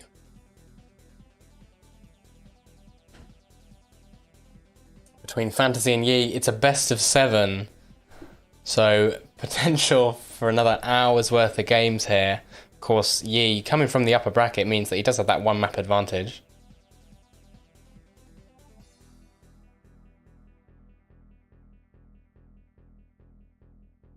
And Fantasy is ready. Yi as well. I think he's been idling in a server with J-Chills, so he'll be pretty warmed up. Alright, that's the last time we get to make that joke. As we get straight into map 1, we're going to play all the maps except Coma, assuming, that is, we go to all the maps. Yi needs 3 map wins. Fantasy needs 4. And it's a feisty first 10 seconds. Fantasy with the sniper. Doesn't connect. Let's change the HUD quickly. And I missed first blood. Sorry, guys. The HUD is more important. Fantasy got it with a headshot. You've seen tons of those already. And he will get the refrag with the link gun. All the damage going the way of Fantasy by the looks of things.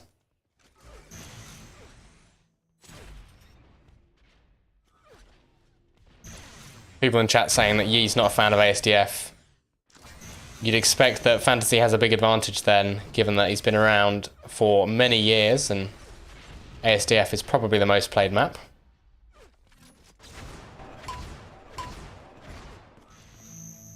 At least in officials, that is.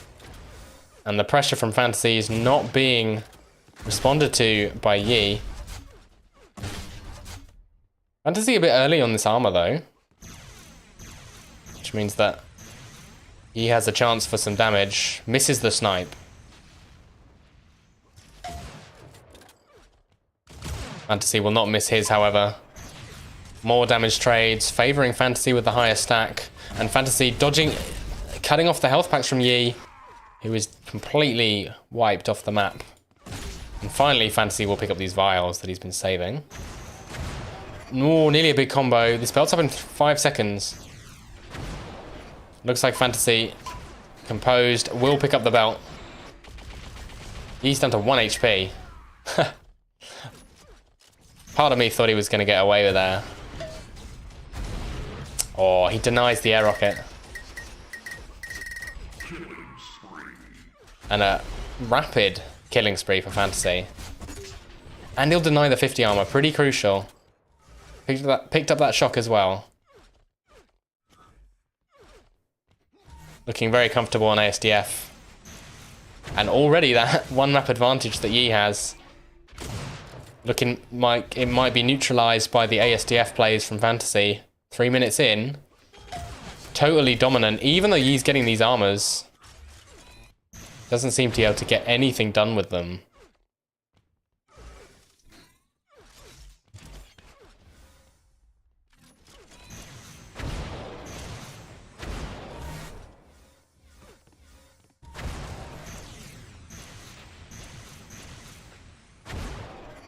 That's good positional play there by Fantasy. If you ever want to learn how to take belt from someone who's sat at the 25 area, that's how you do it. Nice and safely. Yi making the dodge around the back of the 100. Gets himself trapped, but will escape. Oh, not for long. The headshot from Fantasy is filthy. Flak does some damage, but not all that much.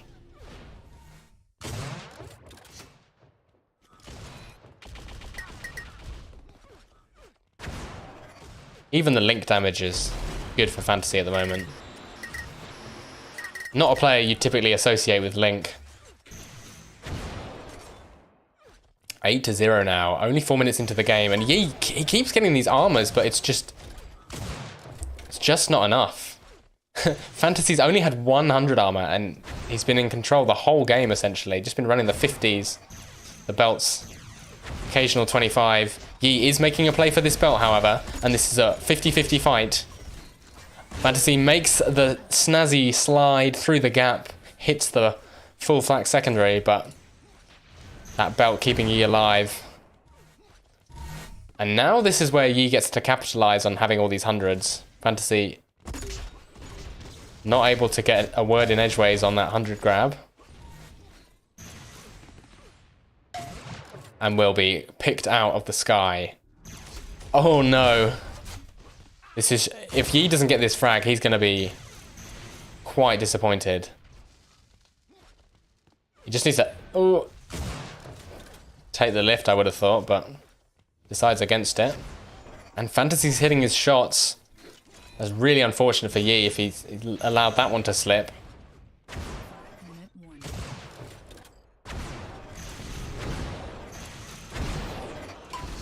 And Fantasy pushing in with the rockets. Now, I'll ask you this. When you saw Yi spawn next to Fantasy, did you expect that he would be the one to get the kill? Because you'd think not. Yi now hitting the primaries, and this is what we saw him doing earlier against Fantasy. And also against Inceptos. Just having super strong primary aim. And this game is not yet out of reach. Still a 7 frag difference. Only halfway through the game, and we saw Yi make 2 comebacks against Fantasy. One of similar magnitude on Erase.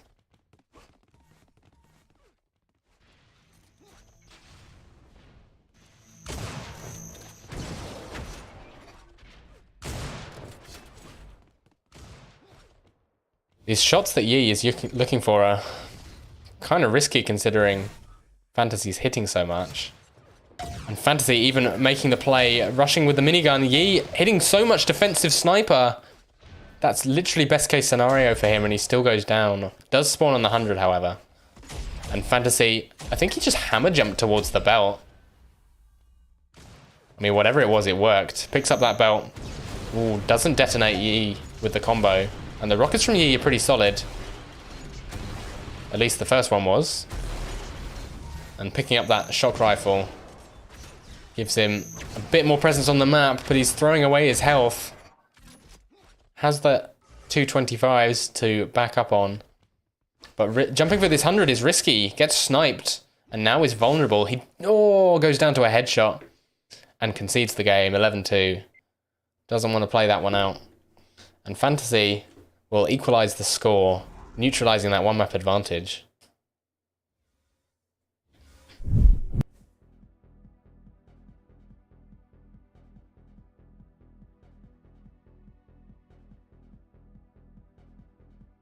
So we're back to a best of 5 game state. And that's the first map that Fantasy's able to win against Yi today. Was 3-0'd in the upper bracket final.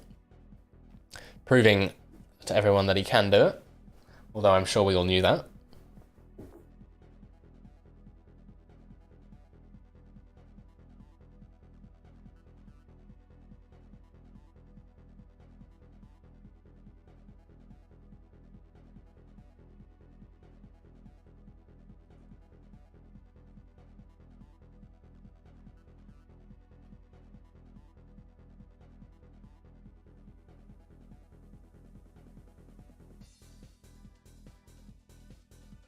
Instant ready up onto Mythic, so we'll get straight into game 2.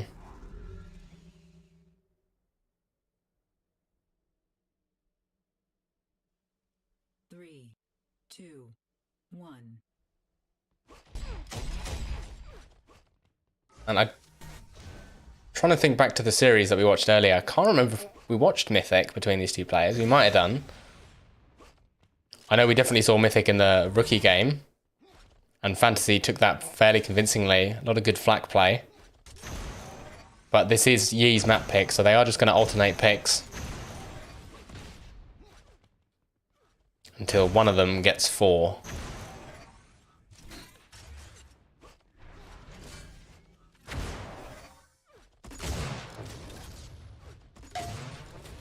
First 100 goes to Yi. He hits the sniper as well, so that puts him in good position for the belt, especially after all these vials that he's sunk into himself.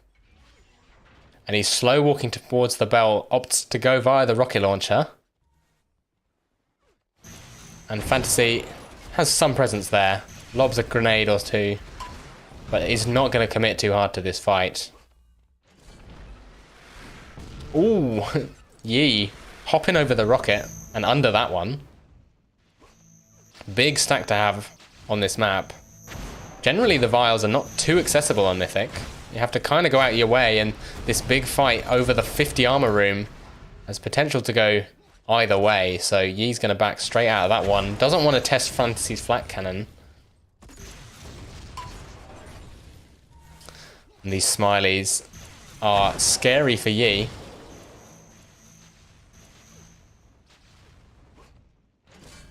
There we go, back up to 150 armor.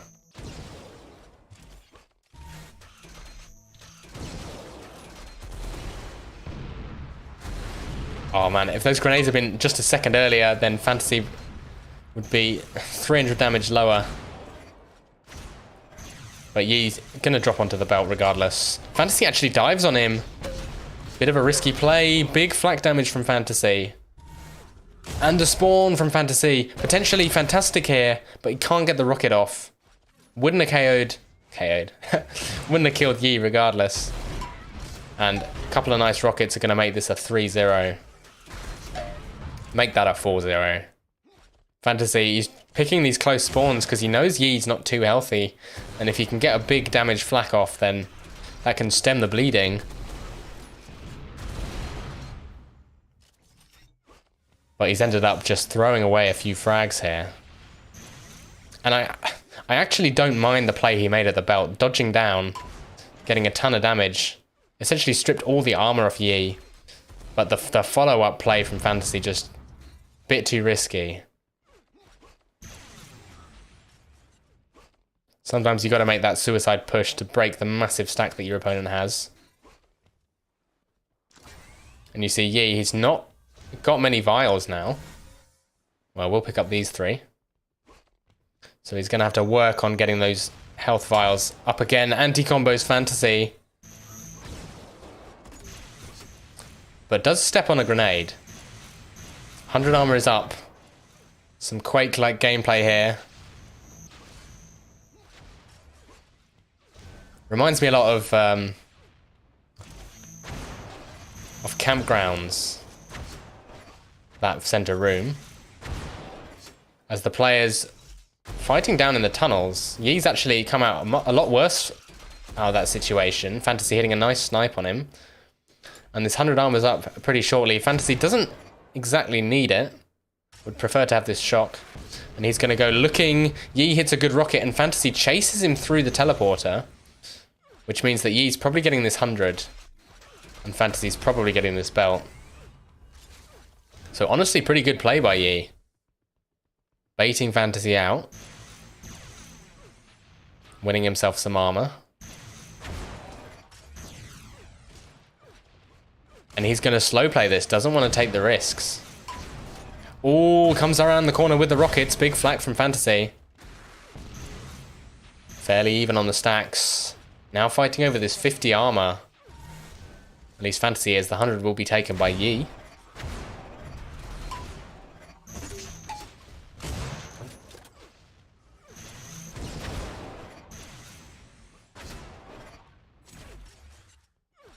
But still, no frags in the last couple minutes. Damage pretty even. More armors for Yi, however.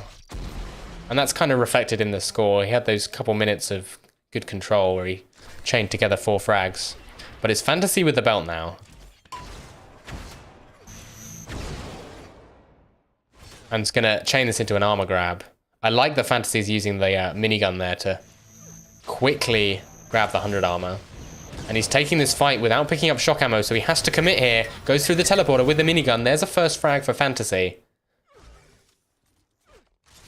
This 25 will take him back up to 100 armor. And he wants this shock, which he forewent earlier on for damage. Ended up paying off.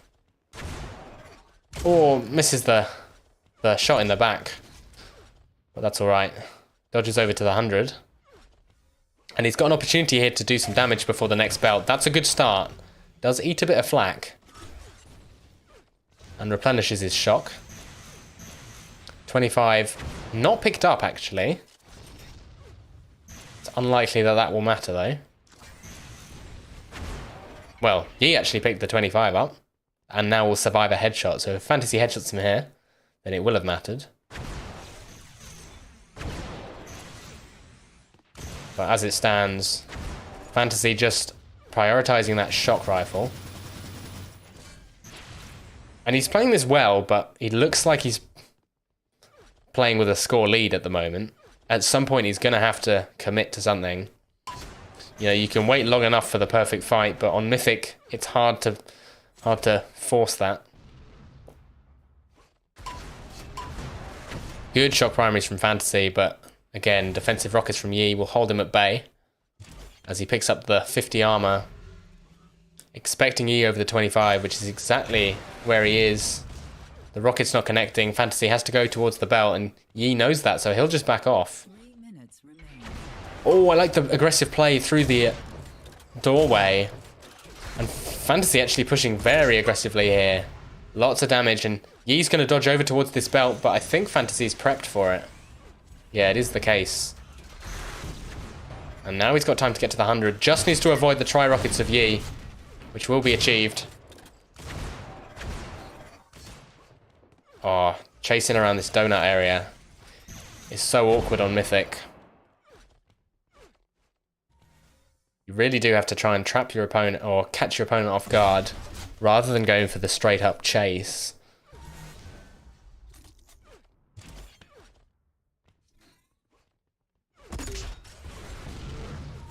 But with 2 minutes left, Fantasy is not eating into this lead despite getting all the armors. Yi's playing it defensively very well. Hundreds up in 1 second. Belt as well in next 15. Fantasy's making the play. He's got the 100 up. He's going to go through the teleporter. He knows where Yi's going, but Yi doubles back. Oh, misses the minigun jump. But the flak is perfect. Everything's up on the map, however, and Yi's just going to jump onto the belt. Fantasy knows this. He can trap Yi in the corner here, which is potential for another kill. 2 minutes left. Oh, favouring these minigun jumps, but they're not treating him kindly. Big combo. 100 is still up. Yi doubles back with the rockets. Big rockets from Fantasy. Yi is down to 46 health. He surely will go down here. As Fantasy gets himself onto the 100. Ooh, a second there where he was vulnerable to the shock primary. Picks up the health. Picks up the shock. A minute left. Yi is still one-shottable with the shock rifle. But Fantasy's movement is failing him. He catches Yi down below. Just needs to hit one shot. Yi down to 19 health. Fantasy switches away from the flak. And he's on 3 himself. Still hits the sniper. The 50 armor's coming up. Fantasy needs the health. He needs the belt as well. But Yi's going to get that 100. Belt will be up in 2. Fantasy safe for now. But again, he has to push. Yi got the shock rifle as well. So it's a reset. This frag is not going to be any easier than the last one. If anything, it will be harder due to the time limit. 30 seconds left. Tri-rockets loaded by both players. This could be it. Whoever gets this kill has a good chance to win the game. 100 armor picked up by Fantasies, up to 150. He's really going to have to make his push now. As he spots Yi down below, 10 seconds left. Having to thread through these combos and... Oh, missed the teleporter. Loses his last opportunity to chase the game. Oh, Yi down to 39. Very close one. Actually, Yi had the damage lead there.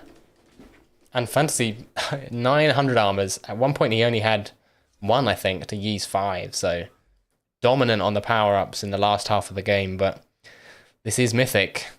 And Yi is exceptional at running a lead on this map. So, he goes up 1 more map.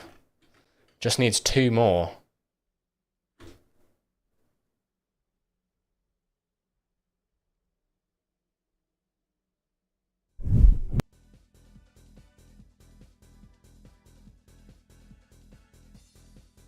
Again, we can only assume that the players pick their best maps first, so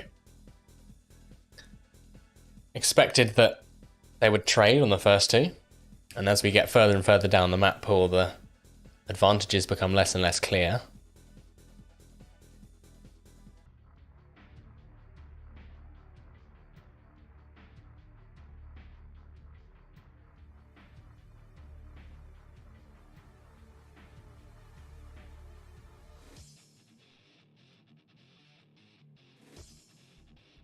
Readied up already, straight back into the game. These players are more than warmed up by now. And that's, well, I would have said that's a potential advantage for Fantasy, having just come from the lower bracket. A bit warmed up against Rookie with a feel-good series, 3-0. But we're 2 maps deep already, so Yi will be warmed up himself now. Oh. Wow, great snipers from Fantasy. Yi down to 51. And again, we have a situation on Deep where the players, they spawn, they get that 135 stack because of the vials, and they survive the 2 sniper shots on 1 HP, but I don't think Yi's going to survive for much longer there.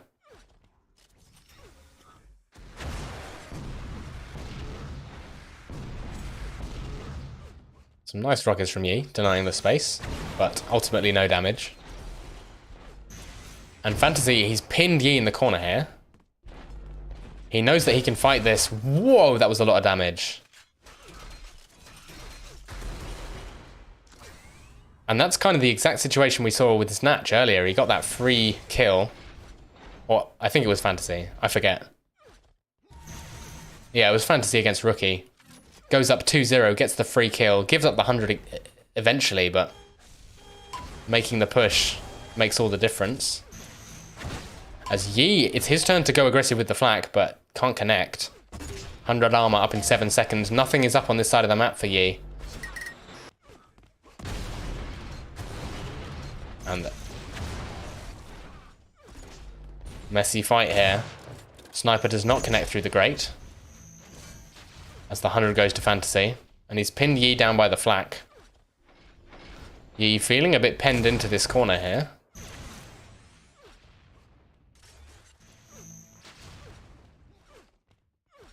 Massive damage difference as Fantasy hammer jumps over towards the belt. Not going to risk Yi getting there via the sniper.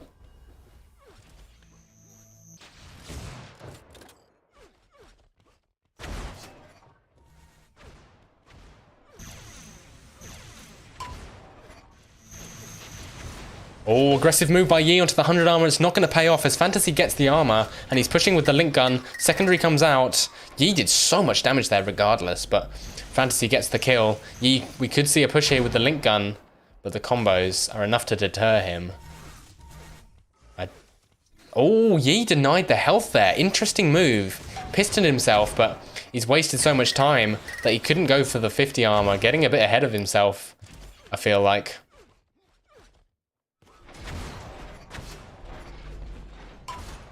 Maybe a bit too smart for his own good there. As Fantasy not going to catch him out of the air, which means he loses out on the 100 armor. And Yi could kill him here as a result. Oh, beautiful air rocket. I don't know how Yi took so much damage though. Must have taken some self-damage.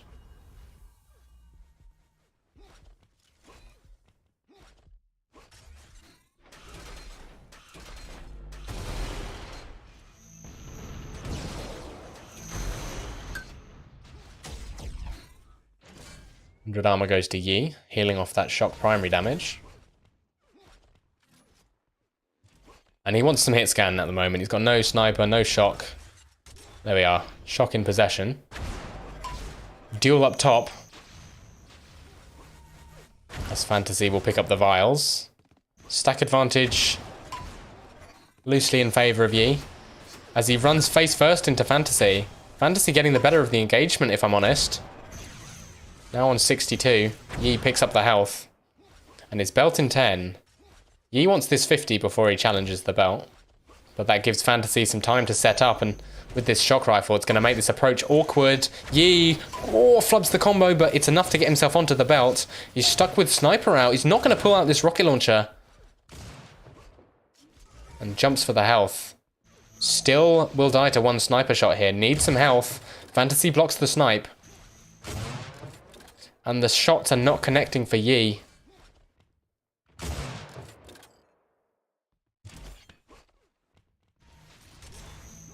It's Fantasy looking in much better shape on deep. It is his map pick after all. And it was deep that Yi won against Fantasy earlier, I believe.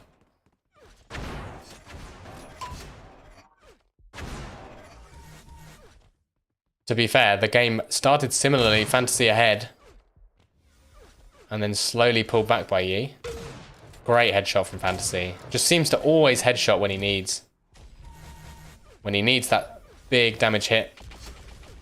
Or when his opponent picks up an armor. And as long as he can avoid getting hit here, he's got this belt on lock.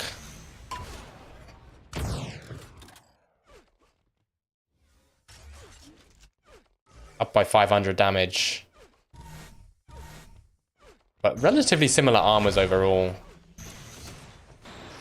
And that's kind of testament to Fantasy's cautious style. He's not overextending to try and deny the small armors. And he doesn't need to be fair to him. Currently out-aiming Yi fairly nicely. Awkward fight though, and telefrags him. The chat binds are spammed. Yi not going to walk into that spawn kill combo, however. And for the most part, players this tournament have been very conscious of the spawns. At least once we reach the top 6. I'm going to switch on over to Yi. Onus is on him to start bringing back this game. We've seen him do it twice already in the first series. Has yet to make an epic comeback in the final itself.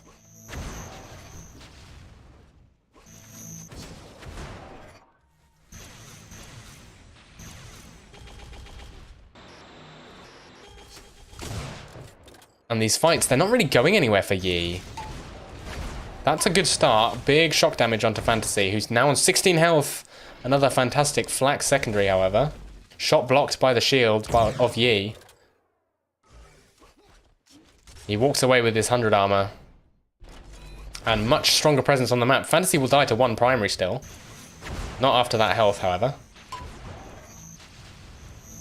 I don't know why Yi's using Sniper here, but it pays off. And a great spawn for Yi. As long as he can finish the kill off. Man, Yi, he feels like he's behind in this game, but he's still got sick aim. Especially with the shock and the sniper. Ooh, going hunting. Trying to deny that shock. And a bit of damage will scare Fantasy away. Yi can also take this 50 and aggress if he likes. In fact, he's going to leave the 50 up behind him. He's got that as a fallback plan. The shock primaries are strong. Just needs a couple more hits. Fantasy down to 10 HP. Yi knows he wants the health bubble.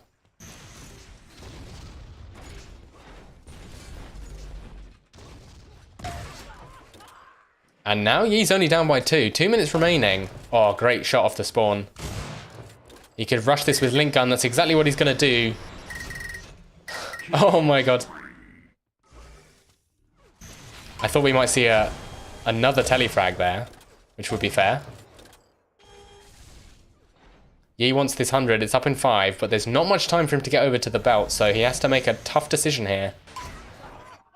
We'll just KO Fantasy over by the shock. And Fantasy spawns at the sniper, so he will get to that belt. Let's see. Could be Yi's turn to hit the headshot that denies the belt. He knows Fantasy has sniper. We're all tied up. Minute and a half left. Yi is one map up, may I remind you. And he's currently hitting like a truck.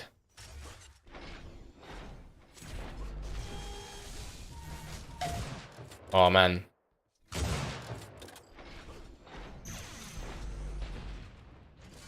$100 armor picked up by Fantasy, who now has the better stack. He's making an aggressive push here onto Yi. Yi could go down here. The shock primary's outrageous from Yi. Survives on 6 health. And now Fantasy down by 1 with a minute left. Yi is still so weak. No health to speak of. Even the vials are taken. Fantasy's chasing him. But he can't go around the corner while Yi still has a shock. And the health packs are available. Fantasy had to vacate the area to ensure that he got the belt. And Yi's able to reset. Was down to 6. Good recovery. 30 seconds left. Fantasy making his final push. I'm going to switch over to his point of view. As Yi takes the lift. Fantasy expecting him to double back there. And he's making a lot of noise. Yi's going to know exactly where he's coming from. And he's running. Tail between his legs. Combos being thrown behind him. And a good combo will leave Fantasy at 68 health. Big shock primary from Fantasy. Entering the fight. And a second. 53 damage. Make that 73. And I think Yi's clutched it. Oh, what a close game. And Yi goes up on match point.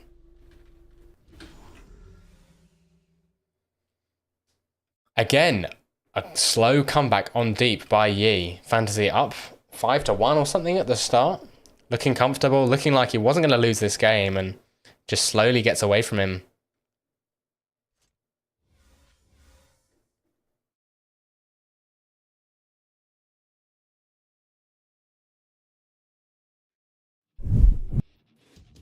Oh, I'm losing my voice a bit, but that's all right.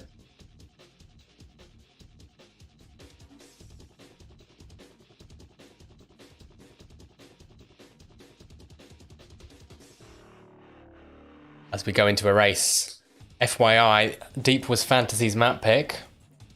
Clearly felt confident on it, and he looked good for the first half.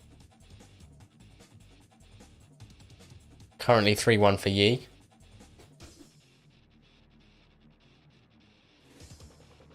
And players immediately ready, getting straight into the game. This is match point. If Yi wins this, he wins the tournament.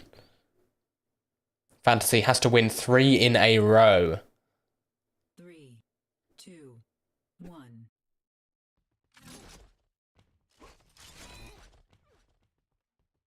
Oh, a horrible situation for Fantasy. Doesn't want to risk it. And he grants us the enjoyment of that Impact Hammer bug.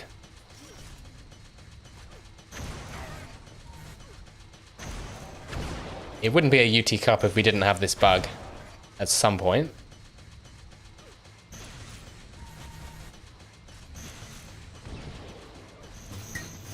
Playing for the first 100. We'll go to Fantasy. And Fantasy, I'm noticing, is one of the only players that uses the minigun.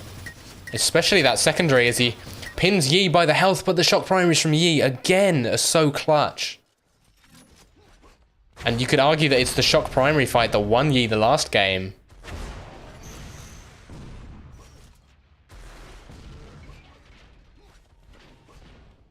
Seems that no matter how much you nerf the shock, you can't nerf the players who use it. Missed combo by Yi as Fantasy applies tons of pressure with the minigun, and that's exactly what the weapon is good at. Yi not expecting a minigun push there. Didn't really have the options to break the line of sight.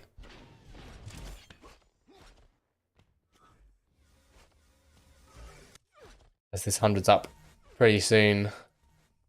Fantasy stacking those health files. And you notice he pushes out forward of the health files to get the peak, and then he walks back over it. And it's the little things like that that Fantasy is so good at. Sniper shots on point for Fantasy. And a third. Yi down low. Fantasy, that 50 armor was not up for him. And he doesn't really have time to go back for it. Yi still will die to one shot. So he's not going to challenge for this belt. And actually isn't even going to challenge for the 100 armor. Given that he already had the 25.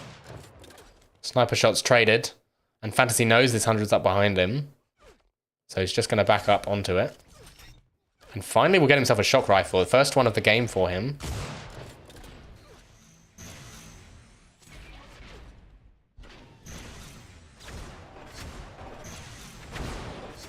Or shock primary fights favouring Yi as they have done all series. Fantasy down to 55 health despite the big stack advantage going into that fight. Eventually Yi forced to back away. He's on 30. One shot will do it for either player. Armor's up in 2 seconds and Fantasy goes down on the stand. Oh, even went for the spawn on the refrag, but Yi punishes it with some good aim. Up by 3.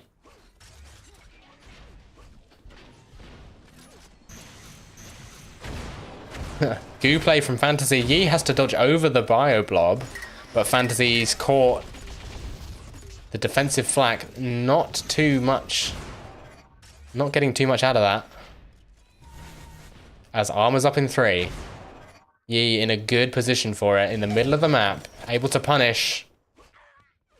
And he could chase this if he wants. Instead, we'll take the 100.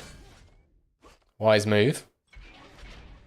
And now he's going to play the exact same situation, but instead he'll take the 50 if he needs it. As Fantasy is trapped in the belt pit.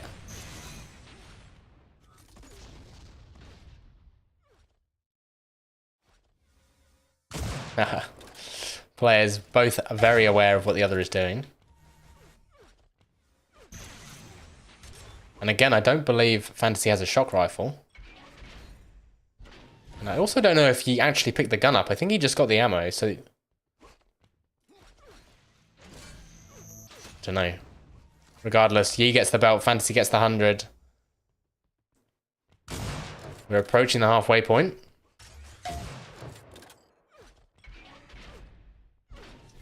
As the 50 goes to Fantasy. He does have a shock rifle, so pretty even weapon arsenals for either player. Fantasy plus forwarding. Despite losing the first initial hit. This health stack from Yi is quite dangerous though. And the patient snipe from Fantasy does connect, but within that time Yi's hit a couple of shock primaries.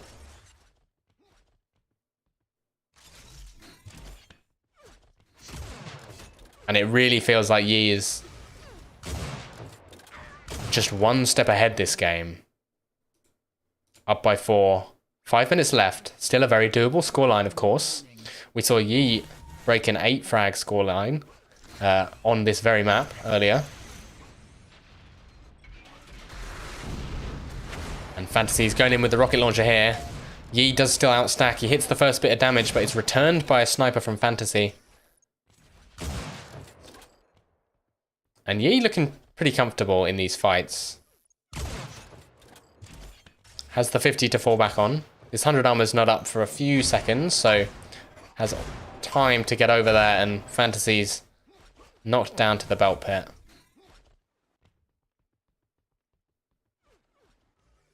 It's a very strong performance on Erase by Yi. Even all this damage coming out of Fantasy will just be healed straight off by the 100 armor.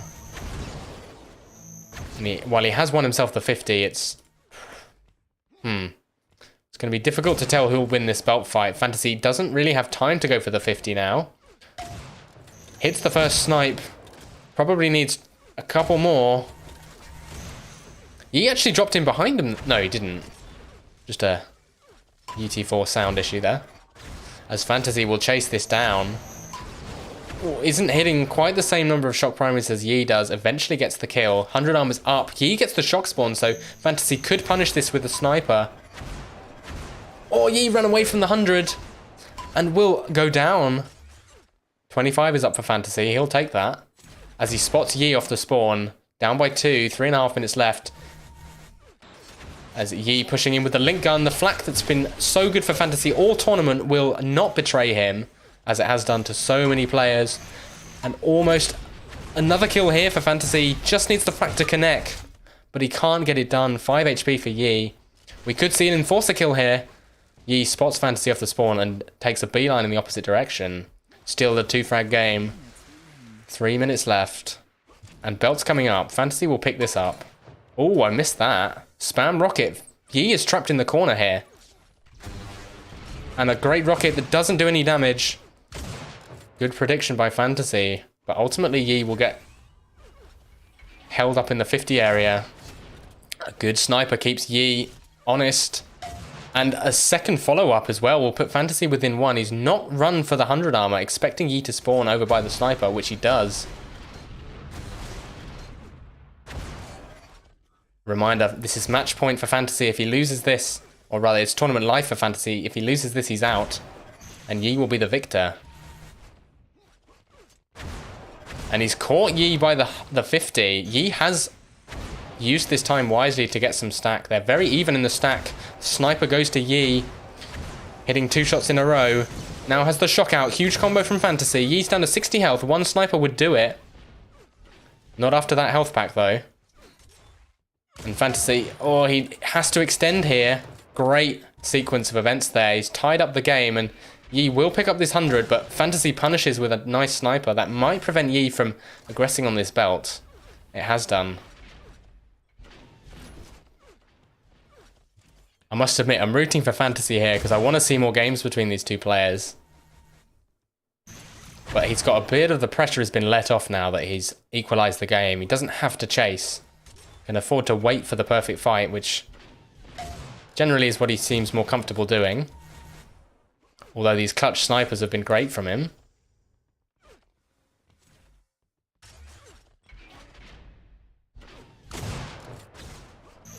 Engagement up by the minigun favours Yi in terms of damage. Oh, Fantasy misses the combo. Could have been big. He's going to back off to the 50.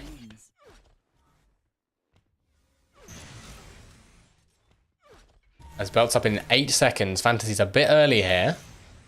But Yi is over by the 100. I'm going to switch over to Yi, see what he can bring to the table. Damage, dead even. 9 damage difference. Bit more healing for Yi. And very even on the armors for the most part as well. So dead even game. 30 seconds left. Engagement by the 25. Both players will back off. Damage still pretty even. This armor's up in 5 seconds. Fantasy's stuck down there, so Yi can take a fight at distance if he wants. The 50 is up. Fantasy's pushing in. Doesn't look like either player particularly wants to end this just now. So it will most likely be an overtime. Fantasy, I think he thinks Yi will die in one shot here. And he has trapped him down by the rockets. Or the snipers are just not connecting for either player. Many weapon switches for Fantasy. And I had a feeling Yi might hit that shot there. Eventually doesn't. But he's won himself the belt with that elongated fight. Down by 1.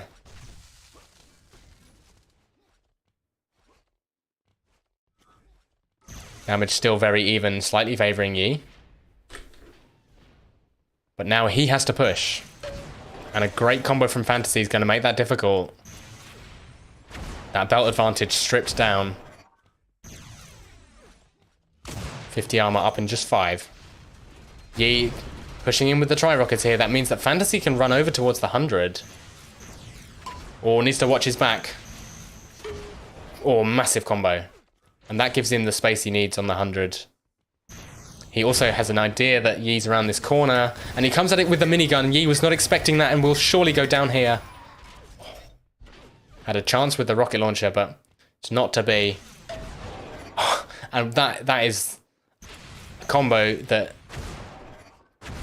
you know, only an experienced player like Fantasy is going to shoot that combo. He does go down to Yi's sniper, however. So we're still within 1. This is absolutely doable if Yi can hit a nice headshot. He does have to aggress. Fantasy's got those tri-rockets raised. Are we going to see another equalize in the last 5 seconds like we saw in a race the first time round? That would win Yi the final this time. Fantasy's running tail between his legs. As he's going up the lift, hits a couple of rockets, 12 seconds left. Yi just needs to hit a couple of snipers here. He's going in, he hits the first one, but the rockets from Fantasy are good. Yi is on 7 health, and Fantasy will win himself the game. Not to be defeated in 4 maps is Fantasy. And we go 2-3. Fantasy's still in it.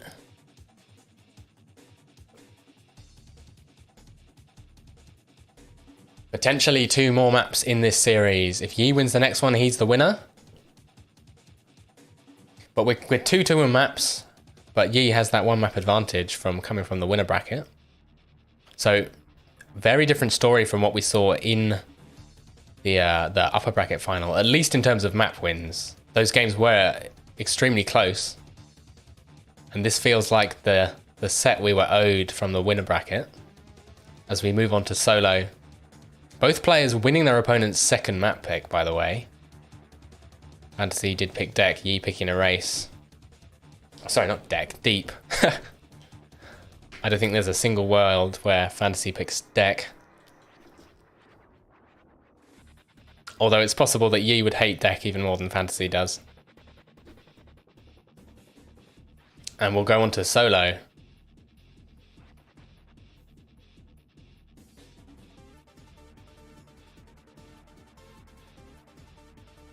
Both players ready. This will be Fantasy's pick, I believe.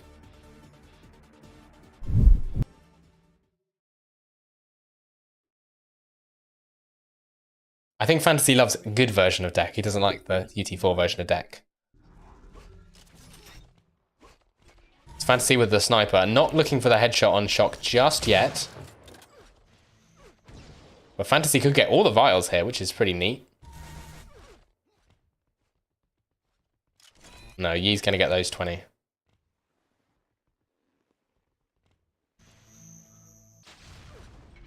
Player's got a pretty good idea of where the other is. There's not enough time for Fantasy to get a shock rifle for this fight, and his sniper didn't connect there. He's also not positioned well for the 50. So, bit of a swing at the start here, as Yi picks up a sniper. Fantasy not yet going for that shock rifle. And it could be punished here. Oh, what a shot! Eventually gets a shock rifle. And Yi's not looking too healthy. Couple of shock primaries. Exchanged by both players. Fantasy has got Yi down to 42 health. He will die to one primary. But he held the sniper out.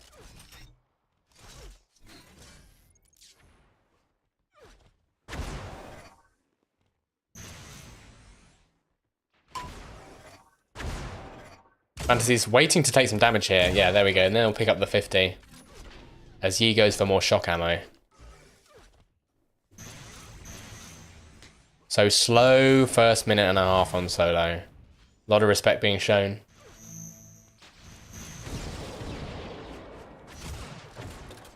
Fight over the 100 armor. But altogether not much damage exchanged.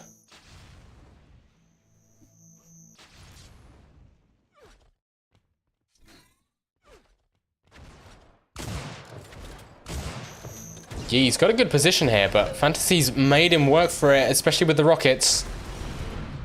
And actually, oh, that's so awkward for Fantasy. Pulls out the minigun expecting Yi to drop down, but he in fact did not. And Yi gets the 100 armor. Fantasy's going to expect him to go for these health packs. Can't punish. But will walk away with the belt. And some nice movement there to get himself to these this health packs.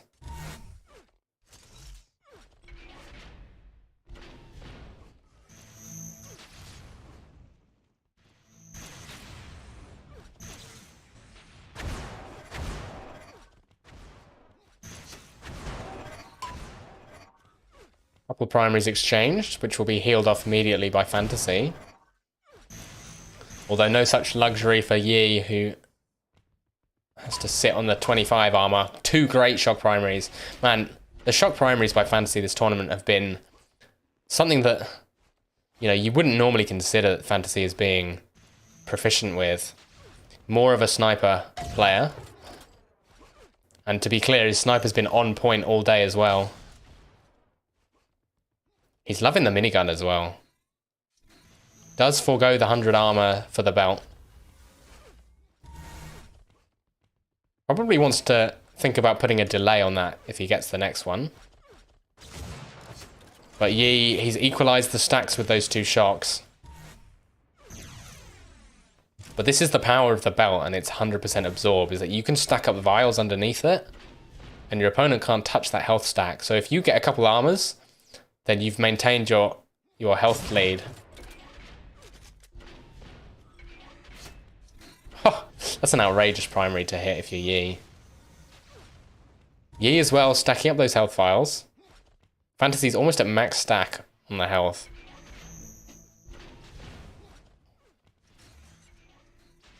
As Yi, he's early for this belt. Perhaps doesn't know the exact time on it. Fantasy will, however. And it's Fantasy with a good position. Combo is missed by Yi. He wants to get past this corner. The rockets are favoring Fantasy right now. Yi is hitting the walls. Looking a bit flustered. Fantasy not going to chase. Oh, big combo by Yi. Both players down to 50 odd health. Will heal up, and I think it's Fantasy to pick up this 100 armor. Yep, will be. Having the better position on the map, and it's those health files that kept him alive there. He had that 180 stack of health. And so, will eventually get the frag. In fact, Yi kills himself.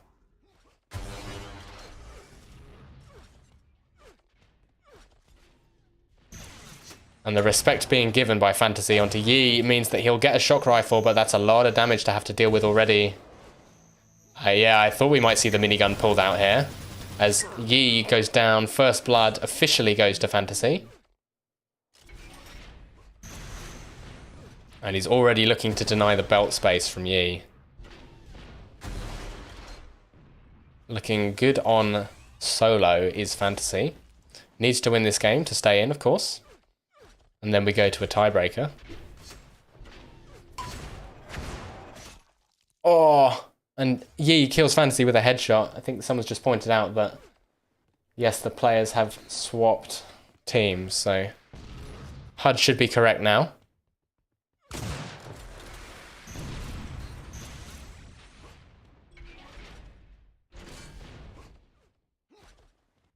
It's Yi with 100 now. And I think he was trying to jump up to those vials. It's been a long day, guys. Good shot primary. We've seen lots of that from Yi today. And he's pinned Fantasy in the corner. One more shot primary would do it. And we're equal at 1-1. Belt up in 5. And Yi's going to go into the middle of the map and put some pressure on. Try and deny this 100. I like the play. Yi almost certainly getting both the belt as well. And, oh, Fantasy. Interesting play. And he blocks the combo. Fantastic steal from Fantasy. Knew exactly how much time he had to grab that belt. The two clutch snipers from Yi, however, putting Fantasy on the back foot.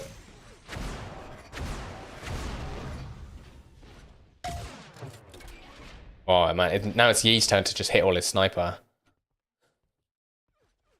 Goes back and forth between these two players as to who's hitting outrageous shots. Damage heavily in favor of Yi, actually. And those rockets were so close. That's an outrageous prediction, by the way. 3 minutes remain. 50 armor's up. Fantasy would appreciate that right now, but can't really get towards it. Oh, more tri-rockets. Actually not too much damage for Fantasy. But Yi too strong with the shock primaries.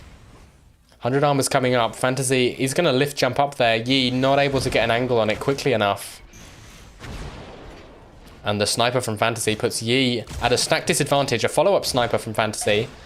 Oh, Yi down to 36. Fantasy just needs one more hit. And will eventually get it.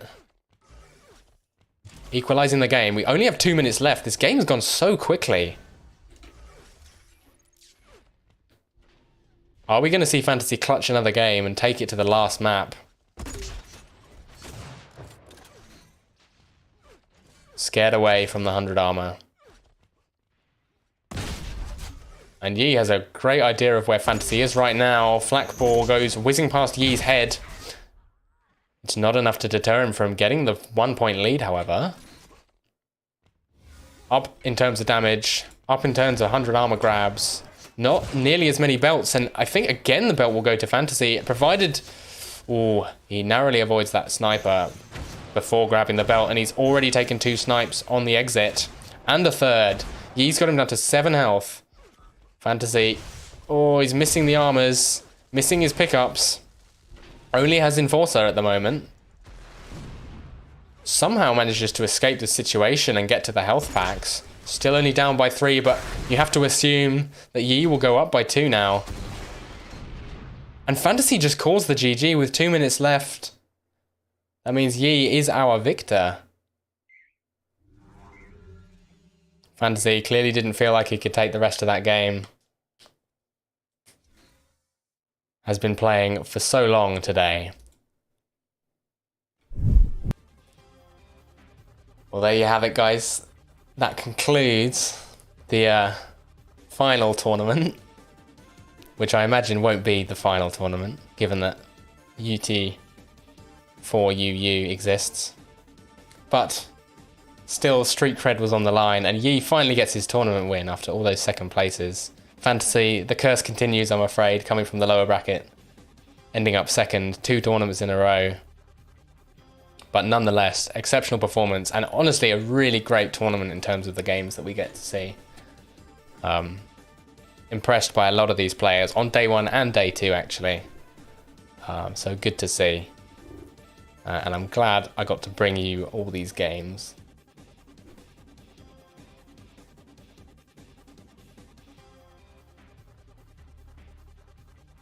So yeah, for those of you who aren't aware, a workaround has been developed for Epic dropping the game like it's hot. I don't know the specifics, so I won't go into them, but I'm sure if you hang around the UT Pugs or the Unreal Pugs Discord channel, you will be able to find out the secret source that allows you to continue to play the game. I still haven't done my install yet, so I'm going to do that tomorrow. But yeah, they're not taking the game away from us forever. However, it is the end of the stream tonight. So thank you all very much for watching. I'm glad I got to bring you guys these games. They were good fun to cast and good fun to watch as well. So thank you all for watching. And I'll see you all soon, I'm sure.